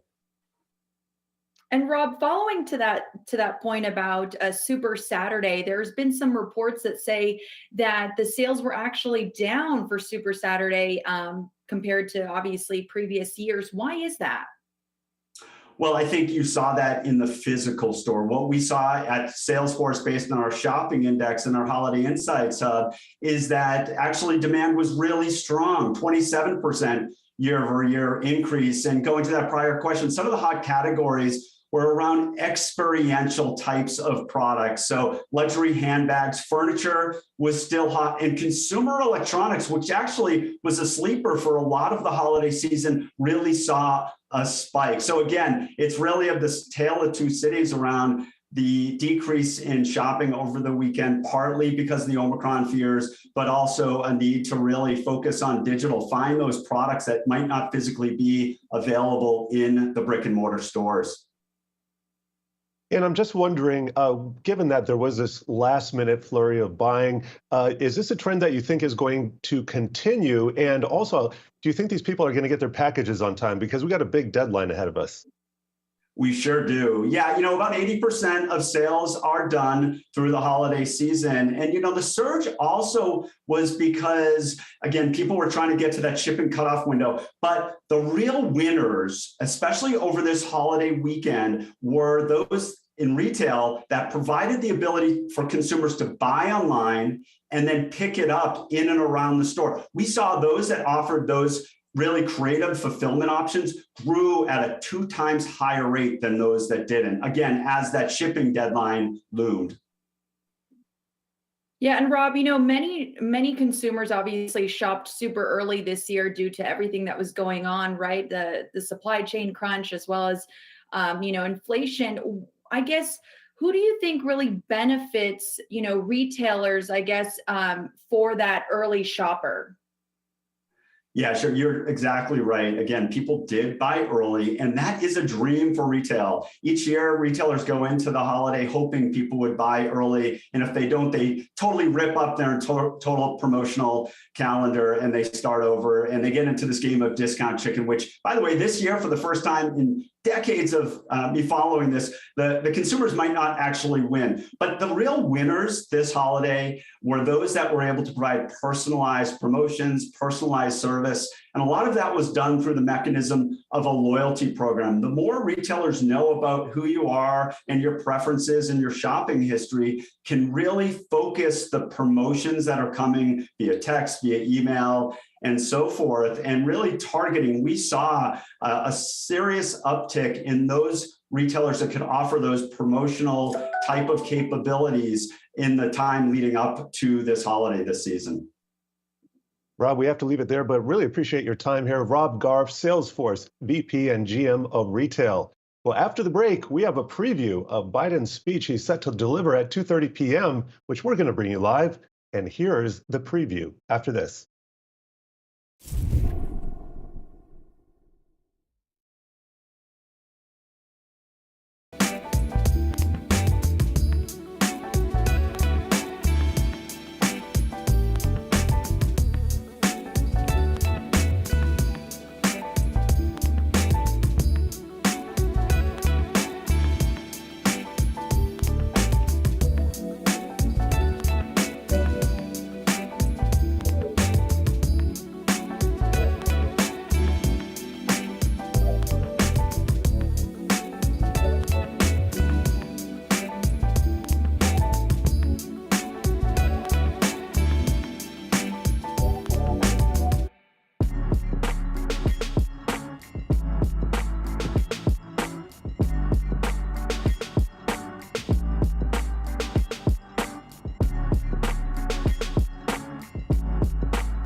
Welcome back to Yahoo Finance. Thanks so much for being with us. Well, President Biden set to deliver a speech in just over 30 minutes during a big holiday week, promising more in the way of testing and warning of dire consequences for the unvaccinated. Here with details on what to expect is our Yahoo Finance's Anjali Kemlani.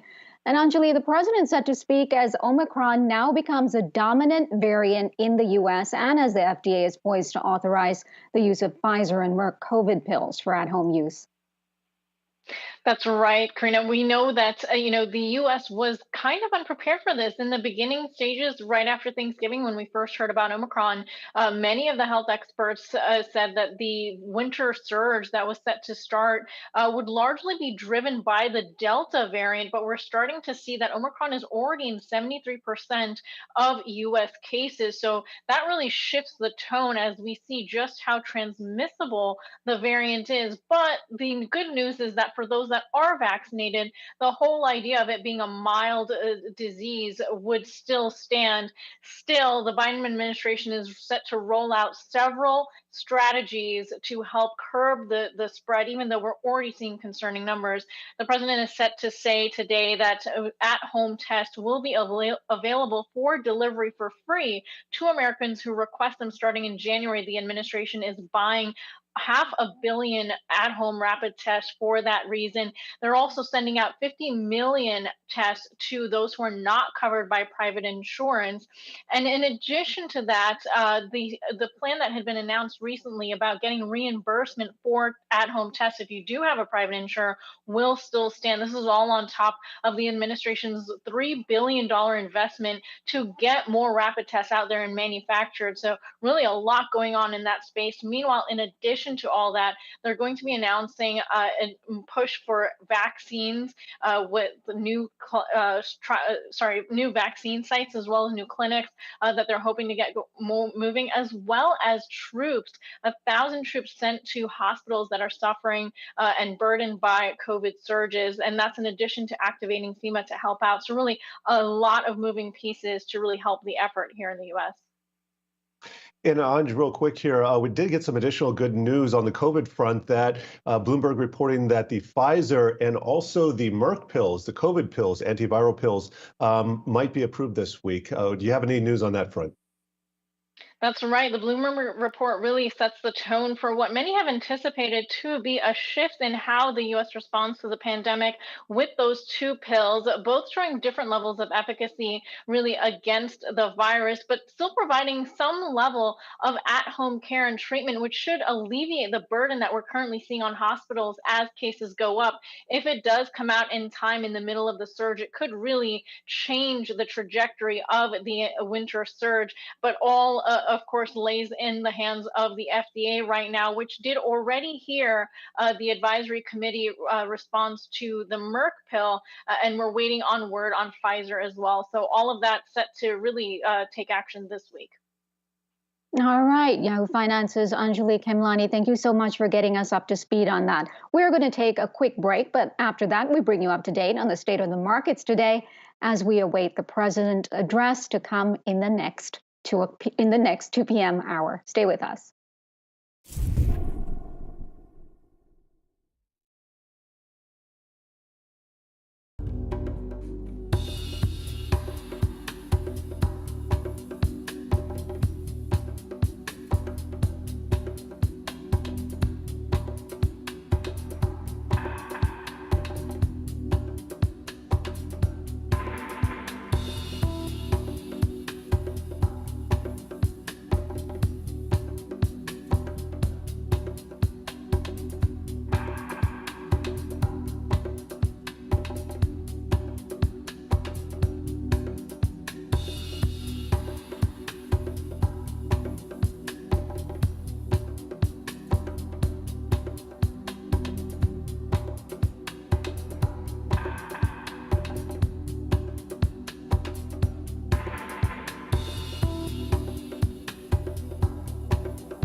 Welcome back to Yahoo Finance. I'm Karina Mitchell, along with my co-anchor Jared Blickery, and we are now just about 30 minutes away from the president delivering a speech on updates to the response against COVID as millions get set for their holiday travel and celebrations. And markets shaking off the bah humbug mood after a 3-day rout, feeling optimistic the president's Build Back Better plan may not be dead on arrival. So checking the markets right now, the major benchmarks all solidly in the green. The Dow is up by 527 points, the S&P higher by 72 points, and the Nasdaq, the outperformer, up by more than 2%, up by 304 points.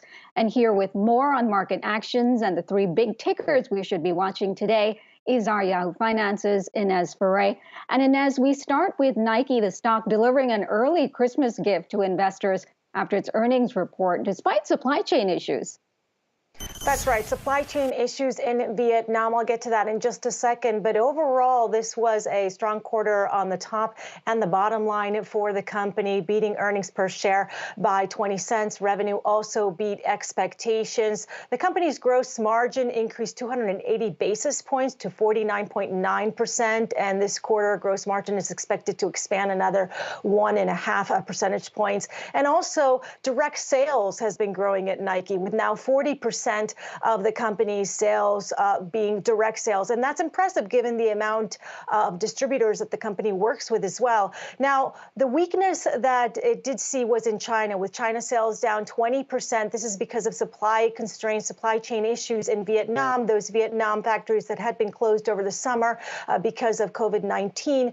But North American sales were up 12%. So all of the metrics around this quarter, most of them sort of cushion the blow, so to speak, when it comes to that China performance. This is the second straight quarter that the company saw weakness in China. But the analysts are saying that the company is really navigating well these ongoing supply chain disruptions and other COVID-19 challenges. And Ines, Micron is really leading the semiconductor space higher. It's up about 10.5% today. I'm seeing that's the biggest jump since April of 2020. So what's behind this beat and raise quarter for Micron? Yeah, and part of this, I'm going to pull it up right now on our Wi-Fi Interactive board. It's up more than 10%. Part of this is because of that bullish forecast that the company's given. Sales and profit forecast coming in above Wall Street consensus. CEO Sanjay Mehrotra predicting record revenue for fiscal 2022. And the memory chip maker had a strong quarter, but also this upbeat forecast because the results were helped by demand when it comes to networking, data center and automotive customers, and really showing how much it's pushing further into really a wider range of products for its chips, anything from cars to home appliances. And this is a trend that we've seen with some of the chip makers as 5G continues to roll out, the Internet of Things, autonomous driving is starting to develop and take off. So these chip makers are becoming less dependent on computer chips, on chips for smartphones, and they are expanding into these different areas. And this is not just a trend for 2022, but this will go well beyond next year. And then Inez, on the flip side, Nikola not looking that great today, paying $125 million settlement to the SEC tied to statements that they misled investors. That's right. And this all has to do also with Trevor Milton, the founder of Nikola. And just to step back, last year, Trevor Milton, he used to be the chairman of Nikola, and he would go on a lot of interviews. He would talk on Twitter a lot with his followers, talking about the sort of lofty ambitions for Nikola and what its vehicles will be able to do, et cetera. Then you had Hindenburg Research coming out, the short seller in the fall of last year, calling the company an intricate fraud and making claims against Milton and the company. And that's when then Milton stepped down as chairman, and the SEC stepped in to investigate this, and the SEC filed charges against Trevor Milton. And in an SEC statement, the SEC basically said that the company was found they charged the company with misleading investors because of Trevor Milton's statements. But I will show you here Nikola's statement saying, "We're pleased to bring this chapter to a close as the company has now resolved all government investigations." The company, Nikola, is going after Milton for costs related to these regulatory investigations. But the SEC, this is showing that they're tightening their controls on SPACs, on special purpose acquisition companies, and the companies that they bring out into the public markets via merger with these SPACs, because SPACs are not regulated as much as as IPOs, and they want to bring tighter controls over this. I mean, Lucid right now they have a subpoena from the SEC asking for documents about their merger with Churchill Capital. You've got Canoo that's also being looked into, especially when it comes to this electric vehicle space. We had several SPACs in that space and a lot of money flowing into that space. And the SEC says that they really want to protect retail investors and want to make sure that the company's statements are accurate. Yeah, and have a feeling more regulations to come. Okay, we will leave it there. Yahoo Finance's Ines Ferre, thank you so much for that. We're going to stay on the markets and bring in our next guest, Diane Jaffe, Group Managing Director and Senior Portfolio Manager of the TCW Group. Diane, thanks so much for joining us today. Just want to start by getting your reaction to all of the volatility that we've seen over the last 3 days, and then this buy the dip mentality that we see once again today. How long-lived is it? And then how does it compare with your broad outlook of what to expect next year, particularly as far as U.S. economic growth? Of course, Omicron is serious and has to be taken seriously. But what we've seen, the market's response has been sell-off. And then as investors become more comfortable with the vaccination rates, treatments, boosters, how cases are resolved, hopefully much better than they were earlier in the year, then the markets have actually resumed their climb on the back of strong earnings and great economic fundamentals. So I think there is that fear happening in the investors' minds, rightly so, but there is that underlying strength to the U.S. economy that cannot be denied. And Diane, I'm looking at the Wi-Fi Interactive here, the sector action for today showing that energy, consumer discretionary, financials all up more than 2%, leading the way higher. So the value trade is on today, and we have the yield curve expanding as well. How long can this continue? Just as long as the growth trade has lasted, value can have multiple years of outperformance. To believe that value is not going to work, you would have to presume that we're going to be in a very anemic, low growth economy. And every time we've had the lid put back on top of the COVID fear, the US economy has pumped 4 to 6% and value has taken over. We follow earnings growth, and it's super important to be aware that earnings growth is up 50% year over year, admittedly from a low base, but projections are for it to continue into 2022 and beyond. And, if it's at a nice solid chunk of 8 to 12% a year, that's a really nice support for value stocks. And the industries you pointed out, like energy, have actually been depressed inordinately by fears of COVID. If you look at the demand, the real demand for energy use, we're down a couple of percent from where we were over 2 years ago. Yet when we look at inventories, they're at 5 or 6 year lows. And when we look at that inventory to demand ratio, energy prices should be closer to 100. And so I want to ask you, what happens to earnings growth next year, particularly as profit margins continue to get, squeezed? Who are the big winners in that case? Well, so far, productivity has been able to increase operating margins. So we haven't seen a big squeeze yet, but you're right to point out that if wage pressure becomes too intense, that could be the squeeze factor that you're talking about in the future. The companies that will win are the ones that really have used productivity enhancements to make their products and their services more available at less of a cost. We've seen companies like Pepsi, who have decades of experience with high-flying commodities or cyclical lows, really have navigated their way very well through this.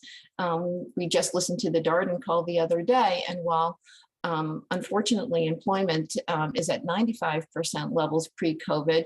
Their productivity has actually been better, and they're not sure that they need to hire that at that 100% rate. They have been able to maintain their service level because they have been really good and strong for caretakers of their employee base, making sure they have good, strong living wages.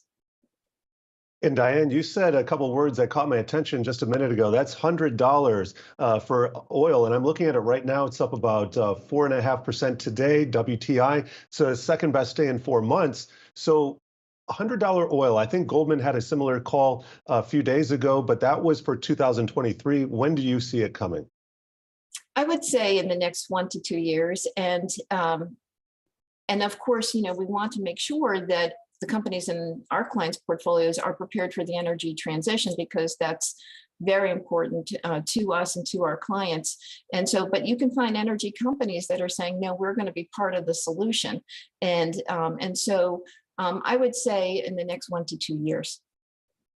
And so then what is the future of the consumer as we see prices continue to rise? There is no sign of inflation slowing down anytime in the next quarter or two, perhaps. How do they maintain, the ability to buy at this time, especially when shelter costs and gas prices, energy costs, as you say, expected to rise?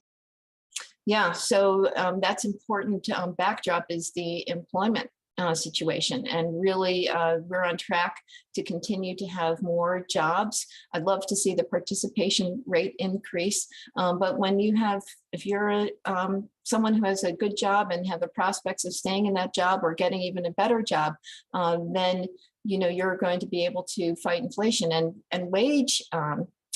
Increased wages actually is a positive for consumer sentiment, and good job prospects are a positive for consumer sentiment. When we've talked to different companies, for example, in the consumer staple space, they're saying they're not seeing substitution take place amongst their consumer buyers, meaning if I wanted to buy a steak, I'm not yet trading down to buy chicken or go completely vegetarian. So I agree with you that the consumer sentiment, because of job growth, seems to be quite strong, and we're not yet seeing any substitution effect, which would occur if inflation were really starting to hurt. All right. Well, we will have to see what happens and see what sort of wrench Omicron may throw into the whole mix as well. But we will leave it there. Thank you so much, Diane Jaffe, Group Managing Director and Senior Portfolio Manager of the TCW Group. Thanks for your time and happy holidays to you. We're going to take a quick break, but on the other side of it, is Omicron creating turbulence for travelers trying to get away this holiday season? We'll find out.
Welcome back. The Christmas holiday travel week is expected to be bumping, with an estimated 2.2 million passengers taking to the skies daily, reaching a projected 85% of the pre-pandemic 2019 levels. And that is according to one industry analyst and economist at Harper, Adit Damodaran, who we welcome into the stream here. Adit, thank you for joining us. So what are you basing your projections on? And just how miserable is this expected to be for the average traveler, though? Yeah, well, so I actually do think that it's going to be kind of interesting for travelers because we haven't seen these crowds since 2019. It's about 85 to 90% of 2019 traffic, pre-pandemic traffic. We're basing these projections, they're actually estimates based on current TSA throughput as a percent of 2019 traffic on the exact same days last year, in 2019. So these estimates are based on taking that percent of pre-pandemic level traffic. It's currently about 85 to 90%, and that is a mix of both domestic and international traffic. So for anyone going through airports this holiday season, it's going to feel a lot more like 2019 crowds. Adit, I'm not going to ask you where you're going to go for your holidays, although I bet that will be the real destination place. I can't tell you the last time I got on a plane. It must have been more than 2 years ago. I think I have 150,000 American airline miles just sitting there with no plans to go anywhere at the moment. So I have no idea how much trips cost these days. I know traditionally Christmas and New Year trips cost a fortune. What are people expected to pay this year? And then where are they heading off to? Yeah, so airfare is definitely reaching back to 2019 prices for the domestic market. The international market hasn't yet recovered to those pre-pandemic airfare prices. So for domestic airfare, we're currently seeing in December 2021 that domestic airfare is about 2% lower than it was in December 2019. So the domestic market is pretty close to those 2019 prices. That amounts to about $290 round trip. If you're going internationally, those prices are still down from pre-pandemic levels.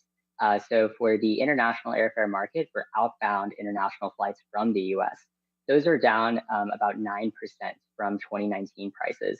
That amounts to about $800 round trip. So it's still pretty pricey for an international trip, but not as pricey as it used to be in 2019. And then in terms of these destinations, I'm wondering about internationally, where are some of the deals, and maybe domestically too, where can consumers find some value here?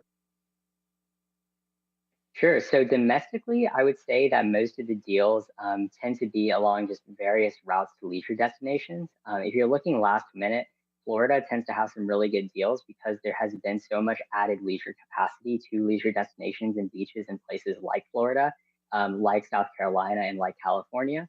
So I highly would recommend looking to those places for domestic deals. But overall, the domestic market tends to lack a lot of good deals right now because we are reaching those 2019 prices. With international, the good deals right now are going to be for Europe. Because of the Omicron variant, we have seen a decrease in bookings and a decrease in searches and demand generally for Europe and transatlantic travel. So a lot of the international travel that we're seeing right now tends to be for Mexico and the Caribbean. So if you are looking for deals, Europe tends to have them right now, but just make sure that you're going by CDC guidance for the travel regulations of the country, and that you're also just generally being cautious and aware of those regulations when you do travel to Europe. And Adit, I'm wondering how much of a wrench has Omicron thrown into travel plans, particularly internationally? Are you seeing that travel is getting hit? And what about the fact that now people have to test coming in from abroad within 24 hours? Is that also sort of steering people away from getting on a plane because it is so difficult to get those tests? Yeah, so just generally what we're seeing is that more travel is shifting domestically, especially since late November when the World Health Organization classified Omicron as a variant of concern. Since then, at that time, we had about 57% of our searches for domestic travel. Since then, it's gone up to 64%. So international travel is a smaller share of overall search demand for travel. And so that indicates that travelers are generally more interested in those shorter haul trips if they are headed internationally, but generally preferring domestic destinations. Part of that is that added logistical complexity that you were discussing. So now if you are returning to the US, you have to get a negative test result within 24 hours of your return flight. It used to be 3 days, 72 hours. So that window has shortened. And on the international front, so what we are seeing is less travel to Europe. Europe accounted for about 17% of our bookings going into Thanksgiving weekend. It's now down to about 13%. So that's also bringing down overall international airfare. International airfare is down about 9% right now from 2019 prices. Thanksgiving weekend, it was down only about 3%. So it has come down quite a bit, and that's partially due to lower travel demand because of the Omicron variant. Well, it's nice to hear that, and we appreciate all that information you stopping by here. Adit Damodaran, economist at Hopper. Well, coming up after the break, we have a conversation with the Broadway League president about the growing list of Broadway shows that are having to cancel performances amid Omicron. After this.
Welcome back to Yahoo Finance. Well, the list of shows canceling performances on Broadway continues to grow during what is the most lucrative time of the year. Here to help us discuss the economic impact is Charlotte St. Martin, Broadway League president. Charlotte, thank you so much for your time today. Just want to check in with you. How widespread are the closures over the past week and leading into Christmas? And then how devastating is it for Broadway to be hit once again right now? It could not come at a worse time. Well, you're right. It can't come at a worse time. I'm very happy to say that while we have 30 shows running as of today, 9 have postponed this evening's performance. Every day it's a different number and different shows. We have really strong protocols, and the tests occur in the morning, and when a test reflects a positive result, then the show doesn't go on that day. And Charlotte, we're seeing the cases go absolutely parabolic here in New York City. I'm just wondering, how many weeks can we sustain, or can you sustain these outages? Can the Broadway as a whole, let's say that the situation worsens and you have to cancel a few weeks, maybe a month's worth of shows, what kind of damage does that do to the bottom lines and the ability thereafter to reopen? Well, each show has a different financial model and different advanced sales. So it's difficult for me to give you an answer to that. For tonight, we will be having 21 shows performing. So 2/3 of the shows that are on Broadway are performing and 1/3 are not. No one could withstand a lengthy shutdown, and it's just, I don't have a crystal ball, and it depends on their financial model and how far in advance they have ticket sales. And we just saw Jagged Little Pill being the first sort of casualty and is shutting permanently. Obviously, that's not just due to COVID. They had other issues that were going on. But do you think that other shows are vulnerable? Some could be struggling and may consider doing the same thing if we don't get a handle on Omicron, because as my co-anchor Jared just said, cases are skyrocketing up 640%. Yes, I mean, we have no way of knowing, again, what will happen with each show. We do know that we have good advance sales for many of our shows who could withstand a week or 2 weeks potentially, but every show has their own financial model. Broadway is a very, very expensive venture. We have the best theatrical employees in the world, but they're also the most expensive. But we're committed to keeping everyone safe and secure, and ideally as many people employed as possible, because a lot more people depend upon Broadway than just our direct workers, the hotels, the restaurants, the parking garages, the shops. So we do everything to keep the shows going. And Charlotte, do you and the Broadway League have conversations with local politicians, authorities about the status of this? And for instance, we have a new incoming mayor-elect, Eric Adams, who, by the way, has now had to either cancel or postpone his inauguration ceremony. Any conversations with these folks and any kind of insights that you can give us from those conversations? We speak frequently with the city and the state, and Broadway's not like anybody else. So if we are in fact able to keep our cast, crew, and audience safe, we don't anticipate they're shutting us down. I think everyone has different protocols. We are told we have the strictest protocols in the entertainment world, and it's probably why we've been able to serve 2.3 million theater goers in the last 4 months and deliver 2,200 performances. We require vaccines, we require masks, and not everyone does that. So we don't anticipate being shut down at any time soon. Charlotte, I just want to ask you anecdotally, you're synonymous with Broadway. You've been associated with it for so long. Personally, how do you feel about these disruptions coming once again, hitting Broadway once again? And then what are you hearing anecdotally as well from the shows, from producers and cast members? Well, I personally am thrilled we're back up. We saw so many people unemployed or underemployed during the shutdown. The joy and excitement that our community has been experiencing in these 4 months is unlike any happiness I think I've ever seen. So it's heartbreaking to think that we could enter another phase like what we were during that we experienced during the pandemic. But certainly we have many more tools now. We know a great deal more. We continue to work with epidemiologists who give us daily, weekly updates on protocols and make recommendations for changes if there needs to be changes. So I'm going to continue to be cautiously optimistic that we will have a good number of shows performing for our visitors, both from the city and from the world. All right. Well, we are going to keep our fingers crossed as well, because Broadway desperately needs all of those sales and all the help that it deserves. All right. We will leave it there. Charlotte St. Martin, thank you so much for taking the time to join us from Broadway League, our president there. Thank you. We are going to take a quick break, but after the break, we're expecting President Biden to speak moments from now, laying out the White House's updated plan to deal with the COVID chaos. Stay with us.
Welcome back.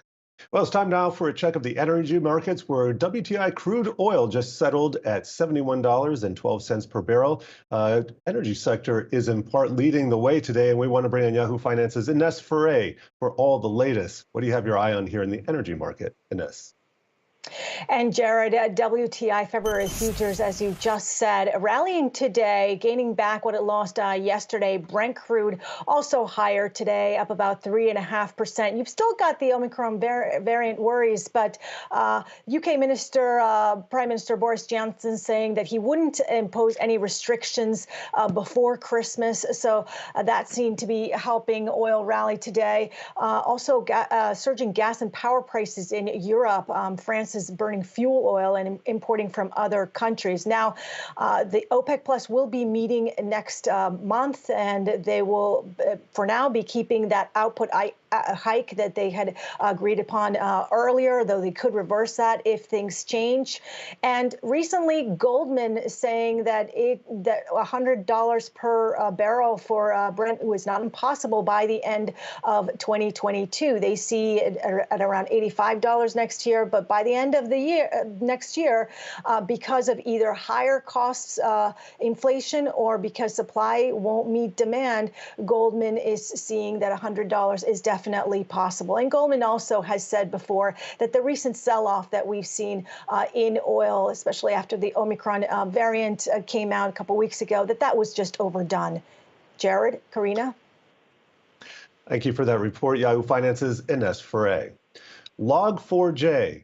Now, listen to this again. Log4j might be just one of the biggest corporate cyber threats that you've never heard of. And our next guest is predicting that there will be massive breaches all over from this. Also, that they are already happening. We want to introduce them before we get you too scared. David Kennedy, CEO of Trusted Sec. And David, you are a former NSA hacker and also for the Marine Corps, so you know your stuff.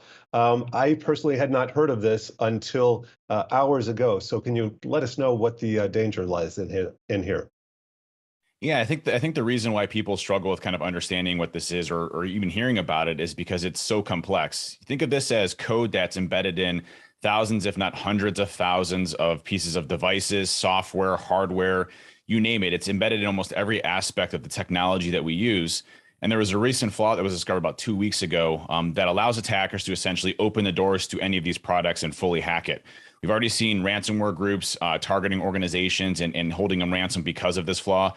Just today, the Belgium Defense Ministry was hacked and shut down directly because of this flaw. It's all out warfare right now, right around the holiday timeframes with this specific vulnerability.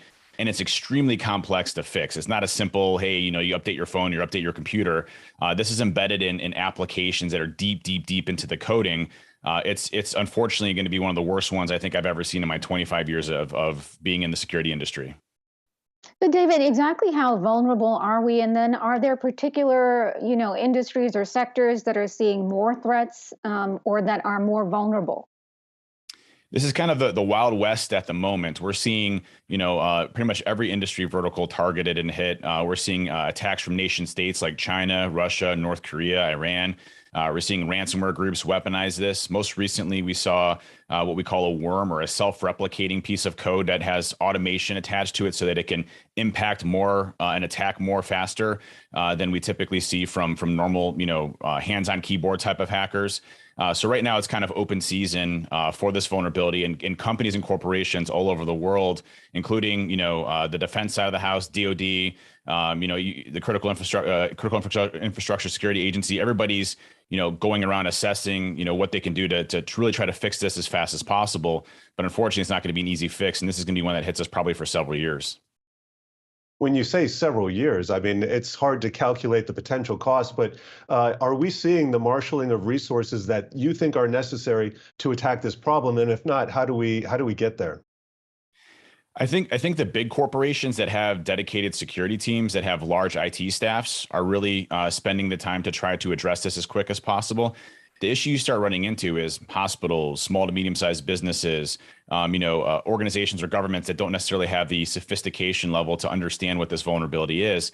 And that's really where our large concern is at. Our teams over at Trusted Sec are literally working 24 hours a day right now trying to respond to these 4 companies that are being hacked because they don't understand the full extent of this vulnerability. So I think the attention around how severe this is really hasn't been communicated very well to organizations. And really, we're going to see a lot more attacks occur over the next set of several weeks as these attackers get more and more advanced with these types of attacks. So is it a question of that they're getting more advanced, or are we sort of lagging in our capabilities, and are companies investing enough in cybersecurity awareness and threats? That's a great question. And you're absolutely right in the sense that, organizations, when they adopt technology, and everybody has to use technology to operate as far as a business is concerned in the 21st century, they are not investing enough in critical infrastructure, protecting our nuclear power plants, water treatment facilities, and their own businesses. But it's also because security is still a very complex situation where there's no simple fix. It's not like you can buy a specific piece of gadgets or a widget that protects you against hackers.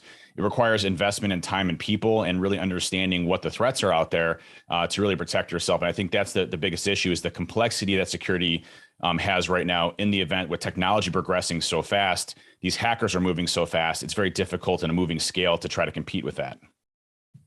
And we have time for one more here, and President Biden could take the podium at any time, but you were an advisor. I'm switching gears here. You were an advisor to Mr. Robot. It might be even cooler than your gig for the NSA, in my humble opinion, but you got even a shout out from Rami Malek. And can you tell us about that experience? Yeah, Cora Donna, one of the technical producers for the show, said, hey, make sure you check out this episode. There's going to be something cool there for you in the episode and see if you can spot it. And so I happened to be watching the TV show, and Rami Malek, who plays Elliot on Mr. Robot, was being escorted out, or trying to be escorted out by security in Evil Corp, which is one of the fictitious companies there. And as he was walking out, he went into a room and started what we call social engineering the room that he was in. And he said, "Hey, my name's Dave Kennedy. I worked on Craig on the Q4 push. I had longer hair then." He was basically trying to impersonate me in this this scenario. And I'll tell you, family members, my mom, my dad, everybody started calling me like, "Oh my gosh, you just dropped your name on the TV show." So it was one of the coolest things I think I've ever seen in my career, being able to be part of that show and to, you know, help out with it, as well as the response back from you know, keeping an accurate portrayal of hackers and things to that effect was really cool. And we got time for potentially one more. Biden is still approaching the podium, we think. Any other consulting that you've done that might be interesting to our viewers here? You know, you get to see a lot of crazy things. I was actually in a Chris Brown rap video where I played a hacker in the background there, and I did all the technical skits for that. I never thought being a computer nerd in high school would have ever attributed to being in anything like that. I literally had dancers doing flips behind me, and I was pretending to hack into a phone to delete pictures of somebody on their phone. So I got to do a lot of cool things like that. But in our consulting experience, you know, we get to hack into buildings and break into banks. I've actually broken into a bank vault and took all the money. Had to put it back, unfortunately. But some great experiences you have in this type of industry. And then, David, I want to ask you really quickly. Obviously, this is a big threat that you talk about. What are some of the other cybersecurity threats that you see on the horizon? And then where are they originating from? Yeah, some of our biggest adversaries right now are obviously going to be China and Russia. I'm sorry, we have to interrupt you. We have President Biden taking the podium. Give it to you straight from the shoulder. The good, the bad, the truth. So as we head into Christmas weekend, I want to answer your questions about the rising number of COVID-19 cases. And I want to start by acknowledging how tired, worried, and frustrated I know you are. I know how you're feeling. For many of you, this will be the first or even the second Christmas where you look across the table, will be an empty kitchen chair there. Tens of millions have gotten sick. We've all experienced upheaval in our lives. But while COVID has been a tough adversary, we've shown that we're tougher. Tougher because we have the power of science and vaccines that prevent illness and save lives. And tougher because of our resolve. So that, let me answer some questions that lay out the steps the Vice President and I are taking to prepare for the rising number of cases experts tell us we can expect in the weeks ahead. First, how concerned should you be about Omicron, which is now the dominant variant in this country, and it happened so quickly? The answer is straightforward.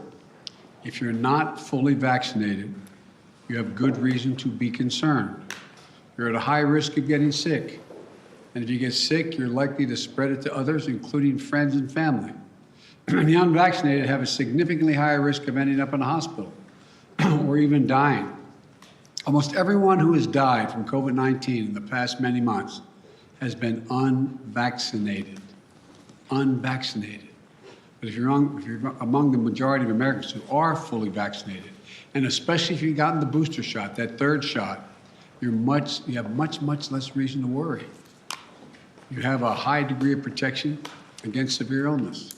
But because Omicron spreads so easily, we'll see some fully vaccinated people get COVID, potentially in large numbers. There will be positive cases in every office, even here in the White House, among the vaccinated from Omicron. But these cases are highly unlikely to lead to serious illness. Vaccinated people who get COVID may get ill, but they're protected from severe illness and death. That's why you should still remain vigilant. According to our doctors, even if you're fully vaccinated, you should wear a mask when indoors and in public settings. Wearing a mask provides extra protection for you and those around you. And I know some Americans are wondering if you can safely celebrate the holidays with your family and friends. The answer is yes, you can. If you and those you celebrate with are vaccinated, particularly if you've gotten your booster shot. If you are vaccinated and follow the precautions that we all know well, you should feel comfortable celebrating Christmas and the holidays as you planned it. You know, you've done the right thing. you can enjoy the holiday season. And thanks to the progress on vaccinations this fall, we've gone from nearly 90 million adults in July who had not even started their vaccination process to fewer than 40 million today. Still too many, but down from 90 to 40. All these people who have not been vaccinated, you have an obligation to yourselves, to your families, and quite frankly, I know I'll get criticized for this, to your country. Get vaccinated now. It's free. It's convenient. I promise you, it saves lives. And I honest to God believe it's your patriotic duty. Another question folks are asking is, what can you do to make yourself and your family feel safer and be safer? The answer is simple. Get your booster shot. Wear a mask. Our doctors have made it clear, booster shots provide the strongest of protections. Unfortunately, we still have tens of millions of people who are eligible for the booster shot, but have not yet gotten it. They've gotten the first 2 shots, but they've not gotten the booster. Folks, the booster shots are free and widely available. Over 60 million Americans, including 62% of eligible seniors, our most vulnerable group, have gotten their booster shots. I got my booster shot as soon as they were available. And just the other day, former President Trump announced he had gotten his booster shot. Maybe one of the few things he and I agree on. People with booster shots are highly protected. Join them, join us. It's been 6 months or more since my second shot. If it's been 6 months or more for your second shot when I got my booster, you can get yours today. It's been 6 months or more since your second shot. Another question that folks are asking is, are we going back to March 2020? Not this last March 2021, but March 2020, when the pandemic first hit. That's what I keep getting asked. The answer is absolutely no, no. There are 3 big differences between then and now.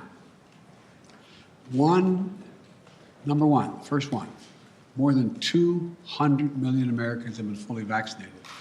In March 2020, no one was fully vaccinated. What that means is today, a case of COVID-19 for fully vaccinated and boosted person will most likely mean no symptoms or mild ones similar to the common respiratory viruses. Over 200 million Americans should have the peace of mind that they did not have in March of 2020. They're protected from hospitalization, and they're protected from death. Second point, we're prepared today for what's coming. In March of 2020, we were not ready.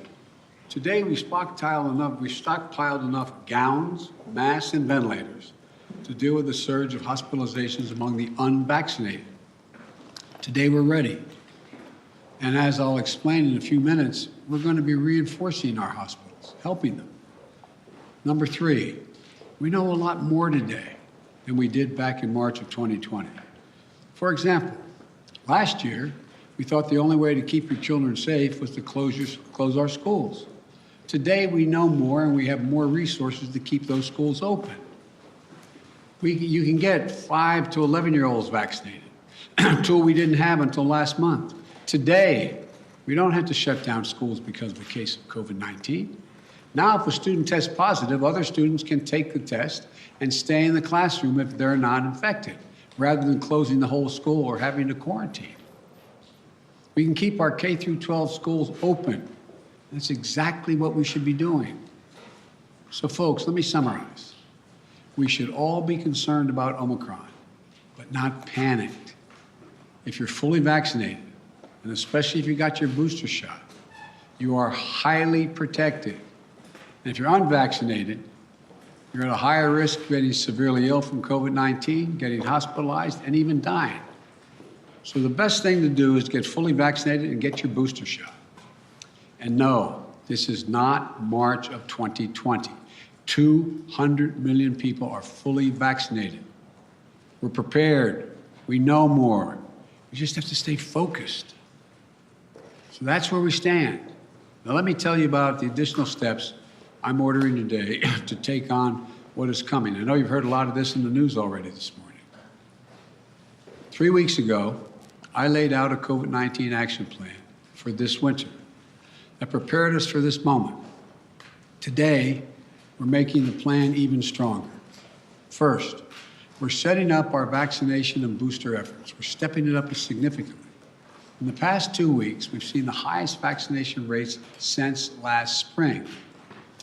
And we aren't as vaccinated as a country as we should be, though. That's why we have added 10,000 new vaccination sites on top of the 80,000 sites that we already had in place. And even more will open in January. I know there's some parts of this country where people are very eager to get their booster, where it's harder to get an appointment, So starting this week, I'll be deploying hundreds more vaccinators and more sites to help get the booster shots in people's arms. I've ordered FEMA, the Federal Emergency Management Agency, to stand up new pop-up vaccination clinics all across the country where you can get that booster shot. We've opened, we've opened FEMA vaccination sites in Washington State and New Mexico recently as cases have increased. And today, I'm directing FEMA to stand up new sites in areas where there is a high demand.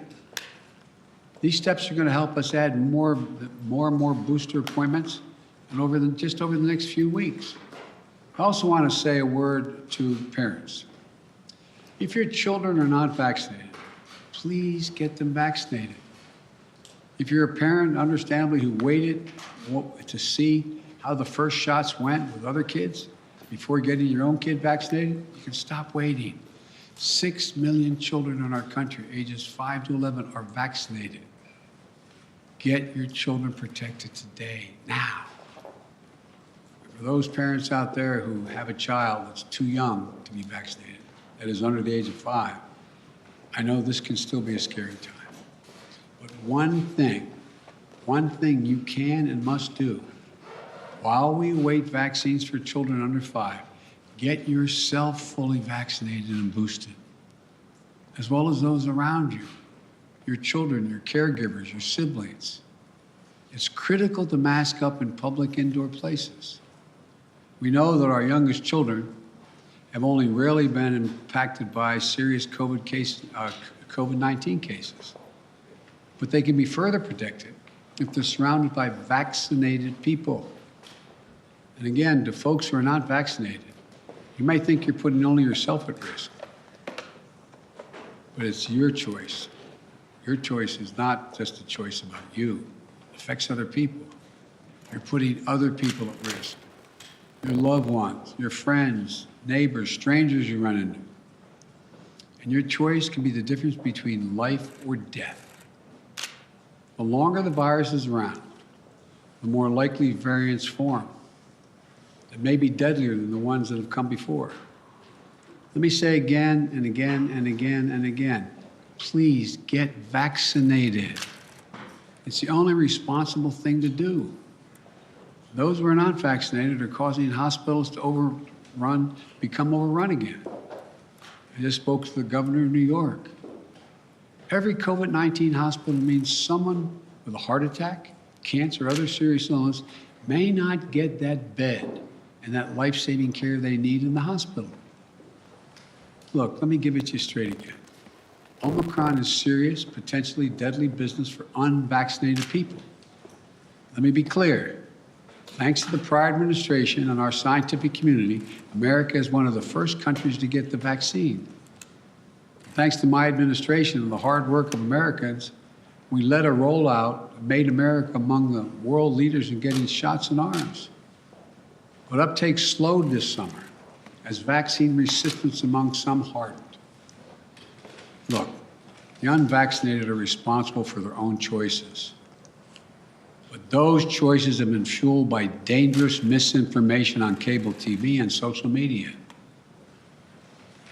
You know, these companies and personalities are making money by peddling lies and allowing misinformation that can kill their own customers and their own supporters.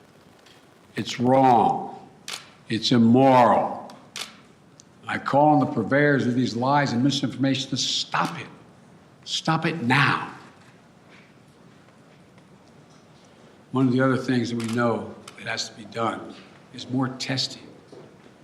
Because Omicron spreads easily, especially among the unvaccinated, it's critically important that we know who's infected. That means we need more testing. And on that score, we're now where we should be. Yes, we have over 20,000 free testing sites. Yes, we've used the Defense Production Act and spent $3 billion to greatly expand the number of at-home tests available for purchase online and at your local pharmacy. And yes, we made sure insurance covers the PCR tests you get in the hospital or at your doctor's office. But starting next month, private insurance will also cover at-home testing. So you can order a test online and get reimbursed. We're providing access to free at-home tests for those who may have insurance as well, may not have insurance, I should say, as well. But it's not enough. We have to do more. We have to do better, and we will. Starting this week, the federal government will set up emergency testing sites in areas that need additional testing capacity. Before Christmas, the first several of these federal testing sites will be up and running in New York City, with many more to come. This free testing is going to help reduce the waiting lines, the time you have to stand there, and sometimes it's an hour or more. We're going to continue to add federal testing sites where needed, so that if you want an immediate test, there'll be a place where you can go get it. We also need to do better with at-home testing.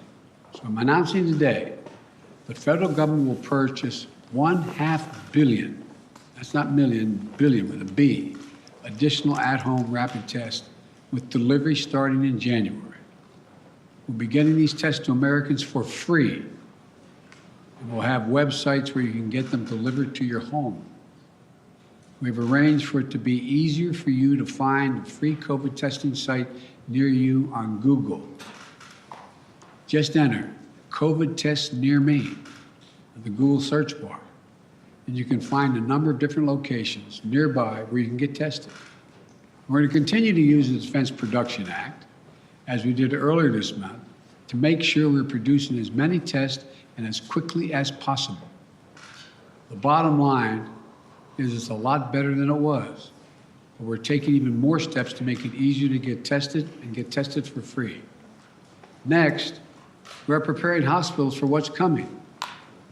Those 40 unvaccinated adults have a good chance of getting COVID-19, and some of you will get very sick. That'll mean hospitals are going to get extremely stressed again, both in terms of equipment as well as personnel to care for those who get sick. That's why my administration has stockpiled and pre-positioned millions of gowns, gloves, masks, and ventilators. We call it PPP. We're ready to send them immediately to any state that needs more. In addition, I've directed the Pentagon to mobilize an additional 1,000 troops to be deployed to help staff local hospitals and expand capacity. That's 1,000 military doctors, nurses, and medics. We've already started moving medical teams. They've already landed in Wisconsin and Indiana this week. This is on top of 300 federal medical personnel that are now on the ground, having deployed since we learned about Omicron. Look, while we know staffing is the biggest need for hospitals, some may need more beds as well. We're prepared. I've directed FEMA to activate the National Response Center and begin deploying teams now to provide additional hospital beds. We'll begin to construct emergency capacities near hospitals, in parking garages, and nearby buildings to be ready if needed. And the federal government is paying for all of this, period, all of it. Further, FEMA will deploy hundreds of ambulances and EMS crews so that if one hospital fills up, we can transport patients to beds elsewhere. This week, we'll send dozens of ambulances to New York and Maine because the COVID is spreading very rapidly to help transport patients. Our doctors, nurses, hospital staffs have gone above and beyond during this pandemic. The strain and stress is real. I really mean it, it's real. And we'll have their backs, though. We have to let them know we have their backs Finally, we're making sure that COVID-19 no longer closes businesses or schools. Last week, the federal court reinstated my administration's vaccination or test. The vaccination or test rule for businesses with more than 100 employees.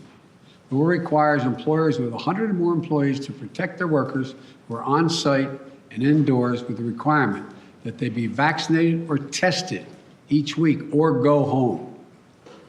These rules are going to keep workers safe, and keep workers safe will help keep businesses open. If people are vaccinated or tested, they are much less likely to get sick and less likely to spread it to others. Customers are more likely to come in and shop because they know it's a safe environment. I know vaccination requirements are unpopular for many. They're not even popular for those who are anxious to get them. My administration has put them in place not to control your life, but to save your life and the lives of others. Where 400,000 Americans died from COVID this calendar year, and almost all were unvaccinated. Almost all were preventable. The rule is legal and effective. It's going to save thousands of American lives. We must also keep our K-12 schools open. Look, the science is clear and overwhelming. We know how to keep our kids safe from COVID-19 in school. K through 12 schools should be open, and that safety is increased if schools require all adults who work in the schools to get vaccinated and take the safety measure that the CDC has recommended, including masking. I got Congress to pass billions of dollars in school improvements, ventilation and social distancing. Schools should be safer than ever from COVID-19. And just Friday, the CDC issued a test to stay guidelines. So schools can stay open and kids can stay in class even if a classmate tests positive. COVID-19 is scary, but the science is clear. Children are safe as safe in school as they are any place, assuming the appropriate precautions have been taken and they've already been funded. Let me close with this. I know you're tired. I really mean this, and I know you're frustrated. We all want this to be over, but we're still in it. And this is a critical moment. We also have more tools than we ever had before. We're ready. We'll get through this. As we head into the holidays, I want us to all keep the faith. I want to sincerely thank you for your perseverance, your courage, your countless acts of kindness, love, and sacrifice during these last 2 years. Throughout our history, we've been tested as a people and as a nation through war and turmoil. We had to ask whether we'd be safe, whether we'd be okay, whether we'd get back to who we are. We've always endured because remember, there is no challenge too big for America. I mean this from the bottom of my heart, no challenge.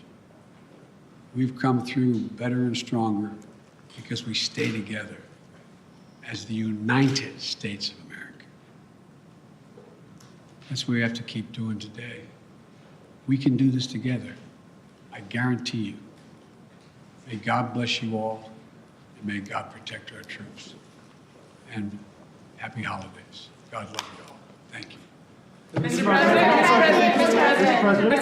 President, on testing, sir, you said we have to do better, but public health officials have been saying for months you need to surge rapid tests for just this moment. Is it a failure that you don't have an adequate amount of tests for everyone to be able to get one if they need one right now?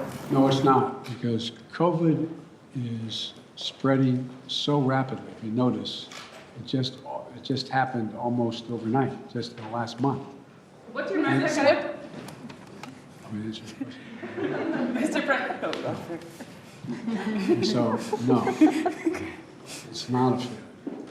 But the alarm bell went off. I don't think anybody anticipated that this was going to be as rapidly spreading as it did. And so the question is, we had a lot of people who have access to tests, who could order them, could have their insurance pay for them, et cetera. But it also, and all of a sudden, it was like everybody rushed to the counter. It was a big, big rush. And I knew that was coming. So what I tried to do is meet with the companies and use the Defense Production Act to get 500 million more tests and figure out how to get them to their homes, get them on the shelves in the store. I mean, so that's what it's all about. Yes. Mr. President, what's your message to Americans who are trying to get tested now and who are not able to get tested and who are wondering what took so long to ramp up testing? Come on, what took so long? That's what I'm hearing that from people who are trying to get tested now before the holidays. Well, what took so long, it didn't take long at all. What happened was the Omicron virus spread even more rapidly than anybody thought. If I had told you 4 weeks ago that this would spread by a day-to-day basis, it would spread by 50, 100%, 200%, 500%. I think you would have looked at me and said, Biden, what are you drinking? But that's what it did. Now, we don't know what's going to happen from here. It looks there's some evidence that in South Africa, where a lot of this started, that it's dropping off quickly, too. We don't know. But I do know that we're not going to be in a position, like I said, when we were having a problem with masks and gowns and the like. I said, I promise you. Remember the criticism? I got questions from some of you. Why are you still paying for all these masks and gowns? Why are you stockpiling this? Because we don't know. Turns out we're going to need it. In the back, and then. Does it work, sir? And will you reverse the travel ban now that Omicron is so prevalent here in the U.S.? I'm considering reversing. I'm going to talk with my team in the next couple of days. Look, remember why I said we put the travel ban on, is to see how much time we had before it hit here so we could begin to decide what we needed by looking at what's happening in other countries. But we're past that now. And so it's something that is being raised with me by the docs, and I'll have an answer for that soon. Mr.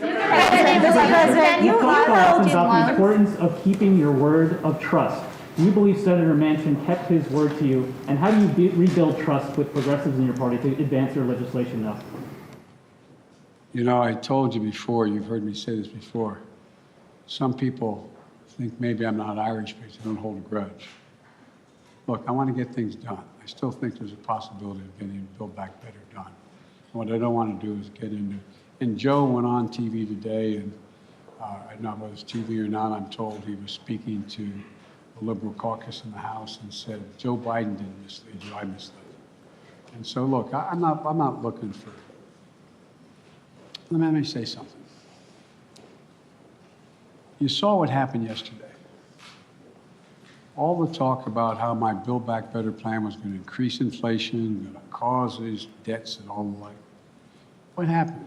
Goldman Sachs and others said, if we don't pass Build Back Better, we're in trouble because it's going to grow the economy. Without it, we're not going to grow. And what happened? Stock prices went way down. It took a real dip. If you take a look, everybody thinks because I quoted 17 Nobel laureates saying this is going to help inflation. Think about it in terms of you're a hardworking person and you're making 60 grand if you're alone, or if your mom are just on her own, or if you're making 80 grand, mom and dad 90 grand like a lot of people do, and you're worried about inflation, you should be worried about it because it's a devastating thing for people who are working class and middle class folks. It really hurts. Where is most of the cost now? The cost is finding in gasoline, even though I was able to bring it down 12 cents a gallon, will come down more, I believe. We talked about what the cost in food prices going up, et cetera. But look what's in Build Back Better. Childcare. You can reduce it by up to 70%. That'll be the difference between 20 million women who aren't back in the workforce being able to go back if you pass it. We're talking about health care, insulin. In a situation, we got 200,000 kids with type 1 diabetes. You know what it's costing? It cost somewhere between 10 cents and $10 to come up with the formula, okay? A while ago, right? You know what it's costing on average? $560, $640 a month, up to $1,000 a month. What do you do if you're a mom and a dad working with minimum wage, busting your neck? You look at your kid, and you know if you don't get that vaccine for him, if you don't get that drug for him, if you don't get that be able to take that. What happens? They're likely to go into a coma, maybe die. Not only do you put the kid's life at stake, you strip away all the dignity of a parent looking at their child. I'm not joking about this. Imagine being a parent looking at a child and you can't afford. You have no house to borrow against. You have no savings. It's wrong. But all the things in that bill are going to reduce prices and cost for middle class and working class people. It's going to reduce their cost. What's inflation?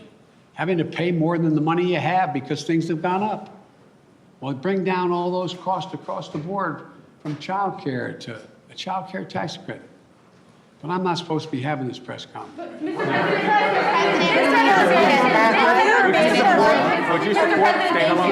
President, did Senator Manchin break his commitment to you? When you announced the framework, the White House says that all 50 senators were believed to get behind it, all 50 Democratic senators. So did Senator Manchin break his commitment to you? Senator Manchin and I are going to get something done. Thank you. Are you still having the car with the deaths on it? Sir, do you still have the car with the deaths? Ukraine, sir. All right, you've been listening to President Joe Biden talking about where we stand with COVID-19 and the Omicron variant. I'm Adam Shapiro, along with Emily McCormick. We have roughly 49 minutes till the closing bell, and we're going to hit all of the issue driving these markets. But one of the things the president said as he addressed the nation regarding the new surge of COVID-19 was, quote, all of these people who have not been vaccinated, you have an obligation to yourself, to your families, and to your country. There was much more the president had to say to all of us, and Angelique Kamlani, who covers health issues for us at Yahoo Finance Live, has more. Angelique? Thanks, Adam. Yep, to your point, Biden took a pretty significant amount of time addressing the unvaccinated and specifically talking about all the things that the administration has planned in addition to testing in the coming weeks. One of the things in particular is the potential of reversing the travel ban to South African countries, which is something that a lot of experts have been calling for. Meanwhile, he also talked about breakthrough cases, and that's something that has been on the minds of health experts as really the responsibility of vaccines and the focus of vaccines comes into the picture again, and really what it is that vaccines are supposed to do. Here's what he had to say about that. Because Omicron spreads so easily, we'll see some fully vaccinated people get COVID, potentially in large numbers. There will be positive cases in every office, even here in the White House among the vaccinated from Omicron. But these cases are highly unlikely to lead to serious illness. Vaccinated people who get COVID may get ill, but they're protected from severe illness and death. That acknowledgement of really, even within the White House, expecting those COVID positive cases, but then allaying that with the idea that those who are vaccinated will be milder cases is an important point that health experts have really been calling for.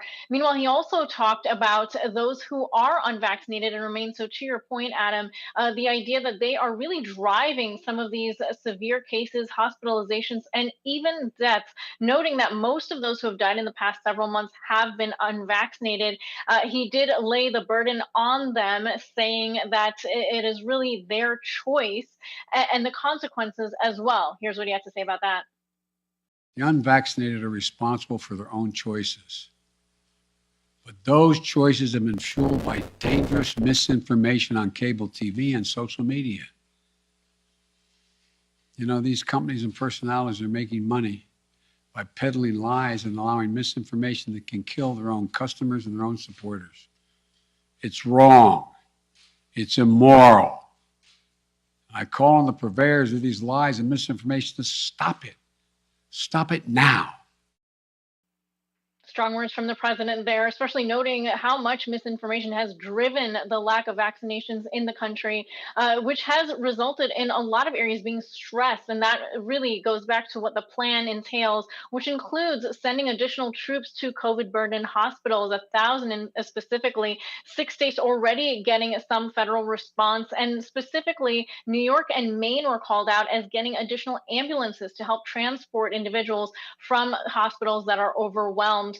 Another question that President Biden answered was whether or not we're going back to March 2020. And that is something that a lot of experts have been asking about, with the tools that we do have, including testing, vaccinations, and masking. The situation should not, in fact, be the same as when we did not have those. Biden specifically pointing out that there have been more than 200 million vaccinated, that we are now more prepared for what's coming than in March 2020 with the masks, gowns, and ventilator stockpiles. And also we know more about the virus, so that really helps. He ended, of course, on a note that we can all relate to. I know you're tired, and I mean this. I know you're frustrated, and you'll all want this to be over, but we're still in it, end quote. Back to you. Anjali, thank you very much. Let's pick up where Anjali just left off with Dr. Lakshman Swamy, Cambridge Health Alliance and Boston Medical Center ICU physician. Thank you for joining us. How big an impact will sending 1,000 military doctors, nurses, and medics to assist hospitals nationwide, how much of an impact will that have? Well, thanks for having me. I'm not sure about that number 1,000 across the whole country, but I can tell you the thing that I heard in there that I'm the most excited and hopeful about is the word nurses. What is making the surge that I really think many of us are already going through so hard is that we're not just underwater, we're swimming with one hand because we are so short-staffed with our nurses, especially our ICU nurses. Dr. Swamy, thank you so much for joining us. This is Emily here. In addition to sending troops to hospitals, the Biden administration just announced that starting next month, it will have insurance cover at-home COVID test kits to any U.S. household that requests one, open federal emergency testing sites, and purchase 500 million at-home rapid tests to provide to Americans for free. Now, this is weeks after we first heard about the discovery of the Omicron variant. Is the administration late to the game here with responding to this latest wave of COVID-19? I heard what the president said, and I appreciate that this is happening at an unbelievable pace, how fast Omicron is spreading. But at the same time, are we really shocked that people need testing right before the holidays and don't have access to it? I think it's really disappointing. I know so many people, it's just so hard to get a test. Want to switch to the people you're seeing in the emergency rooms. Here in New York State, it was just announced that the number of people admitted to hospital with COVID-19 infection rose by 308 to 4,328. That's the highest daily increase since January, still well below at one point, I think the height was 19,000 people hospitalized. Of those in the hospital in your area, what percentage are vaccinated? What percentage are not vaccinated? Yeah, first of all, let's start by saying, I can't say this enough. The people that are the sickest in the hospital with COVID are unvaccinated. That just hasn't changed, And is it true that the sort of goalpost is moving a little bit on that? Only marginally. What do I mean? It's still people who've never gotten a shot that are the most sick. And then after that, what I'm seeing is a handful of people who are really elderly, really maybe immunocompromised and haven't gotten a booster. But even that is not many people. It's mostly far and away the truly unvaccinated. But that doesn't mean I'm not seeing vaccinated and boosted people in the hospital who are very sick for other reasons. And that's the strain that we're under, is that people get sick for things besides COVID, and we're already full of all of that. Dr. Swamy, another thing that President Biden mentioned was that in the past 2 weeks, we've seen the highest vaccination rate since last spring. Is that what you're also seeing on the ground in terms of, are there people out there who were previously vaccine hesitant who are now seeing the latest with the Omicron variant and are warming up to this idea of getting the shot or also getting the booster? I wish I could say I'm seeing more of that. Usually my patients are telling me I just they were scared. They just didn't get around to it. I don't understand. How do you not have gotten around to it at this point? I'm just at a loss to say, how can we get to people? But we really have not succeeded in that. I think more people are starting to kind of wake up and move towards that. But there's probably a recalcitrant camp that's just we can't get to them. And I don't know what to say about it. What did you think when the president went after, and it was more than just Fox News, but essentially saying these companies and personalities are making money by peddling information that can kill their supporters? What did you think when he said that? I would say I have no idea where all of this disinformation is coming from, but I'm seeing the effects of it everywhere, and I'm seeing it everywhere. So I think, to a degree, I agree that I think that the disinformation is really surrounding us everywhere. It's infiltrated so many minds and hearts. It is completely inaccurate. I read about it every single day. Things about things that don't happen when you get vaccinated, but people are worried it will. I still see so many patients that think they're going to get COVID by getting vaccinated. It's just astounding. It's mind-boggling, and I have to agree there is malicious intent driving that, and I don't know how to combat that, but we really need to focus on it. And Dr. Swamy, another thing that President Biden mentioned was also potentially reversing virus-linked travel bans on several South African nations, given the Omicron variant, the case counts that are occurring in those regions of the world. Do you think now is the time to be lifting these bans, or what are you seeing right now on that front?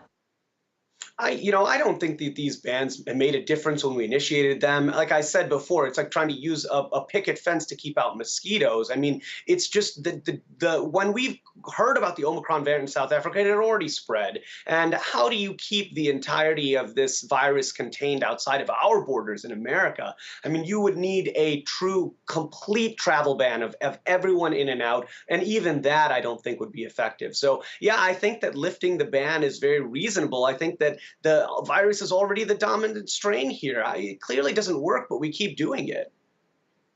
Dr. Lakshman Swamy is Cambridge Health Alliance and Boston Medical Center ICU physician. Thank you so much for joining us. All the best to you and your team in the Boston area. When we come back, we're going to take a look at what's happening with the stock market. We're covering some of the losses from yesterday and last week, and we will zero in on that after the commercial break.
Welcome back to Yahoo Finance Live. Stocks are rebounding after 3 consecutive sessions of selling. Taking a look here at the 3 major stock indexes, the Nasdaq up more than 2% this afternoon, the Dow up more than 1.5%, and the S&P 500 up about 1.6% as we speak. But for a deeper look at the markets this afternoon, we're welcoming in Anna Hahn, Wells Fargo Securities equity strategist. Anna, thank you so much for joining us. First, want to ask about the trading action that we're seeing this afternoon. What do you think is driving this recovery rally that we're seeing today? Well, I think you naturally are getting a little bit of this bounce after we've had a couple choppy sessions, but also the market is trying to really price and digest the new information we're getting here. We had some news on Build Back Better getting delayed. We have more information on Omicron. These are the things you're seeing combined with a low liquidity as we get into year end. So you're not surprising to see the volatility. And the president, in his address to the nation, mentioned another bank which said that without Build Back Better, we'd see GDP drop next year. But then he said, the last thing he said as he was walking away regarding the potential to do something, he said, we will do something. Do you think the markets are picking up on that, or will that come next? I think most of us expect that it's not really completely off the table. It's the can got kicked down the road here. But for us, our equity projections were baking in no impact from Build Back Better, or not no impact, I should say. We weren't expecting it to pass quite yet because we've seen the political landscape develop. You saw what happened with the off-cycle elections in Jersey and in Virginia. So it looks like that inter-party strife is going to be a big theme next year. And Anna, again, going back to the market action that we've been seeing over the past couple of days now, we really have been seeing the seesawing between cyclical leadership and then, of course, tech and growth leadership. And of course, we are seeing the Nasdaq Composite and those tech names outperforming today. What do you think is ultimately going to be the leadership as we look into 2022? Our projection for 2022, it's going to be a barbelled approach where you're going to want that cyclical exposure. We do think that cyclicality will lead. As you start getting really late cycle dynamics, you start seeing real yields coming up, then that cyclicality is going to be important, but it's going to be different than just a value approach. The difference here is we actually want high quality. When you have accommodation coming off the table, you see credit liquidity being reduced, you really want to be leaning more towards your lower leverage, wider profit margin sort of company. So we need a combination of both. I'm going to throw out a company. You don't have to respond directly to that, but I'm asking for examples like Verizon. That stock has essentially been flat for years, but it's a dividend payer that people love.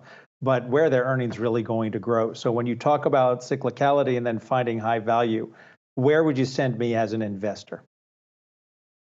Well, I'll actually qualify that a little bit here. We want cyclicality, but we want to not pay too much for the high quality price. What we want to avoid here when we look at corporates is we don't think that GDP growth is going to slow down so much that you need to pay these exorbitant valuations for. That's that growth at any price style that we've seen. But when you have these companies that are opportunities such as that have cyclical exposure, that are reasonably priced, and they have good balance sheets, that's that sweet spot we're looking for. When do you see liftoff taking place here for the Federal Reserve next year, and how do you expect stocks to react to that? Well, what we have seen, the Fed has been very clear with its communication. It actually accelerated tapering, which was something pretty expected. And naturally, as you accelerate tapering, you see that rate hikes are being pulled forward. But in that respect, what's interesting is it does help perk up real yields. You see very traditional late cycle dynamics of yield curve flattening, and you do see cyclicals sort of take the lead. But what's still murking the waters is we have the Omicron issue going on. And until we get more information, I think that teeter-totter you mentioned earlier is going to continue, and we're going to see more equity volatility next year.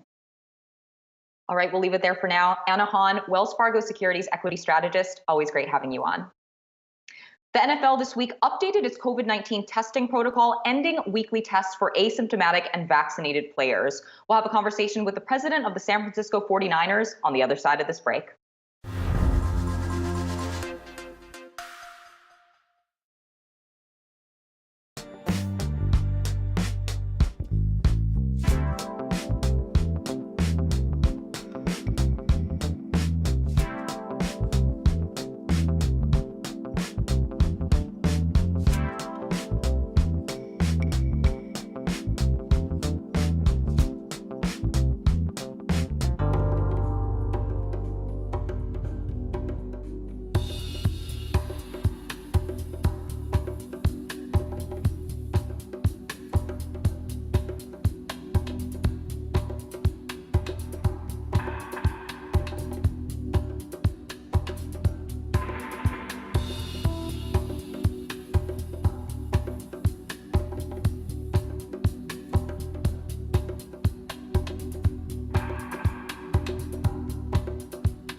Welcome back. Just this week, the NFL updated its COVID-19 testing protocol, ending weekly tests for asymptomatic and vaccinated players. This comes as U.S. sports leagues from the NFL to the NHL have seen rapidly increasing COVID-19 case counts among dozens of players. Our next guest joins us to discuss this and more. Al Guido is president of the San Francisco 49ers, and Yahoo Finance producer and reporter Josh Schaefer is stopping by as well. Al, thank you so much for joining us this afternoon. I first want to get your reaction to some of the changes reaching the NFL in terms of these COVID-19 protocols. Now, according to some of the latest reports that I've seen, the 49ers have not had a positive test since training camp in August. Given this, how are these latest protocols going to impact the team and your day-to-day? Well, I think, thank you very much for having me on, first and foremost. We have to stay diligent here in our safety protocols and the measures that we take inside of our facility. But I appreciate, we have not, knock on wood, no, have not had any people come down with COVID since the start of the season. I think that speaks to, and I've listened to the lead in here, our county that we live in Santa Clara County is 90% vaxxed. All of our tier 1 and tier 2 staff, meaning our coaches, our executives, are fully vaxxed, fully boosted. And so I feel like we've done a really good job with the mitigation efforts. We all know we're sort of in an evolving, changing world. We've seen rescheduling of games, so we know that can happen, but we feel very confident that we'll get all of our games on and that we'll play a full season, of course. And Al, with that, you just mentioned the rescheduling of games, and we know there's going to be 2 games tonight on a Tuesday night, which the NFL does not normally have.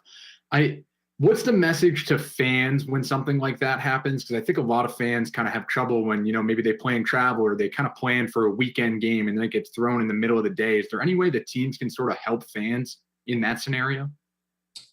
Josh, every team is certainly different in this regard. And I think it's probably more for the visiting fans. And, I think about us at the San Francisco 49ers. We have a lot of people that either come to our home games from out of state or frankly go to our road games from out of state. And so the in-state folks, it's not that big of a change. Obviously, we're in the holiday season, so you might not have to do a school the next day or work the next day. But there's no question that, whether it's refunds or whether it's fans selling their tickets, but I think it's more impactful on those traveling where you're thinking about mostly Sundays and now you're getting into the work weekdays that become tough. Thankfully, we haven't had to go through that this year. We did go through moving all of our games to Arizona last year. So I know a little bit about sort of the rigors of COVID sort of last minute scheduling. And Al, of course, at this time of year, there's always a lot going on with the NFL. And we wanted to also ask you about kind of some changes that we're seeing with the international markets, and the 49ers are going to be marketing now specifically in the United Kingdom and Mexico. Just what do you take away from those 2 partnerships? I know you guys have had sort of some things going with Spanish language stuff for the 49ers for years now. You have the partnership with Leeds United in the UK. How do you plan to sort of leverage those and sort of build out the 49ers international brand? Josh, I'm really, really excited about the NFL's international market efforts. And we've been wanting to do this for years. It's been a 3-year labor of love, but it's really for us to run our business like we do in the Bay Area overseas. And you're right, we won access to 2 markets at Mexico and the UK. For us, we're a top 5 team in Mexico today as it relates sort of to fandom. We have over 2 million fans on our social and digital channels that follow us that live in Mexico. We have boots on the ground there. We played the first game in Mexico in 2005 to over 100,000 fans. On the UK, we've played 2 games over there. We have I think you've on this network have mentioned that we have an ownership stake in an English Premier League team at Leeds United. So we also have boots on the ground there. So it's really about, if you think about it from the commercialization efforts, it's about giving our rights and marks, or the ability for companies in those areas to use our rights and marks, not just NFL rights and marks, but San Francisco 49ers rights and marks. And then the really neat part for me is activating with the youth, whether it's youth football camps or really bringing our players and our alumni down there so people can put faces to names. It sounds like Steve Young's coming on here. I think the 49ers have always been one of the more popular teams, given their success, in the 80s and 90s, and the fact that it was on television there and proximity of time zones, et cetera. So this does give us, the San Francisco 49ers, I think, a leg up as it relates to growing our overall business outside of the Bay Area region. Hey, Al, Adam here. Congratulations on, Mexico and the UK. Real quick, with COVID, the new deal with the NFL and the NFLPA about testing and not testing every player every week. Does that make sense, do you think? It kind of like I weighed 185 pounds when I was 22 years old, but if I never weighed myself again, I could still tell people I'm 185 pounds, and we know that's not the truth. Well, listen, I would probably defer this question to the chief medical officer at the NFL, Alan Sills, who's obviously a big part of Vanderbilt and all of our infectious disease officers and those who we work with. I think if you look at our league, the lion's share of our infections are asymptomatic. If you look at the makeup of the individuals, they're healthy, they're young. And so I certainly feel very good. It's not my job to, I guess I can pontificate on this, but I really, frankly, follow the doctors and the science here. And the NFL's got some of the best in the world, if not the best. I know I'm partial there, but this is really led by the medical committee for all of our teams. And I think we're in a good shape. And Al, I wanted to circle back with some of the international marketing plans and kind of just growing the league in general. How do you grow the league in countries where the game isn't necessarily played? Do you think you're going to see more American football in some of these countries as the NFL grows into there, or is it more about just gaining fans and not necessarily the growth of the sport? Well, I don't know if they're not one and the same, to be honest with you. I think that, certainly you can make the argument that the game's not played there at the higher levels like it might be in basketball, but we do see fandom at sort of the same levels. And, give the NFL credit in the United Kingdom, give the Jacksonville Jaguars credit. We've seen our games sell out in those markets. We've seen retail off the charts there. We've seen NFL Game Pass, which is the international sort of digital media rights. That subscription has gone up year over year over year at a significant CAGR. And so, Josh, I think that it starts with the game, right? We want to play games in these markets because I think it's the best way to grow a fan base. But the reality was, I think what was happening is that teams weren't activating in markets. So yes, you might have sort of a tentpole event that might happen, but then it sort of might flatline or sort of decrease off around the excitement level because no one's activating in that marketplace. And I think what the NFL did, and now having multiple teams, be it Mexico, UK, Germany, Australia, I mean, you name it, now you're going to have teams that actually are activating in market 365 days a year. And I do think that that will lead to more stickiness of that fan base. But there's no question, just us playing games and putting games in windows for people to watch has led to a growth of the overall NFL fan base as it relates to international markets. All right, we'll leave it there for now. Al Guido, president of the San Francisco 49ers, and Yahoo Finance's Josh Schaefer, thank you both so much. We've got much more on the markets after this break. We'll be right back.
All right, time for the 2 and 2. Two stocks Emily's watching, two stocks I'm watching. Let's start right now with UPS. Shares are up a little bit over 2%, as you can see, almost 2.5%.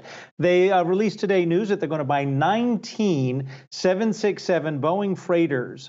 This is big news because they'll get the planes between 2023 and 2025. Gives you a sense of what's happening with international shipping with the logjam at ports. Some companies are turning to air freight, even though it's more expensive. So they're going to get these new 19 767 freighters, and they will add them to the fleet in 2023 and 2025. You should know year to date, the stock is up 22%. If you go back to 2019, UPS stock is up 75%. Then there is Rite Aid. Talk about a turnaround, new CEO in charge over there. Shares up almost 24%. We got their earnings report, and adjusted net income from continuing operations, $8.2 million or 15 cents per share, compared to the prior year third quarter adjusted net income of $21.6 million or 40 cents per share. The one thing that seems to be pleasing to investors is they can continue to consolidate. They're going to close 63 more stores while operating roughly 2,800 stores nationwide. Emily? Adam, let's turn to Micron. The stock is moving sharply higher after posting solid earnings yesterday evening and showing demand for its memory chips remains strong. Now, adjusted revenue for the fiscal first quarter was a tick above estimates at about $7.7 billion, and adjusted earnings per share were also better than anticipated at $2.16.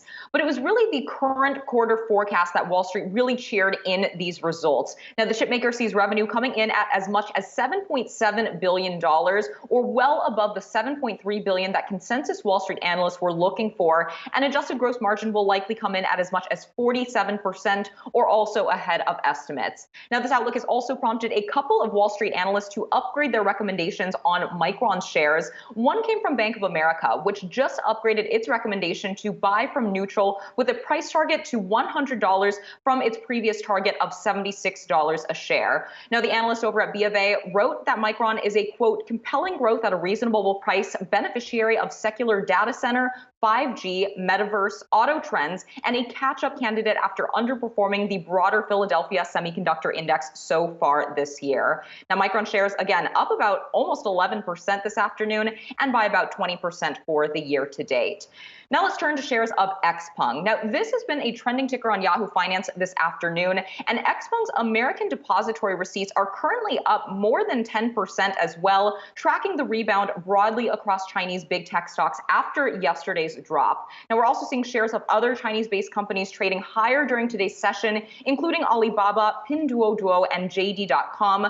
This has been a bit of a recovery rally for these shares after a tough 2021 to date on the heels of concerns over a regulatory crackdown on big tech companies in China and concerns around potential delisting and further regulation in the US as well. But for XPeng specifically, the company also recently announced year-to-date deliveries through the end of November that were up 285% over last year to over 82,100. So not quite as much as many of the major legacy automakers, but again, underscoring the traction being made on production for many of these new electric vehicle makers. But stick with us for more on the market action. Up next, we'll be right back.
Welcome back. We're continuing to monitor the latest impact of COVID-19 on professional sports, with the NFL postponing several Week 15 matchups due to COVID-19 related concerns.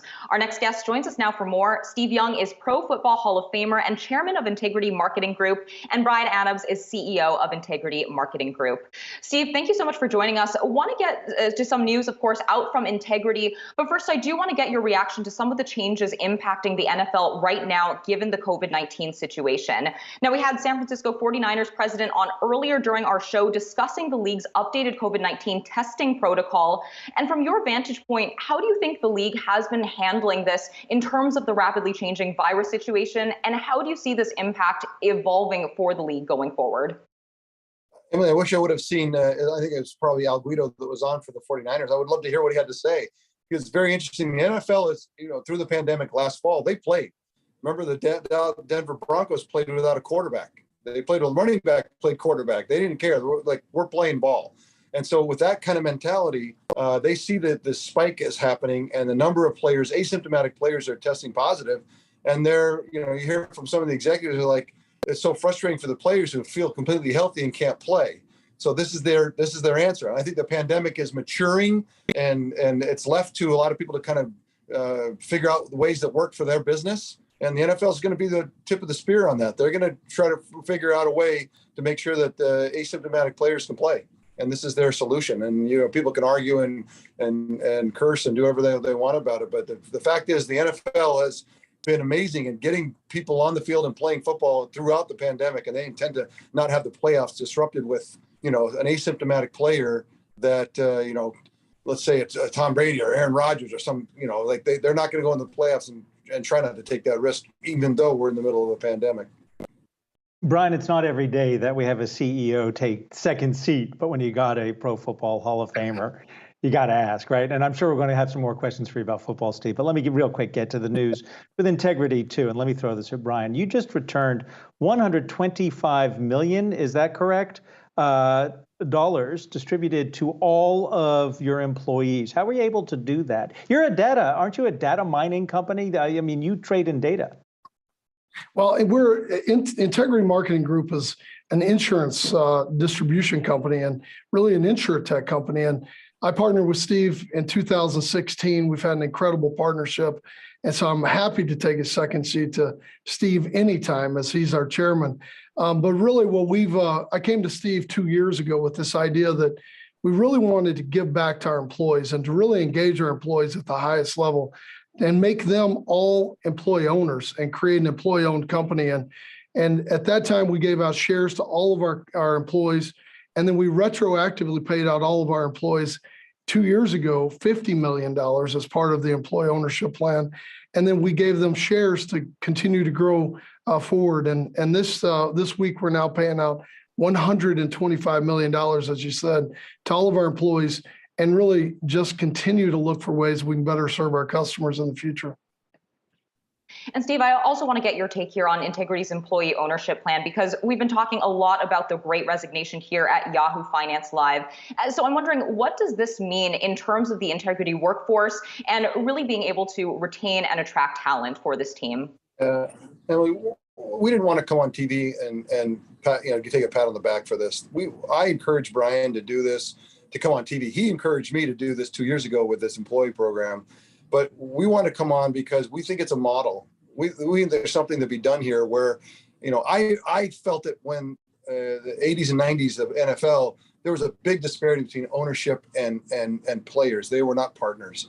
And that partnership has been built, not necessarily in equity, but it's certainly built in profit sharing and the spirit of what's happening in the NFL. I think it's one of the reasons why the NFL is thriving today, is this sense of partnership between players and owners. I sensed that when Brian came to me 2 years ago and said, I want to make equity, all of our employees equity owners, a seat at the table.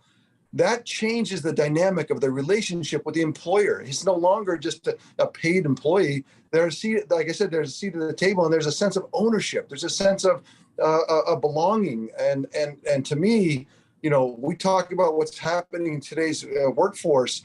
This is a solution, and one where we've seen the effects of it over the last couple of years, that they retain their ownership. They recognize, they feel that sense of equity growth, and then they look at the business different.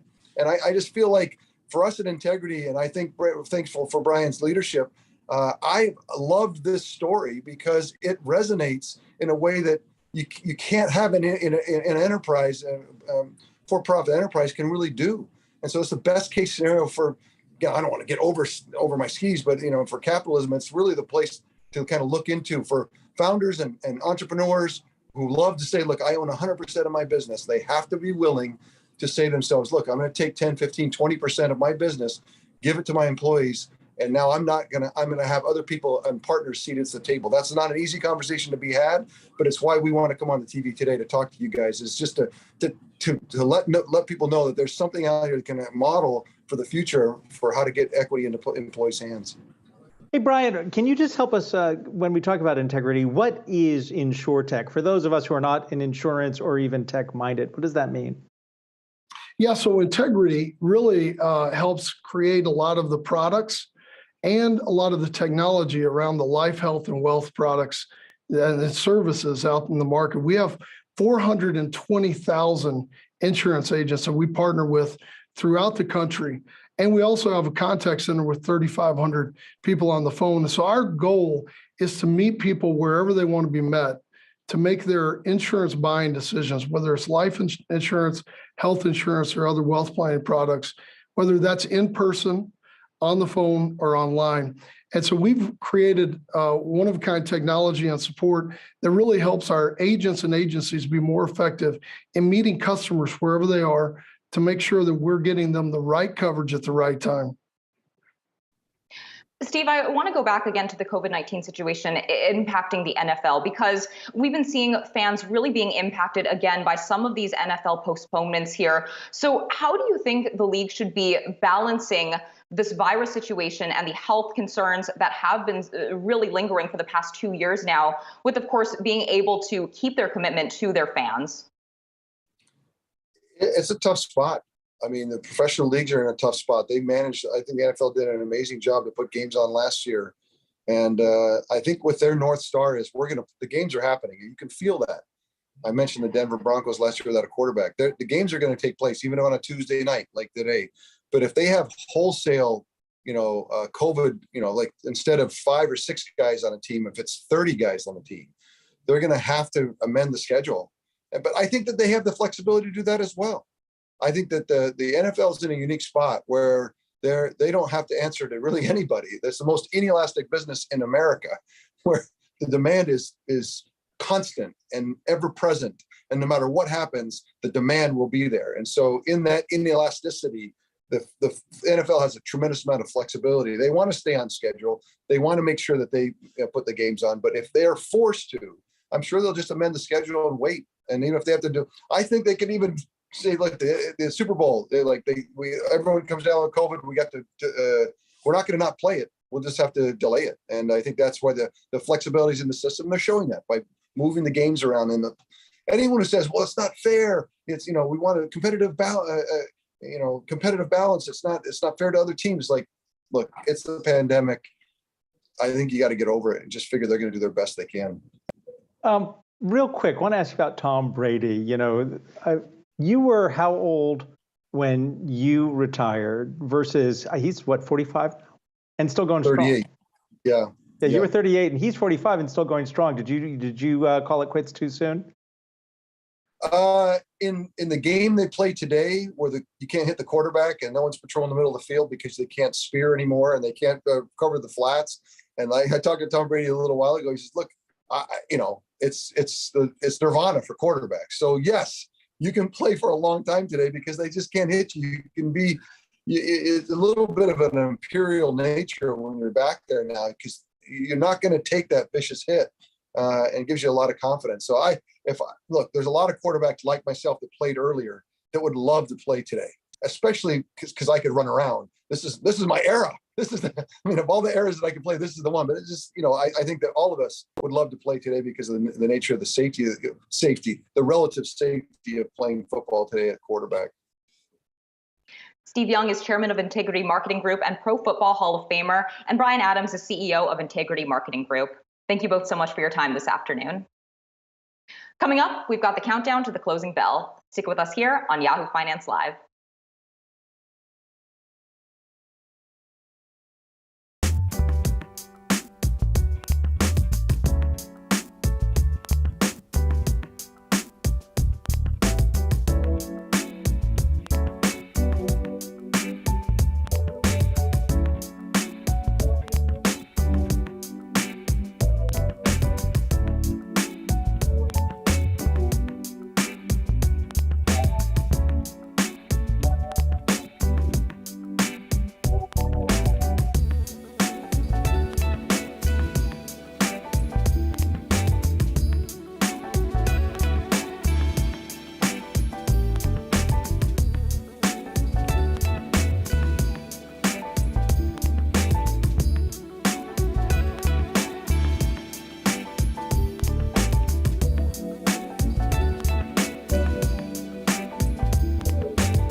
All right, less than a minute to the closing bell. We're melting up. Let's get to Jared Blickery to help us close out.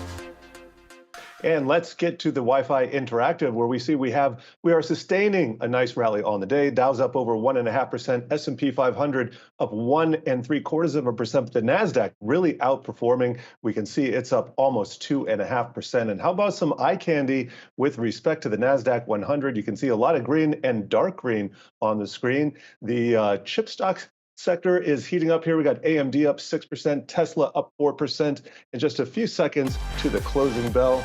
Here we go.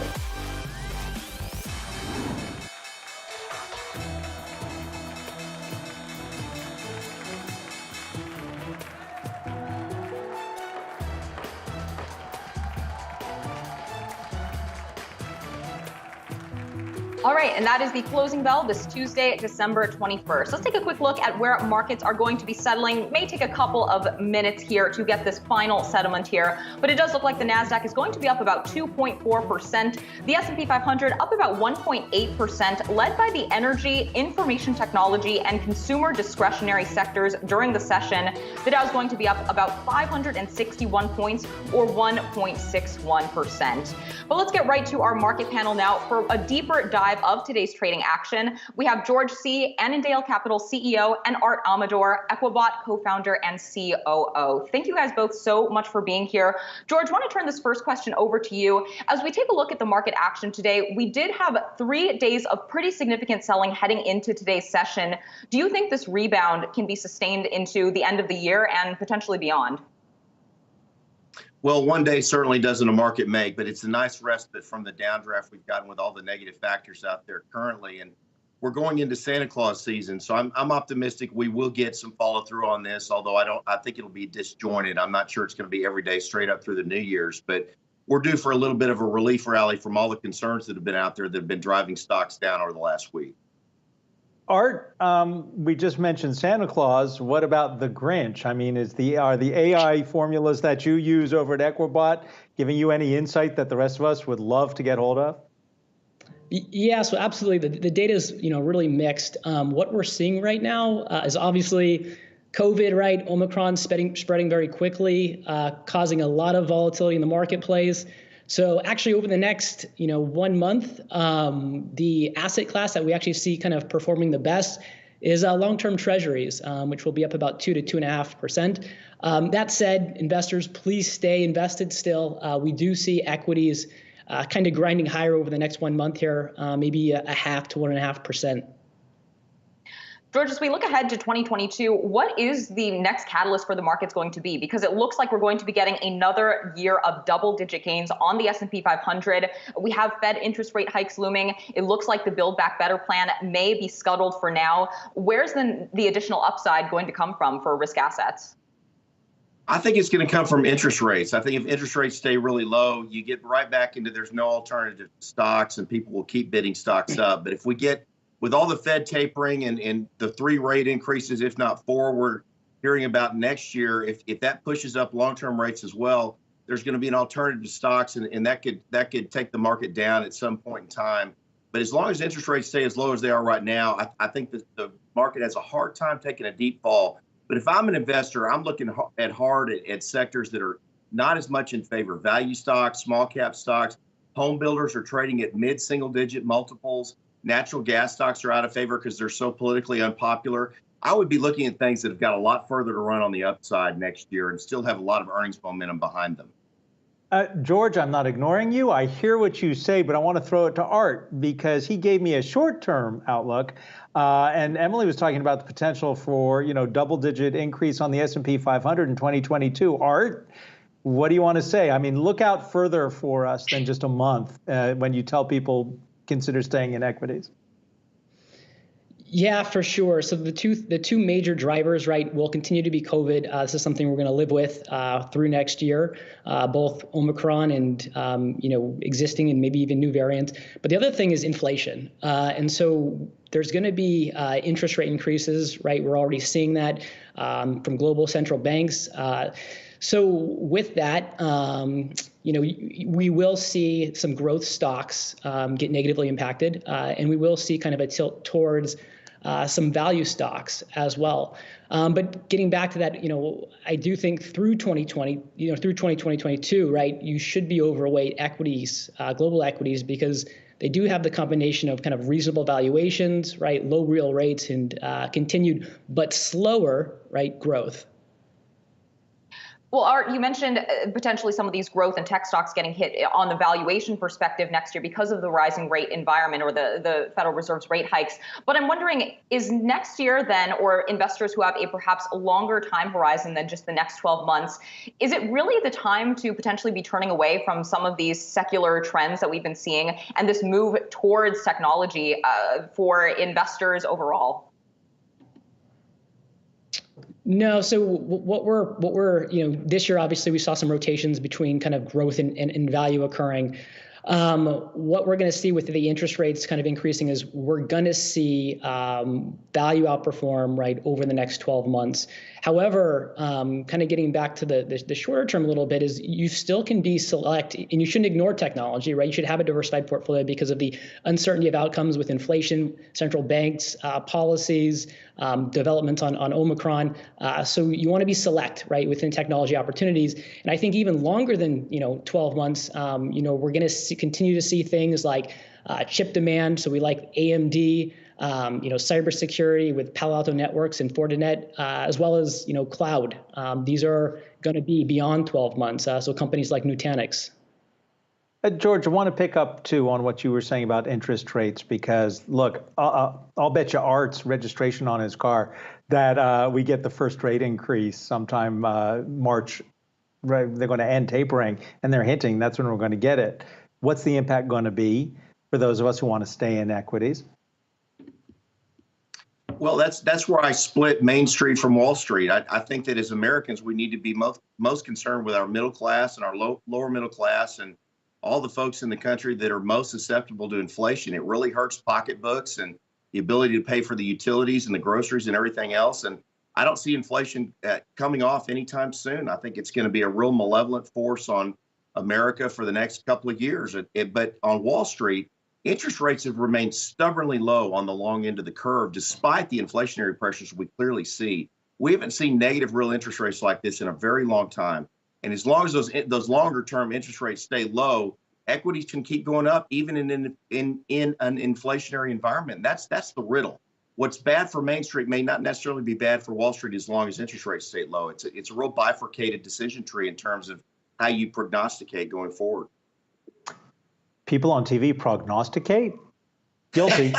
George, Every once in a while. Annandale Capital CEO. It's always good to see you. Art Amador, Equibot co-founder and COO. All the best to you as well. Jared Blickery, you got a final thought on all of this?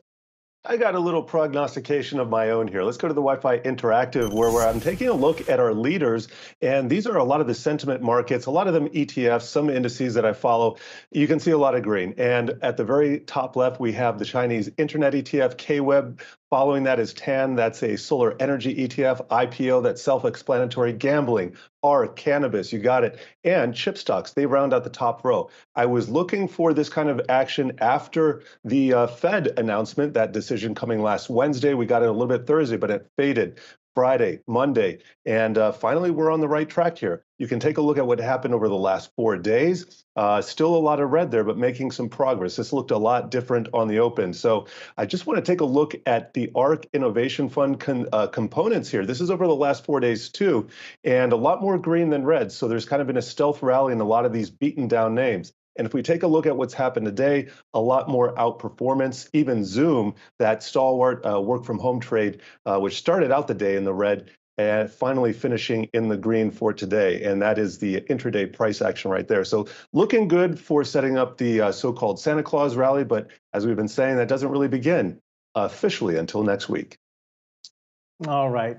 Jared Blickery, we appreciate that. When we come back after the break, we're going to be addressing an issue as big money, the hedge funds, they're getting warmed up to crypto. And then we are going to join one of our favorite editors-in-chief, the often shy, soft-spoken, sometimes at a loss for words, Dan Roberts from Decrypt. after the break.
Bitcoin topped $49,000 for the first time in 5 days at session highs earlier this afternoon. And that's as the cryptocurrency nears the end of a record-setting 2021. And as Bitcoin climbs back, hedge funds are warming up to crypto. Almost 1/3 of hedge fund managers expect to add cryptocurrencies to their portfolios in the near future, according to a recent survey by Ernst & Young. For a deeper dive, we have Yahoo Finance's own Alexandra Semenova making her on-air debut with us this afternoon.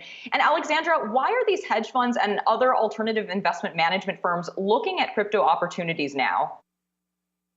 That's right, Emily. So we're certainly seeing a lot more institutional involvement in crypto, and big money managers are likely to increase their participation in 2022 as the market continues to grow. Now, there have been a number of these periodic studies over the past year that have really underscored crypto's institutional momentum. And most recently, the survey from EY found that 1 in 3 hedge funds plan to invest in crypto in the next 1 to 2 years. And that number is 13% among private equity firms looking to gain crypto exposures. And experts from EY actually told me that number could be even higher right now compared to when responses were collected about 6 months ago, as managers really try to figure out ways to incorporate these types of strategies into their investment portfolios. Now, EY and other industry experts have emphasized that one of the biggest reasons for this uptick among institutional investors in crypto investments is the emergence of digital asset custody solutions, which are systems that help store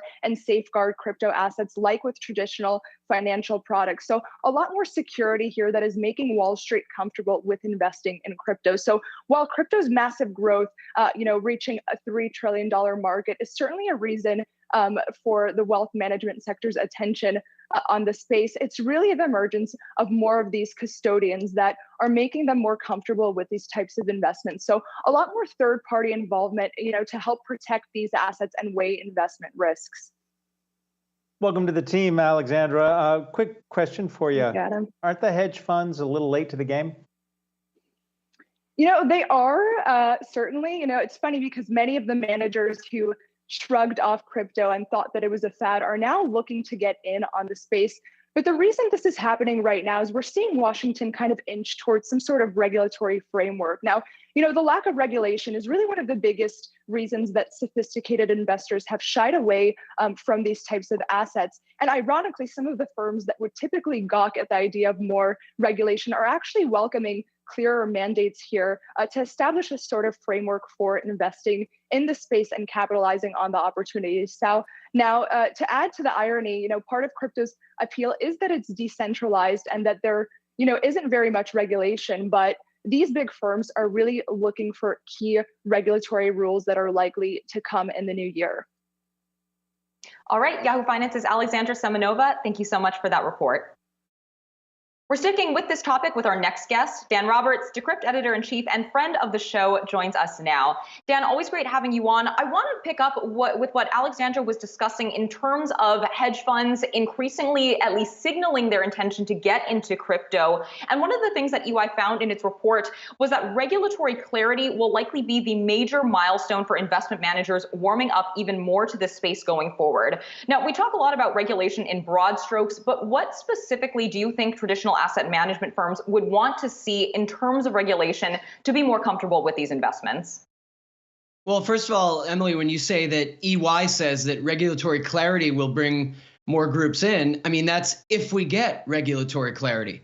I mean, the biggest story of the year in crypto has been regulation, but mostly if you drill down, the regulation that hasn't come yet. From the SEC and many other agencies, which have spent years jockeying to determine who even gets to regulate crypto, there's still a lot of opaque guidance. There are things that certain politicians have said that basically just amount to, we're concerned, we're scared about crypto, we're concerned about stable coins and what they might do to the financial system. Elizabeth Warren, sees crypto as being shadowy supercoders. All of this has amounted to uncertainty. Now, that said, in the last 2 weeks, we saw hearings in Congress and the Senate on the topic of crypto and stablecoins. And that alone, I think, has made institutions more confident. I recently spoke to Joe Lubin, who is a co-founder of Ethereum and the CEO of Consensus at Miami at a live event. And he said on stage that institutions are flocking to DeFi and adopting crypto more than ever before because they are FOMOing at the mouth to get in. Now, I thought that went a little far, but the point here is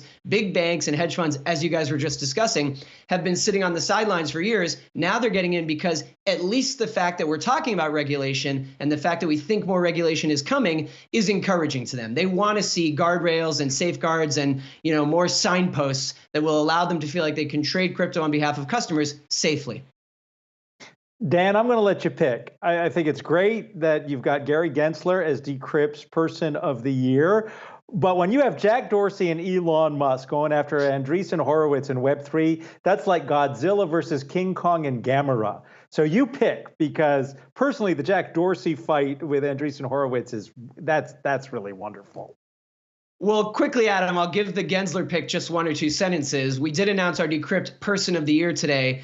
And while other people, news outlets have really focused on SBF, that's Sam Bankman-Fried, the CEO of FTX, which has grown a ton. They've picked Elon Musk. Time Magazine named Elon Person of the Year. We think it's Gensler. And Person of the Year doesn't mean that he's been great for crypto. In many ways, he's been the villain of the crypto industry all year. But he is the most significant figure moving forward for the future of crypto, not just in the US, because other countries in many cases are going to either benefit or take cues from what the US does. So we did today name Gary Gensler our Person of the Year for 2021, and everyone should head to Decrypt to read the full profile. Now, let's get into Jack and Web3. I mean, Jack Dorsey isn't wrong in this rant he went on yesterday on Twitter that Web3 has become in some ways a meaningless buzzword. Now, of course, in crypto, when people talk about Web3, they are talking about something very real. The next phase of the internet that uses blockchain and uses crypto tokens to power all kinds of protocols and platforms and liquidity pools. But now Web3 has already been sort of beaten so much that it's become a meaningless buzzword and it's become something that people are mocking.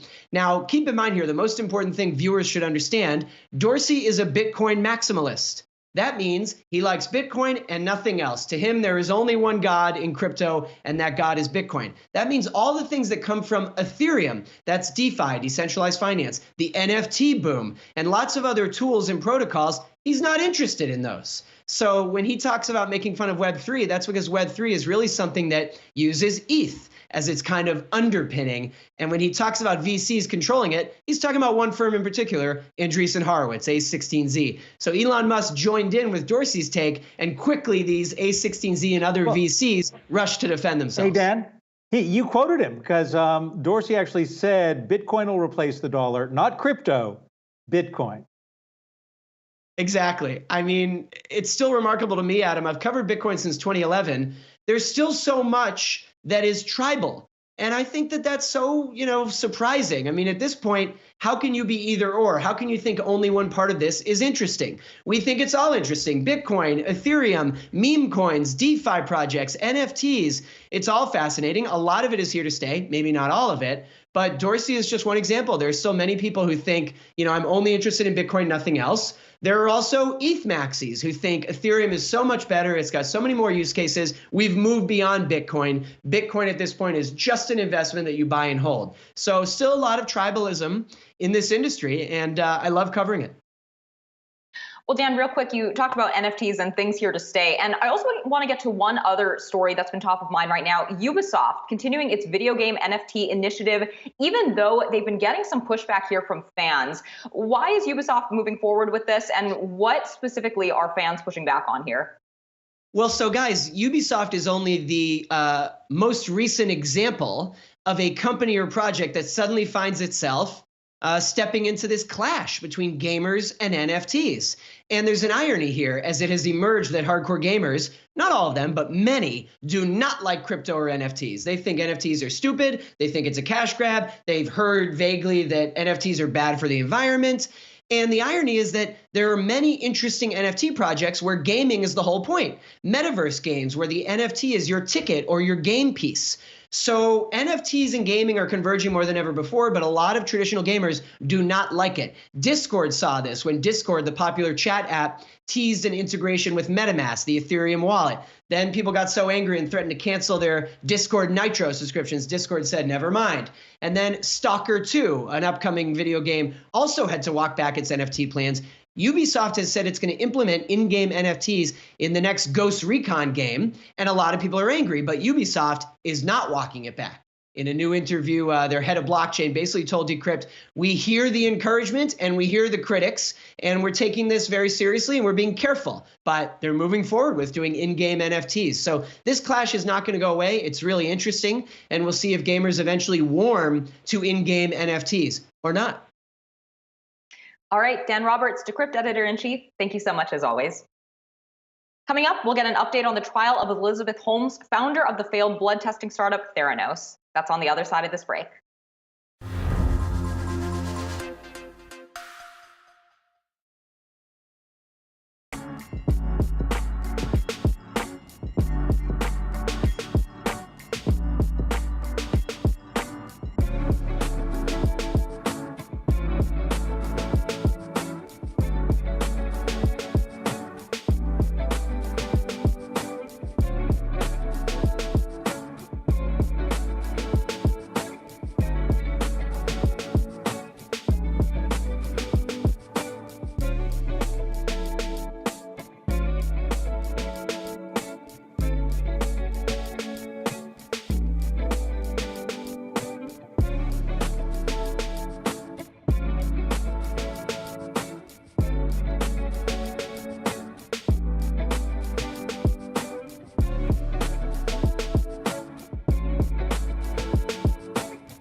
We want to head back out to California, where Alexis Keenan is covering the Theranos trial for us and the deliberations now that the case against Elizabeth Holmes has gone to the jury. What's the latest, Alexis? Hi, Hi, Adam. It's day number 2 in jury deliberations, and this case has just a dizzying amount of evidence for jurors to weigh. So far, the jury has been considering Holmes' fate for just about 12 and a half hours. So that's yesterday and almost a full day today. So far, no clues at all about which evidence is important to these jurors. We have not heard of any submitted questions about the evidence. And we don't know also how long this decision might take. Now, in the event that the jury does reach a verdict, Elizabeth Holmes and government attorneys will assemble here at the courthouse. They'll have about 30 minutes to do that. And soon thereafter, the decision will be read in court by the jury's foreperson. But while we wait, I want to take a look and show you really the details of the seriousness of these allegations that Holmes lied to investors and also paying patients about the capabilities of her blood testing company, Theranos. So in total, there are 11 charges brought by the Justice Department. 2 of those are conspiracy charges, 9 are federal wire fraud charges. But each and every one of them carries a maximum prison sentence of 20 years and also a maximum fine when you add it all together in a worst case scenario, $2.5 million. That's $250,000 on each charge. So in the event that there is a guilty verdict, the actual penalties, they'll adjust depending on both the sentencing guidelines that are advisory, not mandatory, combined with the judge's discretion. But there is one major factor that can really influence a sentence, and that is the amount of money that was lost by the victims on any charges where there is a guilty finding. So I think you can see on the screen there, if we have it up, that among the various transactions, there's a really broad range here. And in all, the government alleges Holmes defrauded investors and patients out of approximately $156 million. Now that, though, is really a grand total, though, despite the fact that each of these charges carries 20 years, there's a lot of wiggle room here. And when I was just doing a calculation while I've been sitting in the courtroom here, and you start to weigh some of the factors, including these different dollar amounts, you get to about a starting place for the judges for the judge to consider penalties, if there are any. You get to a starting place of about 14 years in prison, but we're just waiting here in the hallways of the courtroom. No sign of Elizabeth Holmes today. Alexis, real quick, we just have about 30 seconds with you now, but this has been such a high-profile case with, as you mentioned, a number of major charges being brought against Holmes. What do you see as being the impact on Silicon Valley startups as a whole, given the precedent being set by this case? Yeah, Emily, and that's really important here, regardless of what the outcome is here, whether Elizabeth Holmes goes free, whether she has some level of conviction all the way up to worst case scenario. The Justice Department is definitely sending a message here that they are willing to prosecute these types of cases when they think that founders have really crossed the line over from hyping promises to illegally duping investors and or consumers. So definitely a landmark case here, and its outcome will no doubt have an impact not only in this valley, but across the country as well. Alexis Keenan, thank you very much. So as we wrap up, we want to let you know that you want to stick with us because we're diving deeper into the Great Resignation as labor shortages continue to hit U.S. businesses. We're going to be right back after this short break with that.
Welcome to this Yahoo Finance special, The Great Resignation. Over the next half hour, we'll be taking a deep dive into the 2021 labor shortage and find out why everyday Americans are dropping out of the workforce despite the uncertainties caused by the COVID-19 pandemic.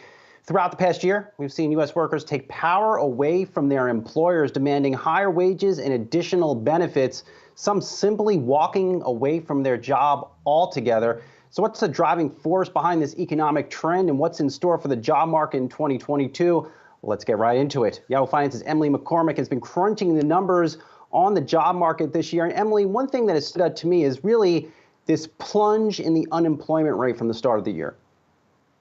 Absolutely, Brian. The labor market has made some meaningful strides toward recovering this year, but it still isn't back to pre-pandemic conditions on several major metrics. Now, I'll start with a look back at non-farm payrolls, since that is one of the key monthly numbers we track on the recovery. Now, U.S. employers have added back payrolls in every single month so far in 2021, with as many as about 1.1 million jobs added back in July alone, and as few as 210,000 jobs added back as of the latest jobs report for November. Now, the unemployment rate has also come down, as you mentioned. It last improved to a reading of 4.2% in November, but that's still above the 50-year low of 3.5% seen before the pandemic.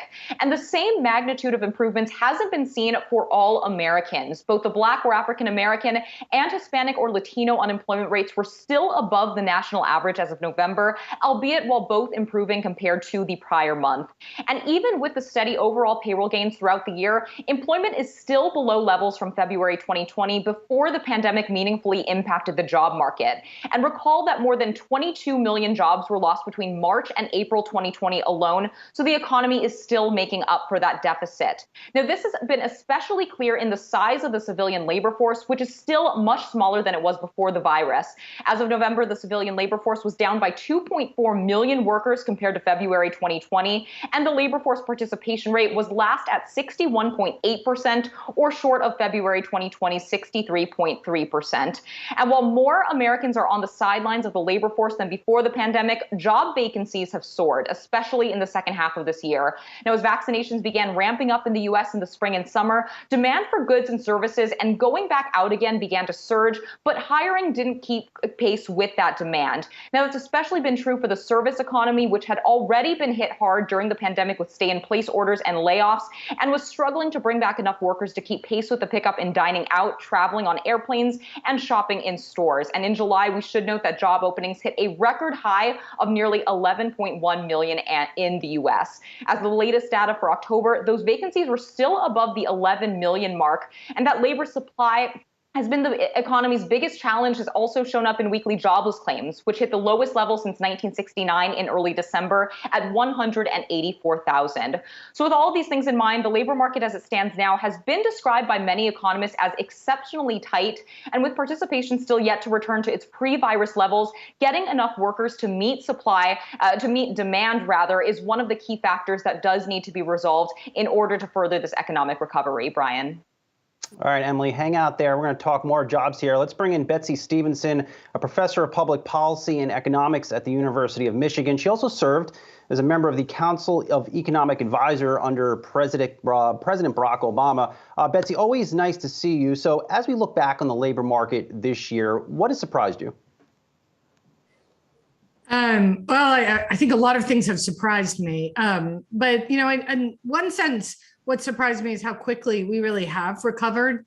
And, you know, that is the glass half full story. But I mean, you just heard a description of just an enormous demand for workers. And a lot of people didn't see that coming. You know, if you talk to people when this pandemic first started, they were worried that, you know, employers would be looking to automate and to replace workers with technology because technology doesn't get COVID.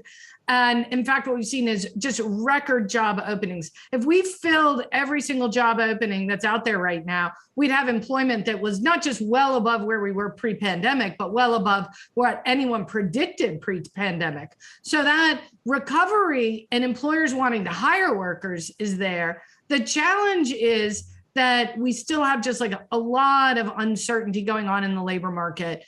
A lot of what economists talk about is churn. People who are exiting jobs more frequently than they used to, exiting the labor market more frequently than they used to, entering jobs and entering the labor market more frequently. So that's just like a lot of turmoil that's going on underneath that good news story.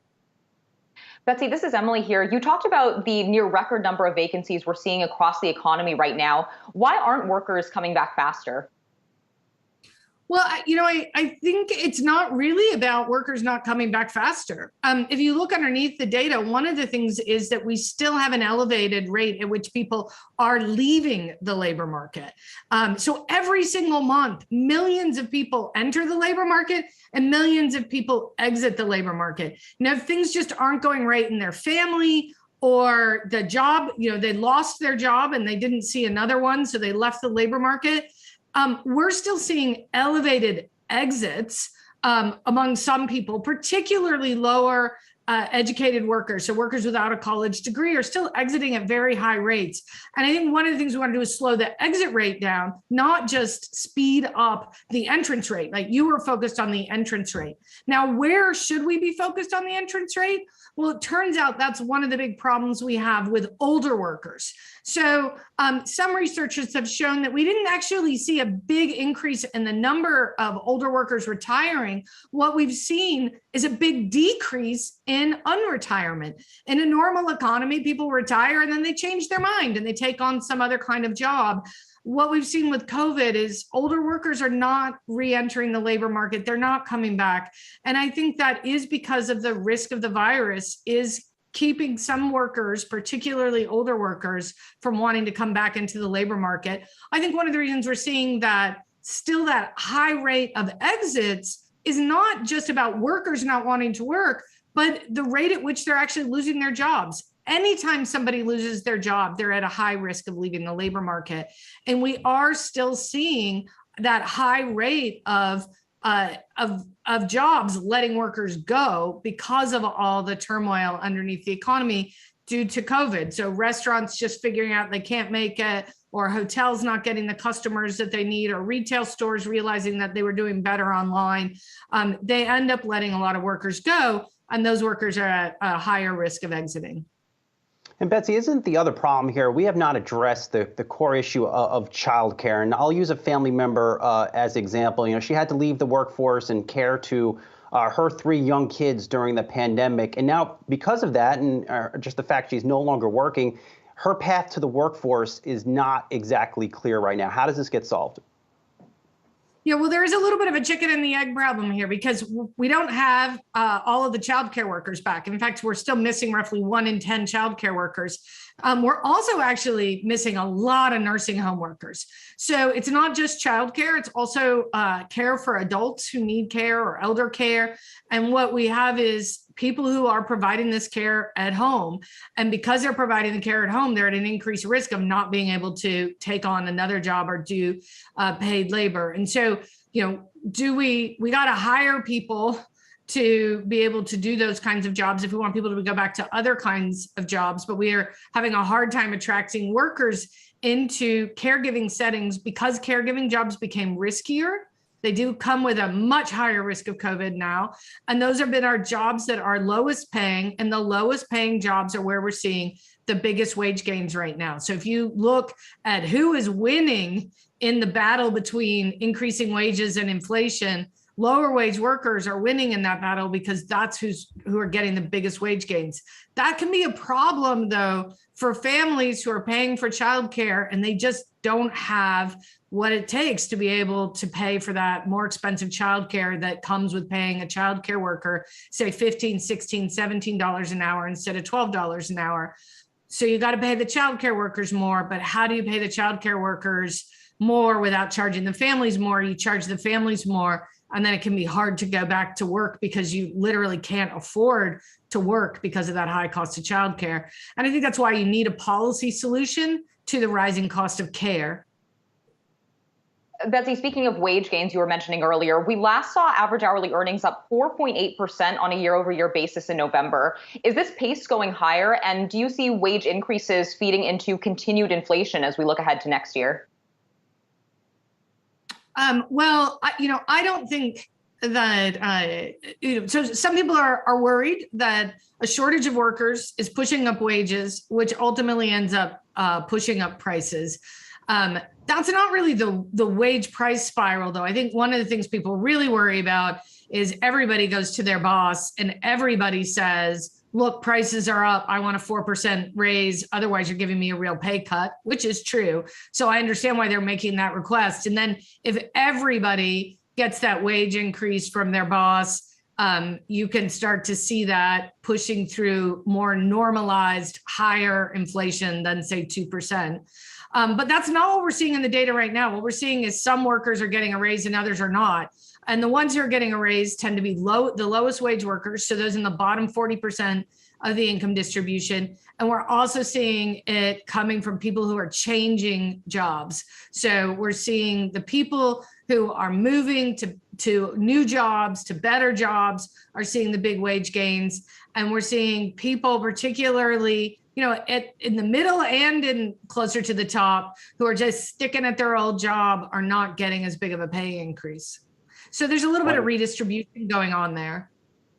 Point well taken. Betsy Stevenson, professor of public policy of economics at the University of Michigan. Always appreciate you sharing some jobs analysis with us. Emily McCormick, always good to see you as well. All right, coming up, Yahoo Finance senior columnist Rick Newman joins us next for a look at how government policy shaped this year's labor market. Stick around.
Welcome back. As to be expected, President Joe Biden wasted no time trying to shape this year's labor market by pushing through various economic stimulus measures. Yahoo Finance senior columnist Rick Newman is here for more on this. Rick, good to see you. I know you've been following this very closely. What do you think is the most important measure that the president implemented this year? Well, he's got two accomplishments so far, and the third one is coming along. So the first one was that big rescue package, of course. And that was really not focused on the economy we have today. The premise there was that people are still hurting. We were still in a deep hole from the COVID pandemic. And of course, the economy improved a lot better than people expected. So a lot of relief aid went. That was another round of stimulus checks and extended jobless aid to a lot of people. Then, of course, the infrastructure package, that is not focused on the economy of today either. That's focused on the economy of the next 10 years. And the same is really true of the Build Back Better legislation that Democrats are still trying to pass in Congress. So, Biden knew when he came into office, his main job was to get the nation back to normal and get us over the COVID pandemic. We are not back to normal. And meanwhile, those three legislative packages really we're not focused so much on COVID, but on longer term things where Democrats are trying to improve the social safety net, do some green energy investments and things like that. So Biden's approval rating has come down about 15 points since he took office. It's pretty low right now. And I think it's because he's had trouble addressing the immediate issues in the economy, and he's been going after these longer term goals with this legislation. Rick, I know you love giving presidents grades. What grade would you give Joe Biden on the jobs front for this year? Well, I grade the Biden economy. I don't grade Biden himself. I just grade the economy. And the Biden economy right now is at a B level. That does match up with the data. I mean, we have seen a really strong jobs recovery. Betsy Stevenson was just talking about that. And Biden is not shy about taking credit for that. He uses all the superlatives, the most jobs created of any presidency since, I don't know, George Washington probably. But Biden didn't really accomplish that. That's just been the economy and private companies recovering and Americans getting COVID fatigue and wanting to go back out and shop and travel and stuff like that. I think Biden, there's some credit for a pretty competent rollout of the vaccines, but of course, nobody foresaw the Delta variant. No one foresaw the Omicron variant. And it's obvious now this pandemic is going to be with us for some time. And that is going to, we're going to get the jobs back at some point. Whether Biden's going to get credit for that from voters is a totally different question. Rick, Betsy was just talking about the labor shortage here. Why do you think Americans are not returning to jobs quicker? Everybody wants a simple answer to this question, and there is not a simple answer. So I think one thing that we have figured out is the federal jobless aid. You heard a lot of Republicans complaining that people were getting so much money from the government that they didn't have to work. And we had some of those Republican governors who said citizens in their states couldn't even collect that jobless aid after some point over the summer. But that did not really turn out to be something that was keeping people from looking for jobs. All of that aid expired in September, and we did not see a huge return of workers in October and November. So that may have been a factor on the margins, but other things are going on. Betsy Stevenson talked about child care. I mean, this is a huge problem in the country. A lot of parents who would like to work, they can't because they can't find affordable child care. Some people are still worried about getting COVID on the job. And then we had early retirees, people who said, I'm in my late 50s or 60s. I've been thinking about retiring in a couple of years, but now seems good enough. And people are finding the money to live without the incomes that they used to have. We will see if that changes in the next year or two. But we're in the midst of a giant restart here. And before we let you go, Rick, you briefly mentioned the infrastructure package. Now, we've talked to Secretary Buttigieg about this. Of course, they have their view that this will be a job creator. I mean, do you think this is a major job creator next year? No, I have not seen any economic analysis saying this is going to be a game changer in terms of total employment. But look what's happening in the economy. We don't need more jobs right now. The infrastructure spending is going to take place over 10 years. The Biden administration has been careful not to make the mistake the Obama administration made back in 2009 with that rescue bill, when they talked about all the shovel-ready projects, and those shovel-ready projects, took 5 years to get going, and people felt like they didn't really see the impact of this giant spending plan. So Biden has been pretty careful to characterize this as something that the United States needs to improve its productivity over the long term. And when you have 11 million jobs open right now, almost record highs, that's without any impact from the infrastructure plan. So I don't think we're going to see a lot of jobs coming from that next year. But the good news for Biden is we got plenty of other jobs. Rick Newman bringing the fire well into the evening. Rick, we'll check you tomorrow. Appreciate it. See you, Brian. Coming up, Recruiter.com Chairman and CEO Evan Sohn joins us for a look into what job seekers should expect in early 2022. Stay tuned for that chat.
Welcome back. Our next guest says it will continue to be an employee's job market through at least the first half of next year, but hiring will be competitive, and by and large, the Great Resignation will persist.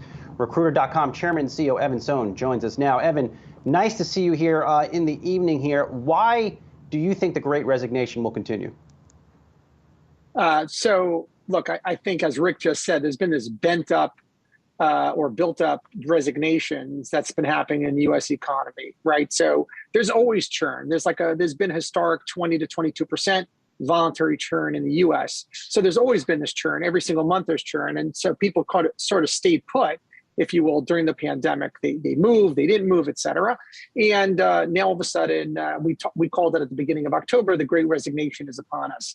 I think the other thing that we're starting to see really is what we call the Great Reevaluation, right? Companies are reevaluating how they're bringing employees back. Employees are reevaluating what their priorities are. It's not just about compensation anymore. It's about new experiences. It's about work-life balance, about progression, et cetera. And I think these are all really playing into this sort of Great Resignation that's really not going to go away very quickly. It might slow down in terms of the actual numbers of churn, but at the same time, we're seeing this job hopper economy. So more and more people are going to be leaving jobs sooner than they were leaving before. And I think these are all things that are really building into this demand. And it truly is a candidates market today. I think some other things that's really interesting is that it's much, much easier today to apply to a job. You know, think about the expression, it's a full-time job to find a job. That was not written in 2021 or 2022. You know, that was written a decade ago, where in order to interview for a job, you brought a business attire to the office, you had to take the afternoon off, you had to go. It was a whole cloak and dagger thing.